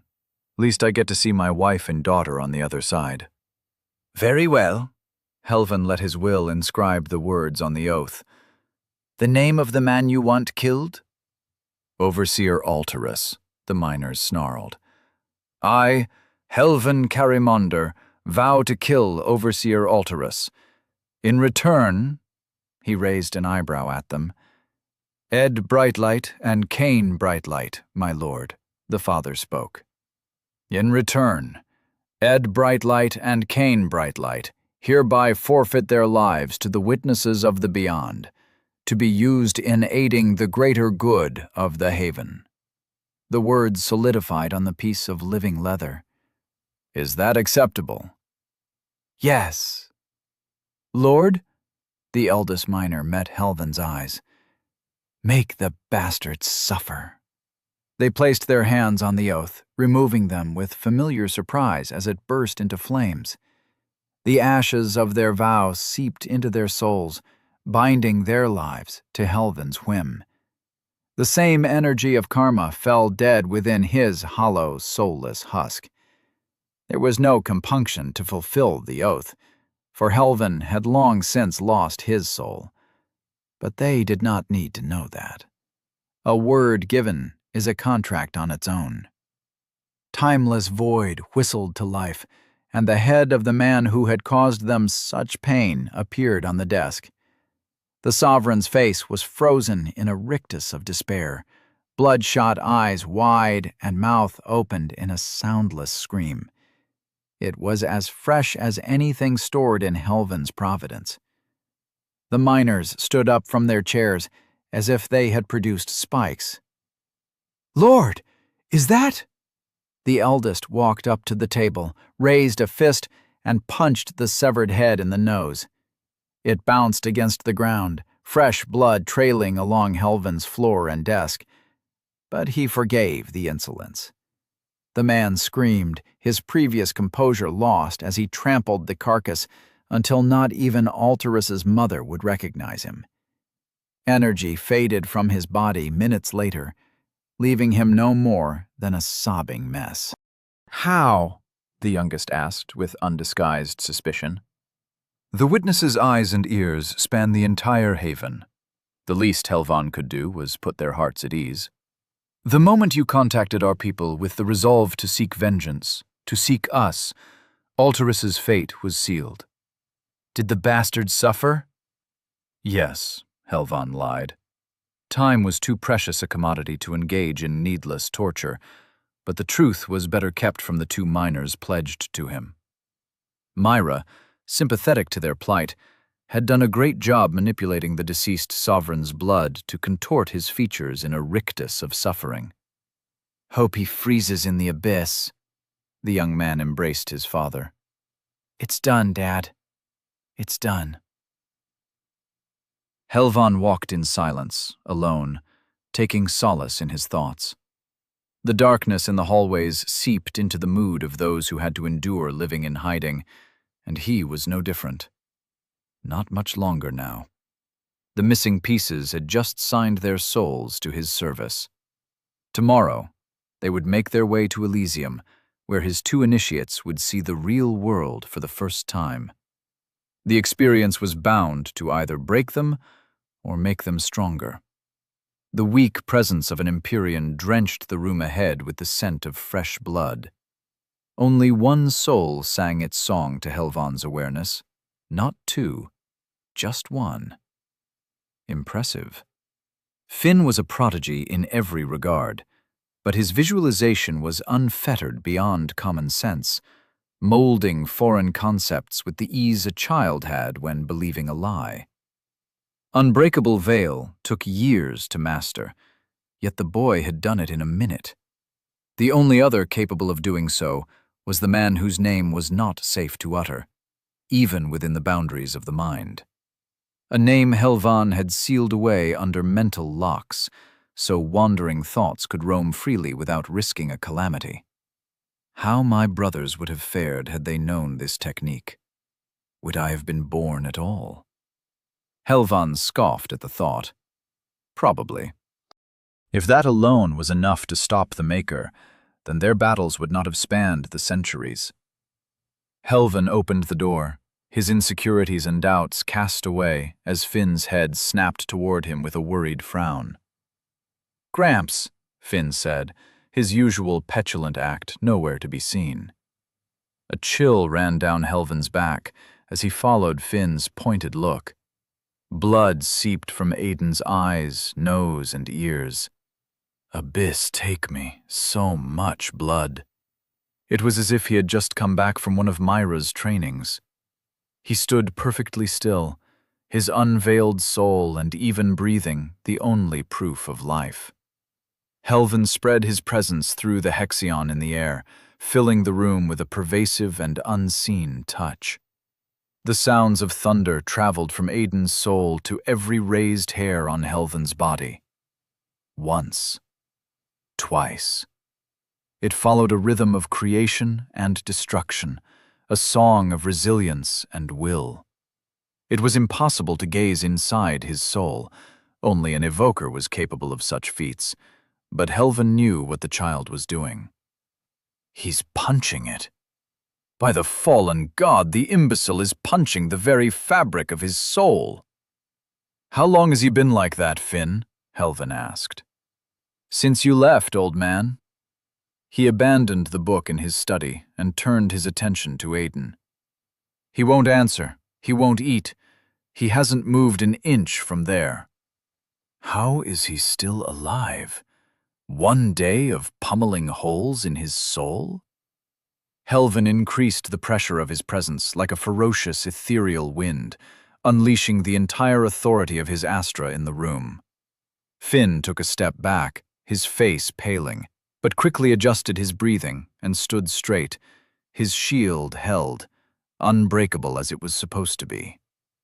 Aiden flinched, his shield screeched and cracked under the force of Helvan's presence, but it held, for a single second. For 1 instant, Aiden withstood the strength of an Archon, suppressed as Helvan was, but that did not take away from the feat. When Aiden opened his eyes, Helvan remembered what fear felt like. Chapter 16. The Price of Power. Aiden met failure with emotionless composure. The sphere surrounding his Astra could be called many things, but indestructible was not one of them.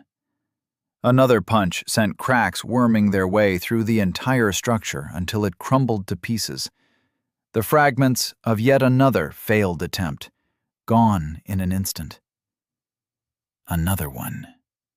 He willed a new shield of Ekron to form around his soul, and the crystalline luster of the material graced his sore eyes once more. One punch cracked it like a broken mirror. Another reduced it to pieces. The cycle continued for hours. The pain became mind-numbing, distracting. It pulled at him, whispering sweet, wordless lies in his ears. As time passed, Aiden understood its meaning. "Let it go," it begged him. "You've done enough," it lied. No. He would stop when his fist broke against the sphere. Not a moment sooner. 3 punches until the shield broke. 4, 5, 6. Progress. Aiden doubted he could keep the frustration at bay if he did not see the fruits of his hard work. How can Finn do this in a second? In one damned try? Unbreakable? The thing that guarded his soul might win a contest of durability against rotten wood. What a joke. The tears in his soul howled a furious tune, like a wound exposed to frigid wind. Aiden willed the shield to form once more, but a pulsing throb shot through him, making his mind falter under the pain. Focus returned as the torture faded, and he floated next to his Astra, the small red ball of flame that illuminated a world of darkness. It almost spoke to Aiden through its warm, flickering flames, but he did not understand the words of Hexion. Only the heightened heard its mystic tongue. Nothing was going as smoothly as he had hoped. For every attempt at creating the shield, a spasm of pain sent Aiden crawling back to oblivion. If only the tears in his soul disappeared. If only they did not add to the list of things that took pleasure in making his life harder, perhaps he could forge something worthy of Helvan's attention. The cuts shivered and shrank. The change was so minute that it was impossible to confirm with sight alone, but Aiden needed no eyes to see inside his own soul. Within the domain of his shield, he was the master of all things. Can it be this simple? He commanded the wounds to close, and they obeyed. I'm so stupid. It is that easy. The wounds closed, their progress perceptible even to physical sight. Yet as they diminished, so did the flickering flames of his Astra. What had been the size of a child's head now resembled an infant's closed fist. The crimson flames flickered and went out, as if blown away by a tempest. The only thing that remained was a ruby ball. Shit. That can't be good. Aiden focused his entire attention on the piece of jewelry that rested at the center of his being, his Astra. He might have done something bad, perhaps irreversible. Was it wise to attempt to will it aflame? Would it consume itself to heal, trapped in a cycle that ended in its destruction? Something deep inside his soul urged him to try. It did not speak to him since the sixfold corridor, a voice hidden behind thought, the melody of his soul. He trusted it once more. Heal, he commanded. Nothing happened. Heal! No perceptible changes. If everything inside his soul obeyed him, then his Astra remained unbroken. For something unbroken could not be healed. The only difference from before was the flames, the Hexion that had burned warmly on its surface. If that were the case, then he needed the mysterious crimson fire to live once more. Burn! The core shivered. No, that wasn't right. Something inside the core shivered, a place that even his perception had trouble reaching. He willed his body forward on a whim, and the projection of his consciousness shot inside it. The interior of Aiden's Astra looked remarkably similar to his shielded soul. A crimson sphere of ruby material surrounded him, the darkness replaced by a deep shade of red, of blood. At the very center, a hole in reality shivered, a gateway to a familiar, nameless place. It led to the mysterious land woven in crimson hues, where the three majestic bodies of flame hung suspended on the horizon. The source of his power, the homeland of Hexion. The Crimson Door chose him, its Hexion filling his being and forging a precious core in his soul. The limits of his affinity were not recorded in the books provided by Helvin, and that meant the extent of his capabilities did not abide by common sense. Helvin claimed only the heightened could weave Hexion into arts, and Aiden believed him. But the old man said nothing about him not being able to call upon it. Aiden focused a wordless command to the other side of the black hole, urging the Hexion to come. It obeyed.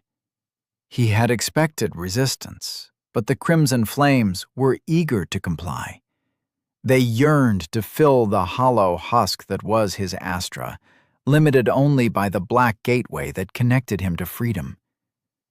With relief, he projected his consciousness outside.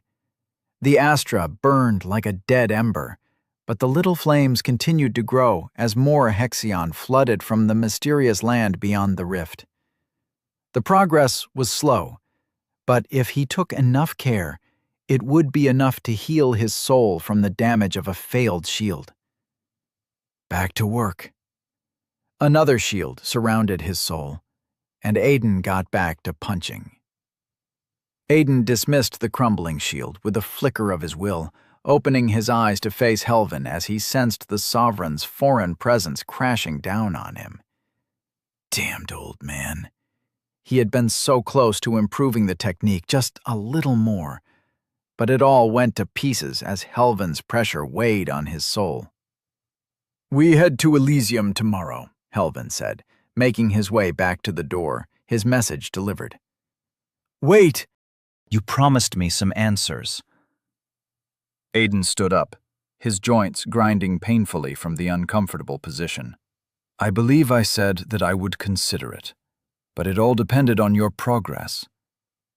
Helvin regarded Aiden with a raised eyebrow. "Shield yourself. It is time for your assessment." Aiden grasped the shard of Ekron in a white-knuckled grip and scrunched his eyebrows together to form the image within his soul, a visualization of a concept he still thought impossible. That was the problem. Deep down, he believed nothing was unbreakable. Imaginary chains, that's all it is. If only he knew how to break them. Finn did not have those, so why should he? It was so simple. Just will it to be indestructible, and his soul would obey. That, however, was as far as the theory reached.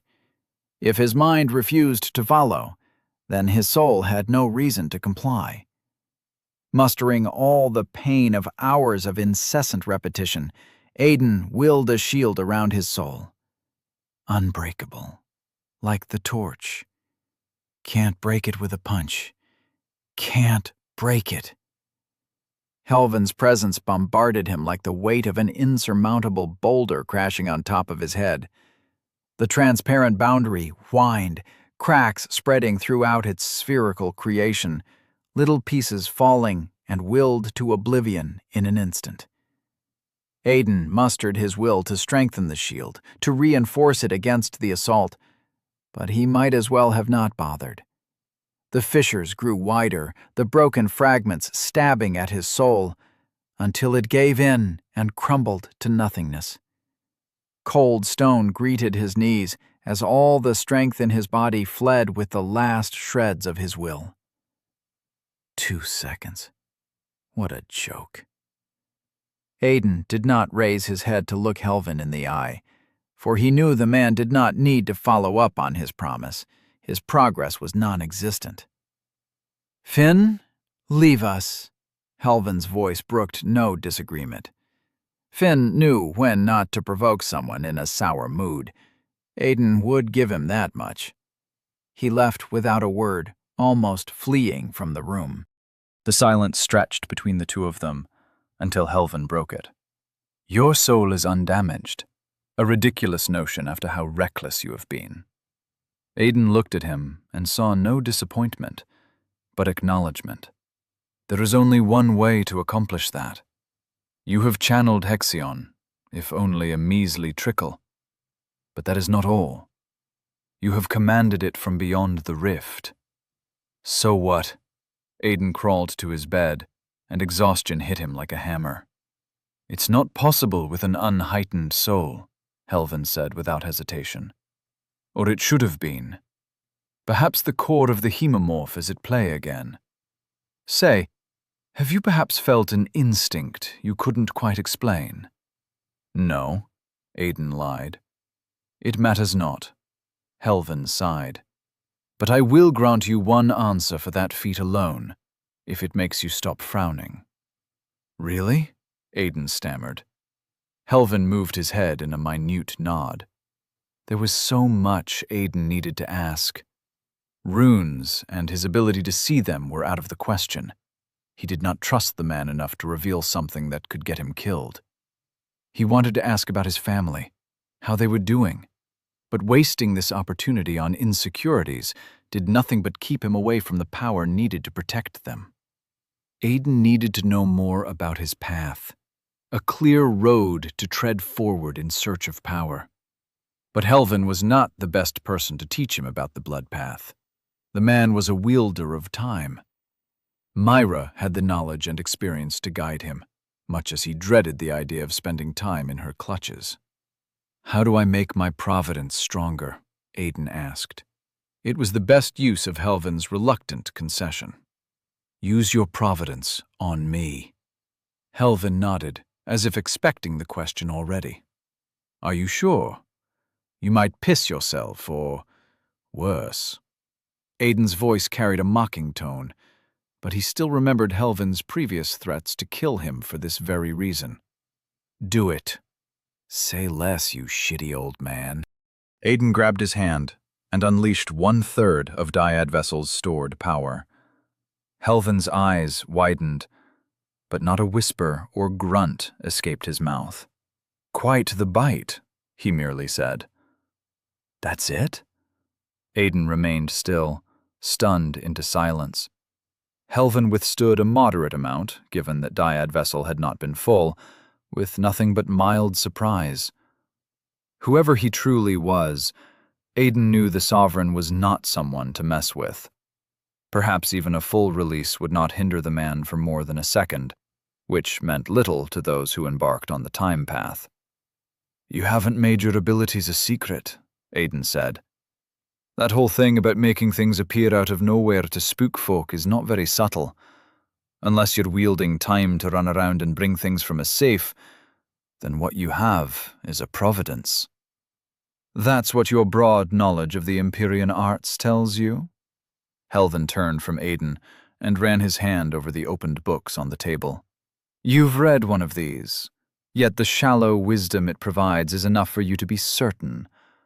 Laughable. You are not denying it. Fancy as his words might be, they were only the elusive dance of someone avoiding questioning. And if you have one, you know how to use it better than me, Aiden said. Helvin stared at him with obsidian eyes that devoured all light in the room. I want you to teach me. Aiden stood up, taller than Helvin by a hand, and forced himself to meet his gaze. Very well. Helvin sat down with a sigh. I did promise one answer, and this is certainly a stretch, but I will entertain it. Now reveal your scripture to me. The word rang with a tune of hollow incomprehension, but Helvin had to be referring to the blue screen and its mysterious text. Aiden summoned it with a nudge of his will. This? What do you think? I am thinking it is impossible to read your mind or see through your eyes. Helvin shook his head as Aiden frowned at his words. Unless you will it to be shared, I will not be able to see it, Aiden. Start with that, then, you shitty geezer. Aiden bit back a reply, but did as Helvin said. The screen flickered from blue to green, and he felt the attention of somebody else on it. The connection was one-sided as far as Aiden understood, its existence based entirely on his will, so he let Helvin read it, Dyad vessel, Helvin muttered the words with a pensive frown. A two-way passage, if I'm not mistaken, able to store and release. Interesting. And you have made quite a bit of progress in ascending your providence. Median corruption already in only a few weeks. You will have Myra to thank for that, I suppose. Aiden's decision proved fruitful. With only a few meaningless words woven into the ethereal light, Helvin could dissect all the known information about Aiden's providence. It also confirmed Aiden's theory of Helvin possessing a similar remnant of his own. There are realms of power, Aiden, each one providing a qualitative increase in the capabilities of your providence. The first one, as you might have noticed, is the corruption realm, followed by refinement and purity. Each realm has 3 stages, lesser, median, and greater, which provide a quantitative increase in the providence's capabilities. You will not learn new abilities, but you might understand how to use it in a better, less intuitive way. Helvin paused for a moment, letting the words sink in. If you want to get stronger, advance through the stages and break through to the next realm. That's a whole lot easier said than done, Aiden chuckled, at undergoing an abyss worth of pain to make the providence stronger. It did not sound appealing. Sure, just call some guys to beat me up. Oh, and make sure to bind them with oaths so they can't run when I use the providence on them. Why would I do that? You have the perfect, most interested candidate at your disposal, Helvin smiled. Who's that? Aiden blinked in confusion. Yourself. Helvin nodded, as if the suggestion was entirely mundane. It will be more efficient, as you can reabsorb a portion of each release back into the providence. Probably, you will not know until you try it. What? I believe you heard me. Helvin cut through Aiden's voice with determined callousness. Unleash your providence on yourself. Reabsorb it. Repeat. But that's painful? Insane? Helvin chuckled. The road to power is trod in blood and pain, Aiden. If you're not willing to do it, others will. And when you face those whose resolve trumped yours, you will die. Simple as that. A gaping hole carved itself in the bottom of Aiden's stomach. The idea sounded plausible, as Helvin explained, but it meant experiencing the same excruciating pain more than once. It was possible, yet insane. What kind of person willingly underwent such torture? The regimen would shave away all that was left of him. Once it was over, would anything remain? Aiden did not know, but that did not stop him. Remember, Aiden, those who flinch at every hardship usually die without even noticing. Helvin departed, his words echoing in the empty chamber. Aiden sat on the mat, killing his hesitation by bringing the image of his family to the forefront of his mind. He felt his providence, its well of pain missing 1/3 of its capacity. With a shuddering sigh, he rolled up his pants, exposing the skin underneath. Dyad vessel opened, unleashing its ferocious bite upon Aiden. Pain stole his thoughts. Everything went blank. Chapter 17. The Sight of Elysium. Aiden gritted his teeth as his fingers broke under calloused hands. The bone snapped like a rotten piece of wood, its pointy, shattered ends piercing his flesh in a torturous cycle that dried the well of tears in his eyes. The Providence whispered its tune of flesh-piercing stabs as another partial release racked his body in a dozen different spots. But its song was not real. No one else heard it but him. There was no proof of its existence after the short-lived throbs that stole the wind from his lungs. No sign of wound. He opened his eyes with a gasp and looked at his fingers for the third time. Unbroken. Normal as far as the eye could see, but the mind was harder to convince.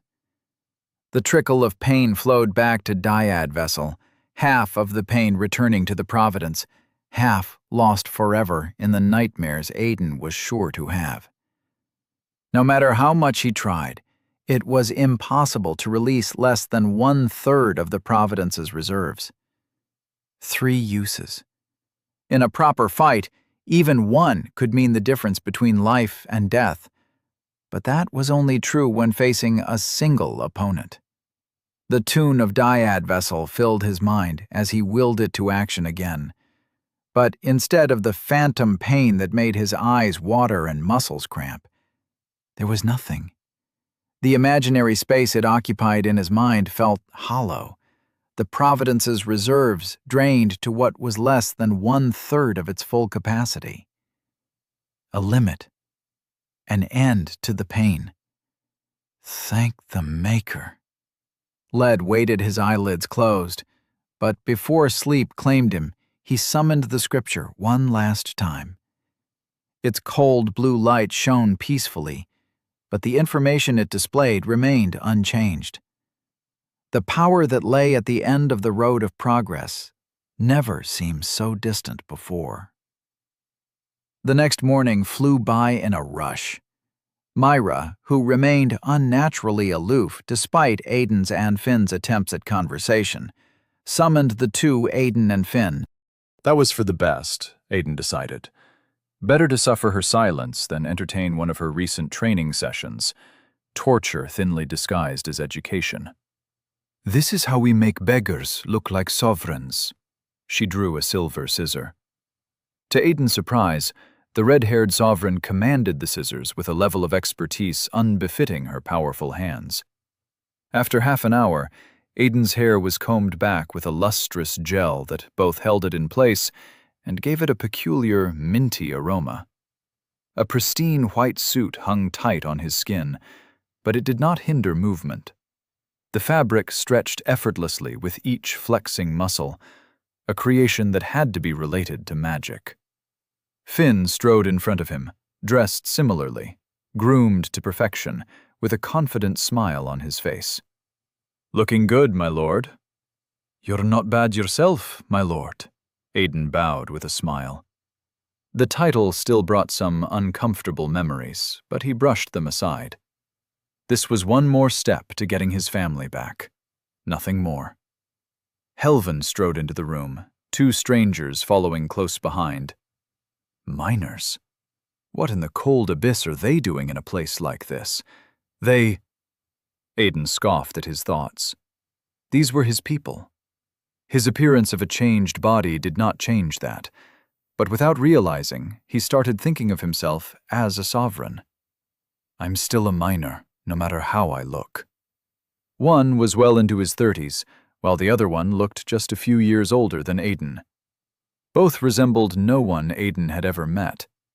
They might have been no longer in Catalyst District 99. Perhaps he would never see it again. Since everyone is gathered here, let me reiterate one thing. Helvin looked at each one of them, likely assuring himself he had their attention. Once outside, no one talks unless Myra or I say so. Not a word, not a whisper. Understood? A round of silent nods greeted him in return. Aiden, forfeit your name now, for you will be known as Draven Orisanth henceforth. He looked away from Aiden before he could voice his protest. Draven. Aiden knew there was more to that name than met the eye, but he had more important things to worry about. Still, he could not shake the feeling that Helvin knew it from before he saw the scripture, before he saw what it called him. Finn, you will be Aemon Orisanth. We will discuss more about your background after reaching Elysium, but before that, just keep your mouth shut. Aemon? What the abyss kind of lame name? The withering look Helvin threw at Finn made him stop in his tracks. They gathered around in a circle, hands linked as instructed. Myra held the hands of both strangers, while Finn, or Eamon, closed the circle on each side. Helvin stood at the center, eyes closed, the perpetual frown making a home of his wrinkled forehead. "Close your eyes," he said. "It is done." Aiden opened his eyes to see familiar ruins stretching to all sides, an ominous grave tune resonating in his bones. The gate stood behind him in all its dreaded glory, the blue light of shining runes whispering its dangerous tune. He looked away before anyone questioned his resistance, adding a dizzy stumble to avoid undue attention. "Shit!" Eamon gasped and wiped the tears from his eyes. "What kind of thing is that? Is that a door?" "Silence!" Helvin snarled. Catalyst District 99, or what used to be Aiden's home.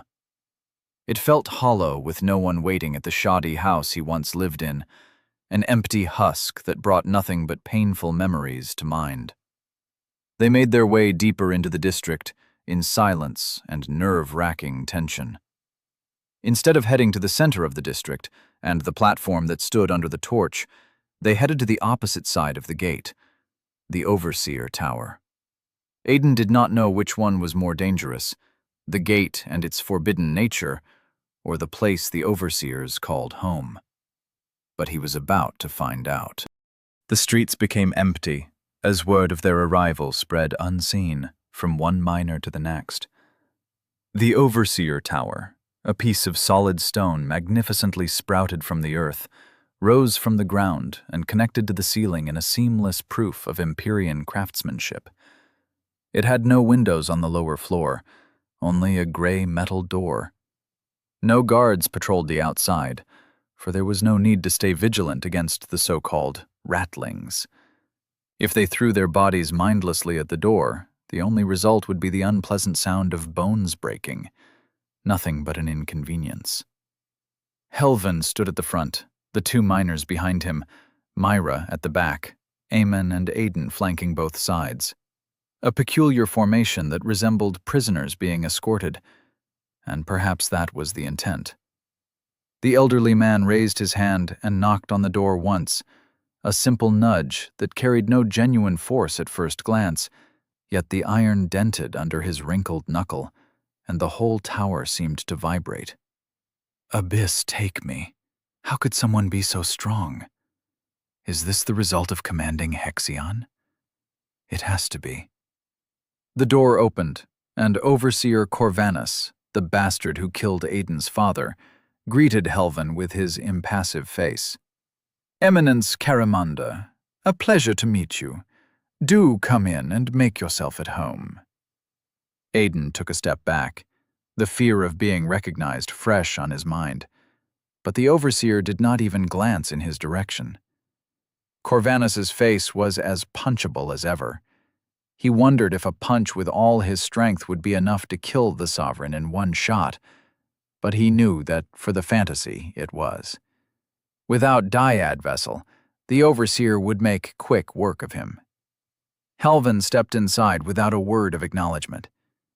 Eminence, the second stage of power an Empyrean could reach, was enough to command respect even from an Overseer. The room put Aiden's definition of the word luxury to the test. Bookshelves spanned the entire sides of the room, tomes crafted in leather and metal linings shining under the amber light of an assortment of light spheres that hung from the ornate ceiling in an intricate pyramidal design.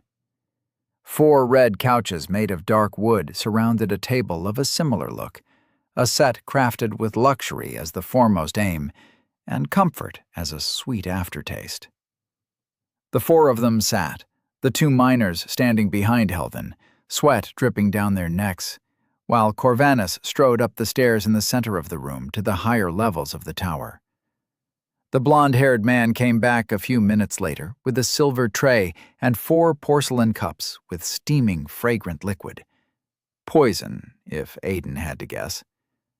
Not even Helvin's glare made him touch the thing. Corvanus looked at Aiden, his eyes examining him from top to bottom with worrying scrutiny. Myra's experiment had made it impossible to recognize him. The idea of a miner walking in sovereign skin was ridiculous, even if he stood as living proof. Yet Corvanus's eyes lingered on Aiden for an uncomfortable minute. "Is everything ready?" Helvin said, as he took a sip. "The remnant requires time to power up.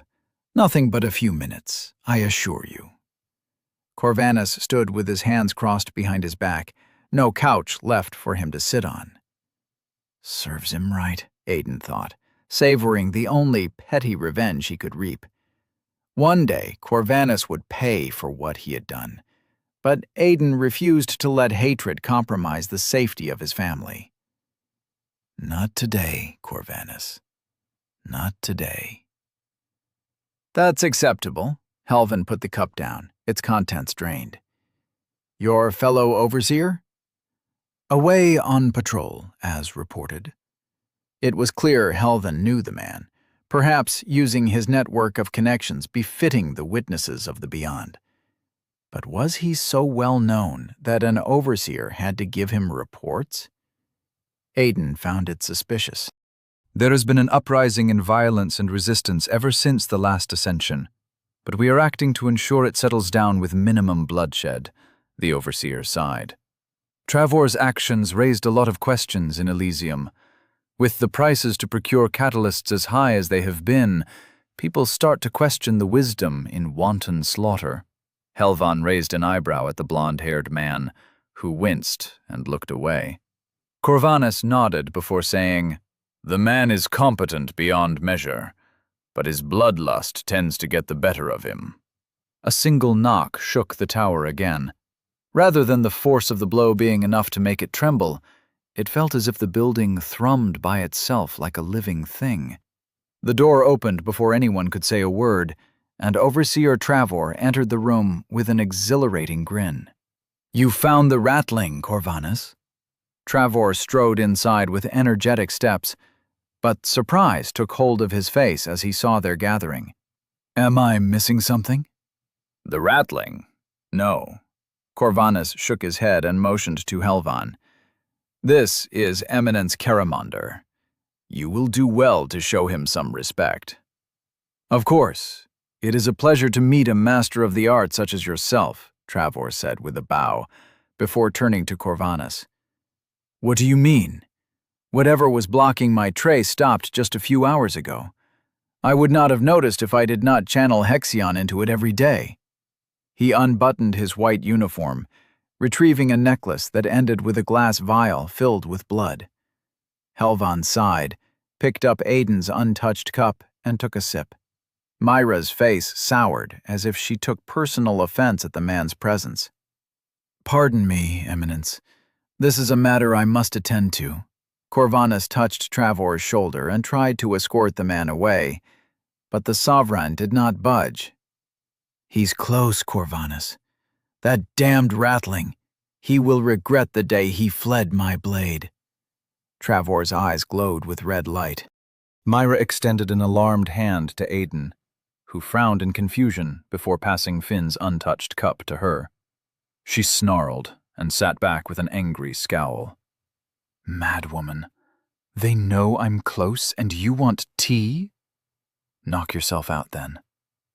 "He is here," Travor shouted, surprise and confusion overcoming the urgency on his features. The vial shone like a red light sphere. Something tugged at Aiden's heart, and the bottom of his stomach fell from the couch as he understood the implications of Travor's actions. The trace led to him. Myra did not want tea. She had tried to hide his presence from the trace. Travor ignored Corvanus's protests and walked up to Helvan. "Eminence, please step aside, for a wretched criminal has infiltrated your crop." He looked at the two miners behind Helvan, and slowly a look of confusion settled on his face. "I do not recognize them." He grasped his pendant, and it shone brighter. With a stuttering motion, he turned his face to Aiden. "It's pointing to you?" Corvanus's face darkened, and he moved closer, his steps the echoes of impending doom. "That can't be possible. You're a sovereign." He paled further, and blood seeped from his wrist until it formed a saber. "Eminence, what did you say your path was again?" "I did not." Helvan sipped the tea, uninterested. Overseer Trevor drew his blade and pointed it at Helvan. "By the power invested upon me by the Maker, I demand you answer." Helvan laid back in the seat, refusing to answer. "Corvanus, assist me. He is the one who aided the Ratling's escape." Crimson veins stood under Trevor's skin, and his muscles bulged with sheer strength. A veil of power spread out from him as he unfolded his presence. Shit. Aiden brought Dyad Vessel to the forefront of his mind, but it was of no use. The Providence was all but empty after his training. Corvanus's blue eyes turned into amethysts. "You truly are competent, Trevor." Light shone from under his uniform as he raised his right arm, fabric tearing under his changing flesh. His skin turned a deathly shade of white, tensing until it strengthened beyond cured leather and iron. Black lines ran along his fingers and on the back of his forearm. Sharp obsidian claws sprouted from his fingernails, as if born from the marks. A nasty spike pierced out of his flesh, adorning his elbow with another weapon. Save the compliments for later. Trevor took a step back. Release your presence already. We can't let him use Kronos' domain. This traitor is dangerous. Blood splashed on Aiden's face. He tensed, ready to engage, but the sight in front of him made him hesitate. Overseer Corvanus's clawed hand impaled Trevor in the center of his chest, a beating heart clenched in his grip. What? Trevor looked down at his heart. Corvanus? Why? To fulfill my duty. The heart exploded under Corvanus's strength. He pulled his arm out from the man's chest, the metamorphosis fading with flashes of purple light. As always. Traitor! Trevor collapsed in a puddle of his blood. You will need to come with us now, Corvanus. Helvan stood up, walking beside the body of Overseer Trevor, and with one glance, his head exploded in a shower of gore. Though Aiden saw no motion, one of the old man's boots was now soaked with fresh blood. Helvan continued to talk to the remaining overseer as if they knew each other. They are working together. It was easy to deduce, but the implications of that revelation shook Aiden to the core. Did Helvan know that man's hands were drenched with his father's blood? Did he even care? Aiden knew he could trust no one, especially not Helvan, but seeing proof still hurt. Like it or not, he had started to see the old man as an ally. Anger boiled inside of Aiden. I had hoped it would not come to this. With my position compromised, the Golden Flame Inquisition will send evokers, perhaps even dreamers, Helvan. Corvanus wiped his arm with a cloth, knelt, and retrieved the pendant from Trevor's corpse. You knew him. Aiden directed his words to no one, standing up with a boiling rage that scorched his soul. He killed my father, Helvan. Helvan did not turn. Your father's fate was never Corvanus's to decide, Draven. He almost killed me. Damn it, Helvan! The man killed my father and got me whipped half to death! Aiden shouted at the elderly man, destroying the couch with a backhanded blow. The miners stepped away with horror on their faces. They were scared not of Helvan or the others, but of Aiden. The realization broke his heart. I dealt no sentence to you. That sin died with the last breath of Overseer Trevor's passion for violence. Corvanus pointed at him, his impassive facade crumbling to frustration. I gave you a way out, you cretin. An apology was all it would have taken for me to fake your death. yet you chose to run your tongue. You fucking dare! Shut your mouth! The overseer's face was red with anger. Your impudence cost the lives of good people. Melissa and Tom. They were innocent, rendered to nothing but corpses because of your childish outburst. Or did you forget that? A blank void overcame Aiden's mind. The Sovereign, Overseer Corvanus, the man who killed his father, the man who did nothing as both Mel and Tom died, screamed with an anger he had no right to feel.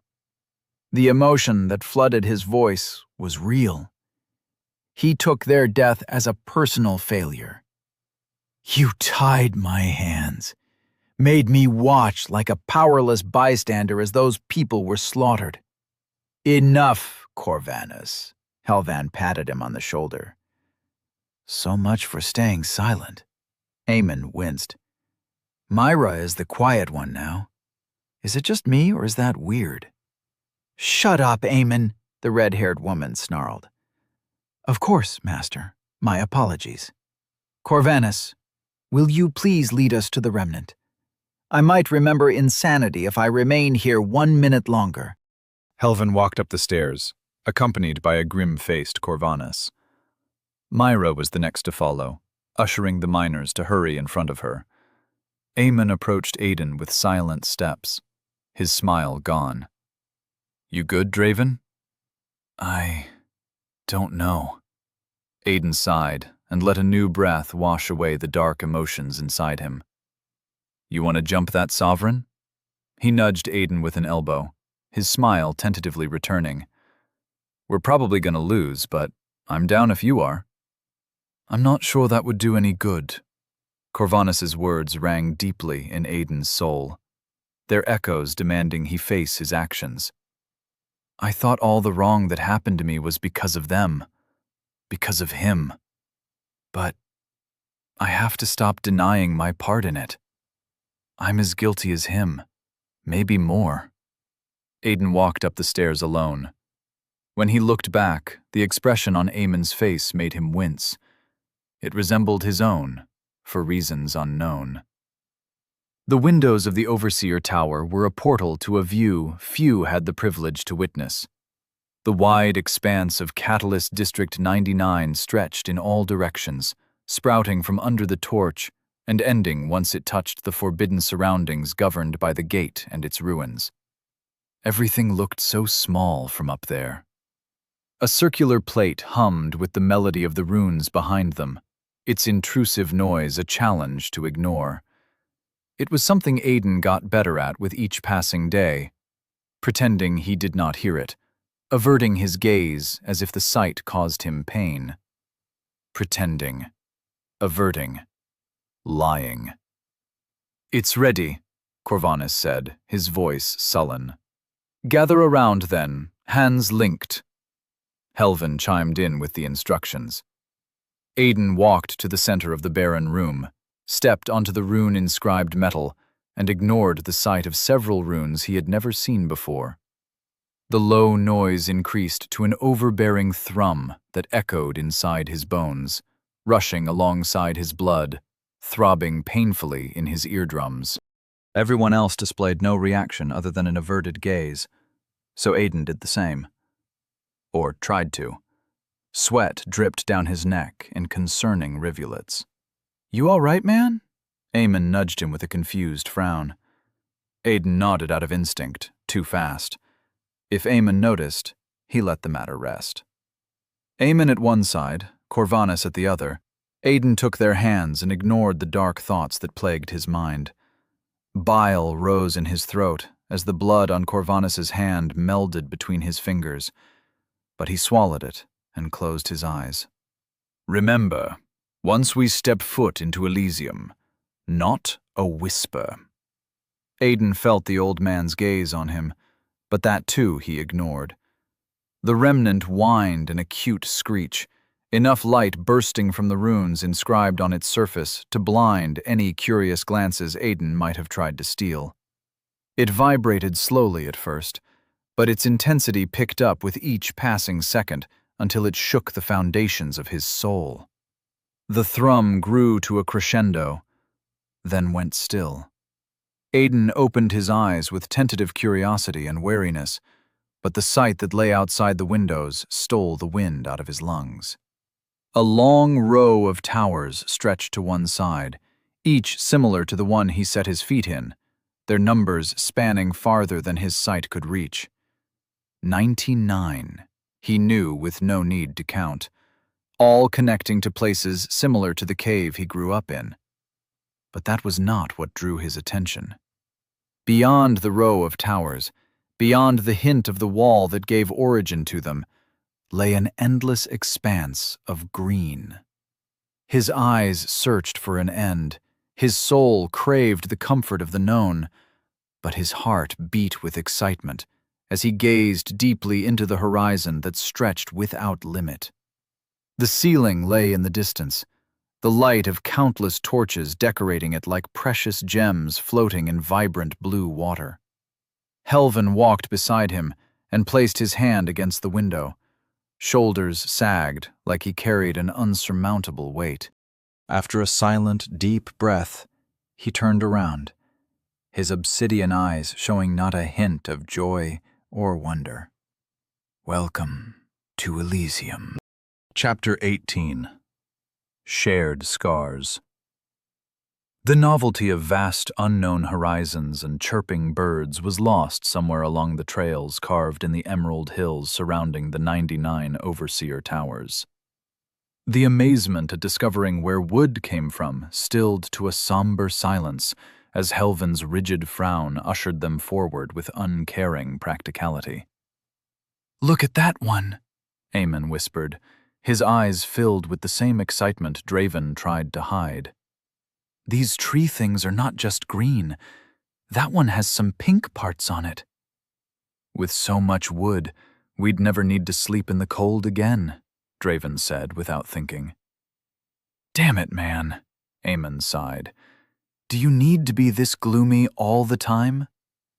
After one day of walking in the wilderness, laughter came easier.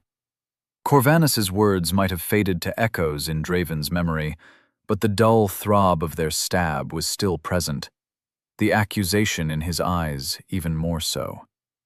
The fresh air in his lungs, the melody of flying birds and flitting little animals drowned his assuaged thoughts. Though he refused to forget them, dwelling on his mistakes would only prevent him from overcoming them.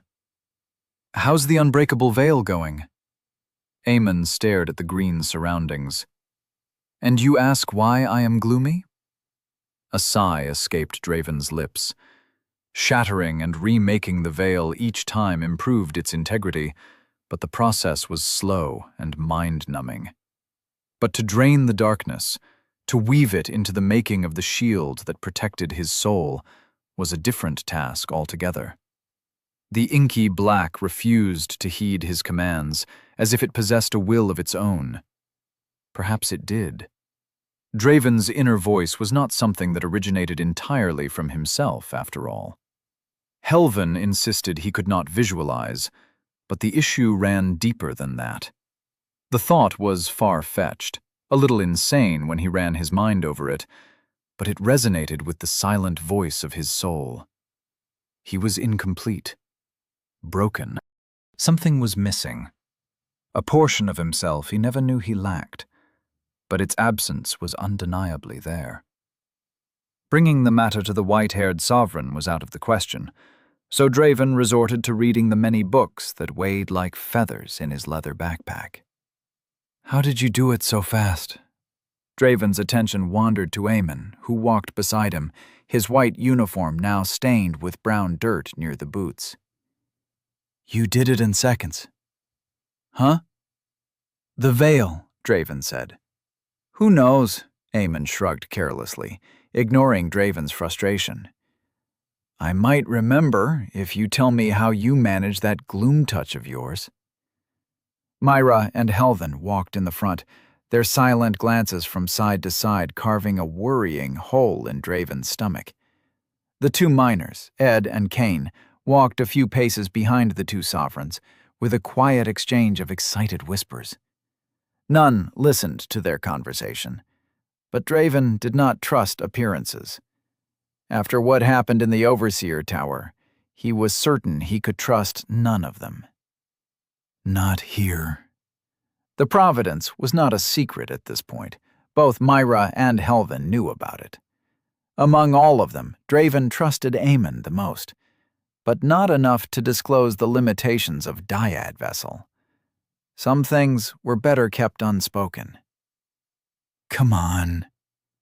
Dyad Vessel, Draven said, shaking his head at the surprise in his friend's face. Drop that gloom touch or whatever. Dyad Vessel, Aemon repeated the words, as if trying to memorize them. Gloom touch sounds cooler, but you're not ready for that. No, it doesn't. It sounds like I'm passing some kind of disease to somebody. Draven lowered his voice, suppressing the defensiveness in his tone. It's gross. Buddy. Aemon's hand fell on Draven's shoulder, mock pity on his face. I'd say that's a pretty good name for what that thing does to people. It gives me shudders just thinking about it. He retracted his hand, looked at it for a second, then sneakily wiped it on his pants. It's not that bad. Draven remembered the eyes of the masked instructors, pushed down the memory of their deaths, and swallowed his words. A deal is a deal, though. But you'll probably be disappointed.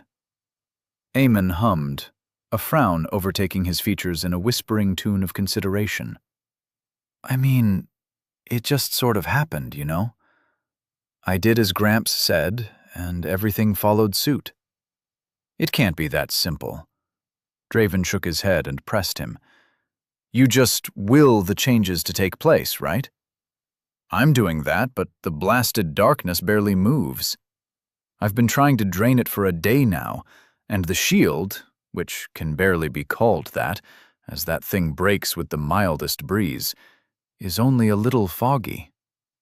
I don't know what to tell you, man. Aemon shrugged, but the hint of a smile annoyingly crept its way into his mouth. But it does feel good to know I am better than you at something. It's almost like the feeling you get when you fill your belly. Get what I'm saying? He slapped Draven on the back and laughed, a contagious sort of merriment that sneaked its way into the dark mood both felt deep down and made it lighter. The day before faded with the dimming brilliance of the countless torches in the ceiling, some even obscured by floating masses of white helvan called clouds. The night welcomed them, bringing them together as the warm campfire chased away the tiredness of a day spent walking. The miners had the worst of it, their short legs and small stature making the trek a challenge to be met with utmost focus, even when the rest of the group actively slowed their pace to accommodate the two short men. Draven sipped a hot drink and watched the flames dance in front of his eyes. Images formed in the silhouettes of the ever-changing ethereal orange of the fire, gone as soon as they appeared. He tried to fix their image into his mind, to visualize them in clear shape, but his thoughts were a mess of chaotic black. Aemon claimed to recall images in his head as clearly as he saw them in reality, but the feat seemed unreachable, no matter how many times Draven tried. He did not know if Empyrean art or personal talent aided the man's ability to instantly dive into the land of dreams. Not there, Aemon muttered in his sleep, something that was becoming more and more frequent ever since he walked the six-fold corridor. He moved them. Draven contemplated waking him up, but let the matter rest. If Aemon was so eager to sleep, then the dreams he must experience might also be at least somewhat enjoyable. It's sooner, Draven. Chills ran down Draven's back at the mention of his name. The dream seemed to fizzle out as he looked at Aemon's sleeping form.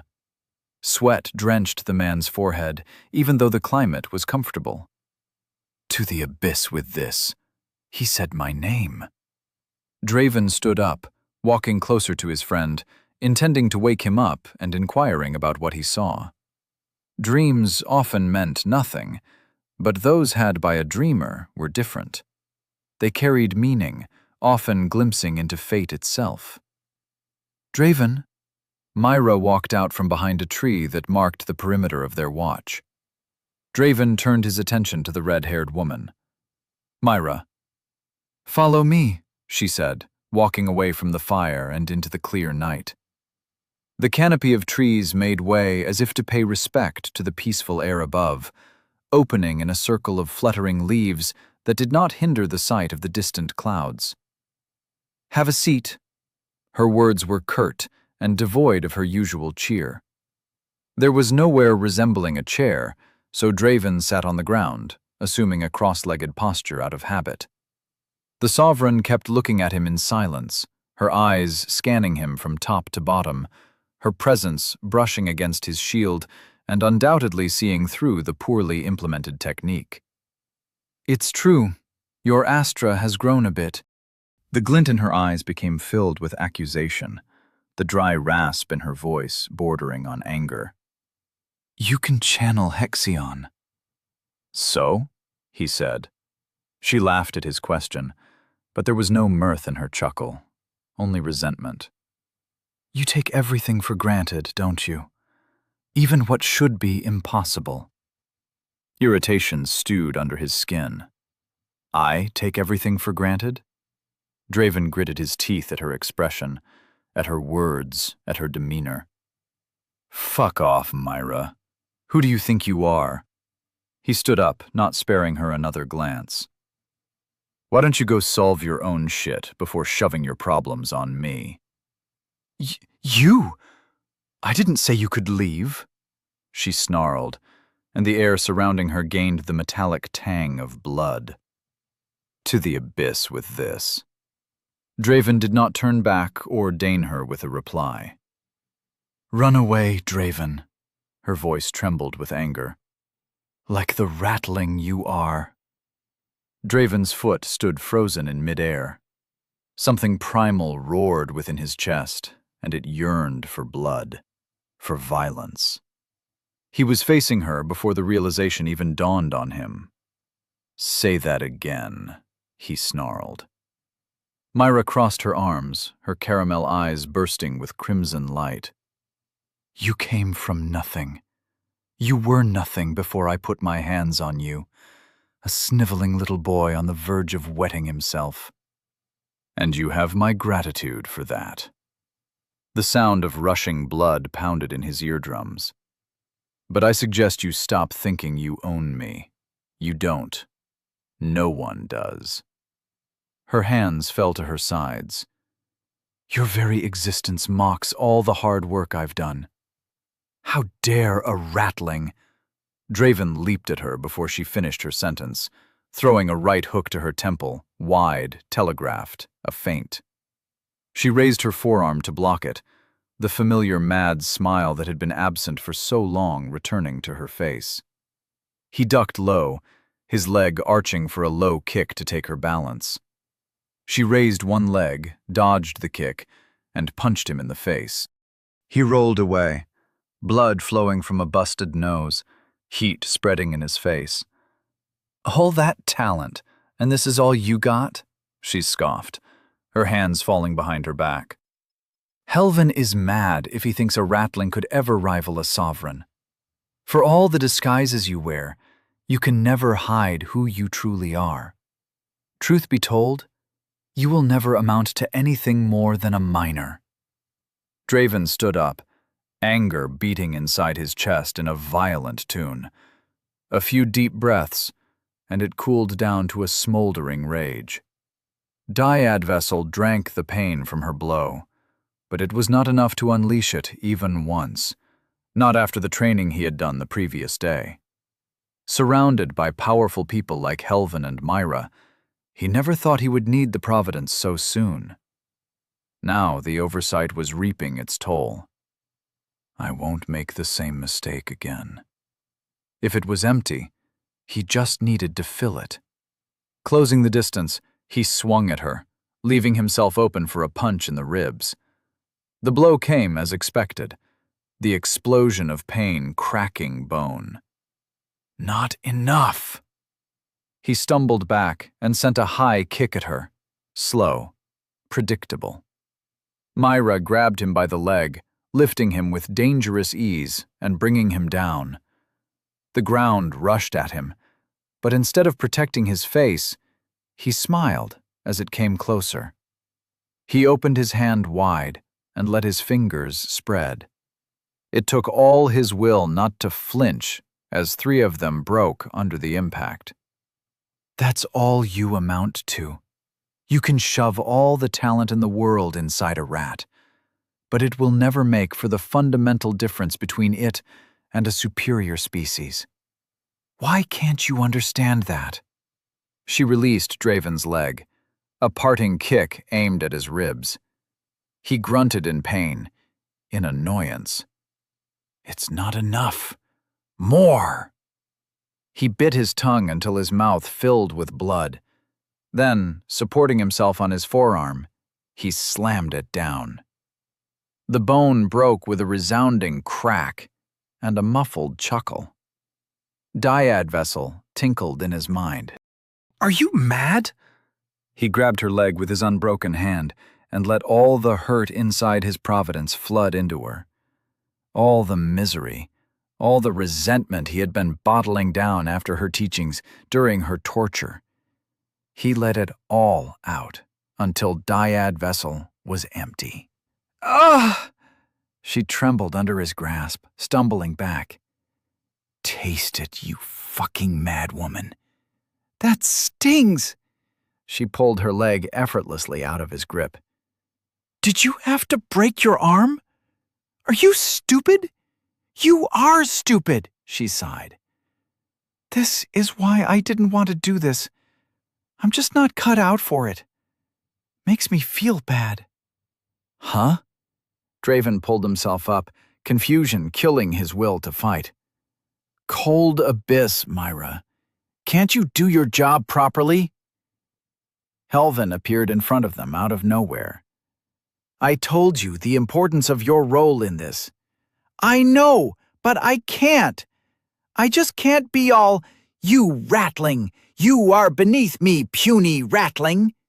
She knelt next to Draven, the anger in her eyes gone, as if nothing had happened. Are you okay? What's going on? If he had ever doubted, now he was certain. Myra was mad. Someone not doing their job as they were supposed to. The old man shot an accusatory glance at Myra. I was hoping the stress and insults would be enough to trigger an advancement to your providence. It was a mistake. Helvin vanished. Yep, not cut out for this at all. Myra helped Draven to his feet. Hope you didn't take those things to heart, Draven. A pink blush spread over her cheeks, and she looked away. I had to at least try it. Draven snatched his arm away from her. Fury, shame, betrayal, it all clashed inside his heart. Disdain, hate, oppression, those emotions he could handle. It was all familiar where he grew up. But playing with people's feelings like this was cruel. Give me the cold treatment, call me in the night for a talk, and beat me up? I mean, you started it. Just saying. She winced. Just leave me alone. Draven picked himself up. He was done involving himself with sovereigns. He tried to stumble away, the few broken bones steadily filling Dyad vessel, but Myra held him back. Cool hexion flowed from her fingers into his flesh for the first time since he walked the six-fold corridor. It was soothing, full of life, warm. I didn't mean the things I said, Myra pleaded. Most of it, anyway. I was annoyed after seeing the level of affinity you had with blood. It made me look like a joke. But I was also thrilled. That was before Helves came to me with his plan, though. Draven refused to look at her, It's cruel, Myra. He gave up trying to convey why. She was a sovereign, someone who would never understand what it meant to be raised in a catalyst district. Forget it. You wouldn't get it. I know. The grip on his arm tightened. Believe me, I understand. How could you? Draven turned to look at her, and her sad face only filled him with fury. Your people will never get what it means to be lesser, to have your life decided as an afterthought, to be worth less than dirt. She met his eyes with a steady gaze. Where do you think Helves found me, Draven? Draven's eyes widened. He was living proof appearances could deceive, but the idea was still hard to grasp. Before him, his father had undergone a similar process, if Helven's words were to be believed. I'm a half-miner, too, she whispered in a broken tone. But, the words abandoned him alongside his anger. I owe Helves a lot. He rescued me from a life. Well, let's just say your district is one of the fortunate ones. So if he asks something, even if I don't like it, I'll at least give it a try. She took a deep breath and blinked away the memories. You and Eamon are like me, but you guys haven't seen the world. I tried to prepare you for what's ahead, but I failed. Myra took Draven's arm again, channeling the Hexion to mend his bones and wounds. You gave me the body to fight, and taught me the skills to use it. But I'd be lying if I said I don't resent you for that. It was hard to meet her gaze, to utter aloud the words she undoubtedly already knew. But it was necessary. Draven had enough of bottling things up. I know, she smiled sadly. Put me beside the people I once hated, and the past me could not tell the difference. Draven wondered how the boy who once sneaked out to see the gate would react if he saw him now. Resent her as he might, her smile resonated within him, for he knew her pain all too well. I can't help you with your providence. Her eyes wandered from side to side, as if looking for an elderly man in the shadows. But I can teach you what I know about the path of blood. The light drifting from the torches far in the distance illuminated her hesitant face. For the first time, Draven saw Myra not as the unstable sovereign he had assumed she was, but as a broken woman, doing her best to hold all her fragments together. In her eyes, he saw his own reflection. Chapter 19. The Resolve to Break Barriers. The forest seemed to part before Draven's momentum. The night was the only time when sitting down to eat and rest was allowed. Helven made sure any delays were swiftly dealt with. The fast pace was not enough to shave away the stamina of Draven's Hexion-forged body, but it sure took its toll on the miners. Ed and Cain were still reluctant to start any conversation other than amongst themselves, yet Eamon had a way of drawing people out of their shells. The exhaustion probably aided in overpowering their fear. Cain, are you good? I already told carrying you for a bit is no big deal. Eamon slowed his pace to check on them. No, Lord, that's not... Cain, their youngest, stammered between breathless gasps. Drop the Lord thing, man. Eamon shook his head, frustration at repeating himself apparent on his face. Eamon is enough. Yes, Lord, Lord Eamon. The youngster shook his head again. I meant Eamon. Eamon frowned, whispering complaints about his name to himself, but kept on walking. Cain and Ed looked at his back, and even a fool could see the wariness in their features. How rare it must have been for a sovereign to treat them like people. How outlandish for one of them to offer help. If Draven were in their shoes, he would have seen the action as nothing other than a trap. The same thought must have been crossing their minds. Red hair floated in the wind on Myra's wake, free and vivid as living fire. She strode forward, her steps ready, devoid of hesitation, and filled with a grace only those who mastered the art of combat could achieve. She turned her head, as if sensing Draven's gaze, and smiled. Draven looked away faster than a child pulling his hands away from a hot piece of coal. What's her deal? The conversation they had the previous night was still clear in his mind, but he struggled to make sense of her words, or the offer she made. Was it a trap? He laughed as soon as the thought came to mind. Of course not. But maybe she had another motive, a hidden goal or a mission that Helvin ordered her to follow. A plan within a plan. Even so, a chance to learn about the Empyrean arts, to use Hexion in ways other than to heal the damage he consistently dealt to his soul, was tempting enough to make the possibility of refusal a fool's choice. I wouldn't recommend it, man. Eamon winced and shook his head as if trying to shake some fleas loose from his hair. Huh? Draven said, drawn out of his musings. She's pretty. Nobody can deny that, but come on. Eamon came close enough to make his whisper secretive. She is not right in the head, my guy. And not in a cute sort of way. More like I'm gonna kill you in your sleep sort of crazy. It's not like that. Draven's voice came out louder than he intended. Myra and Helvin looked back. A ripe blush spread through Draven's cheeks. Can't fix crazy, Draven. Eamon patted him on the shoulder. Why is it that only you got the cool name? He whispered to himself again, his face souring. The wind blew gently against Draven's back as the trail into Elysium deepened amidst the cover of trees and life.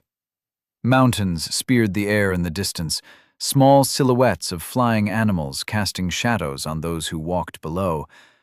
Yet only one thought occupied Draven's thoughts, a single-minded aim that he could not afford to forget. Get stronger. Dan and his mother depended on him. Helvin's vow was not enough to inspire confidence in their safety.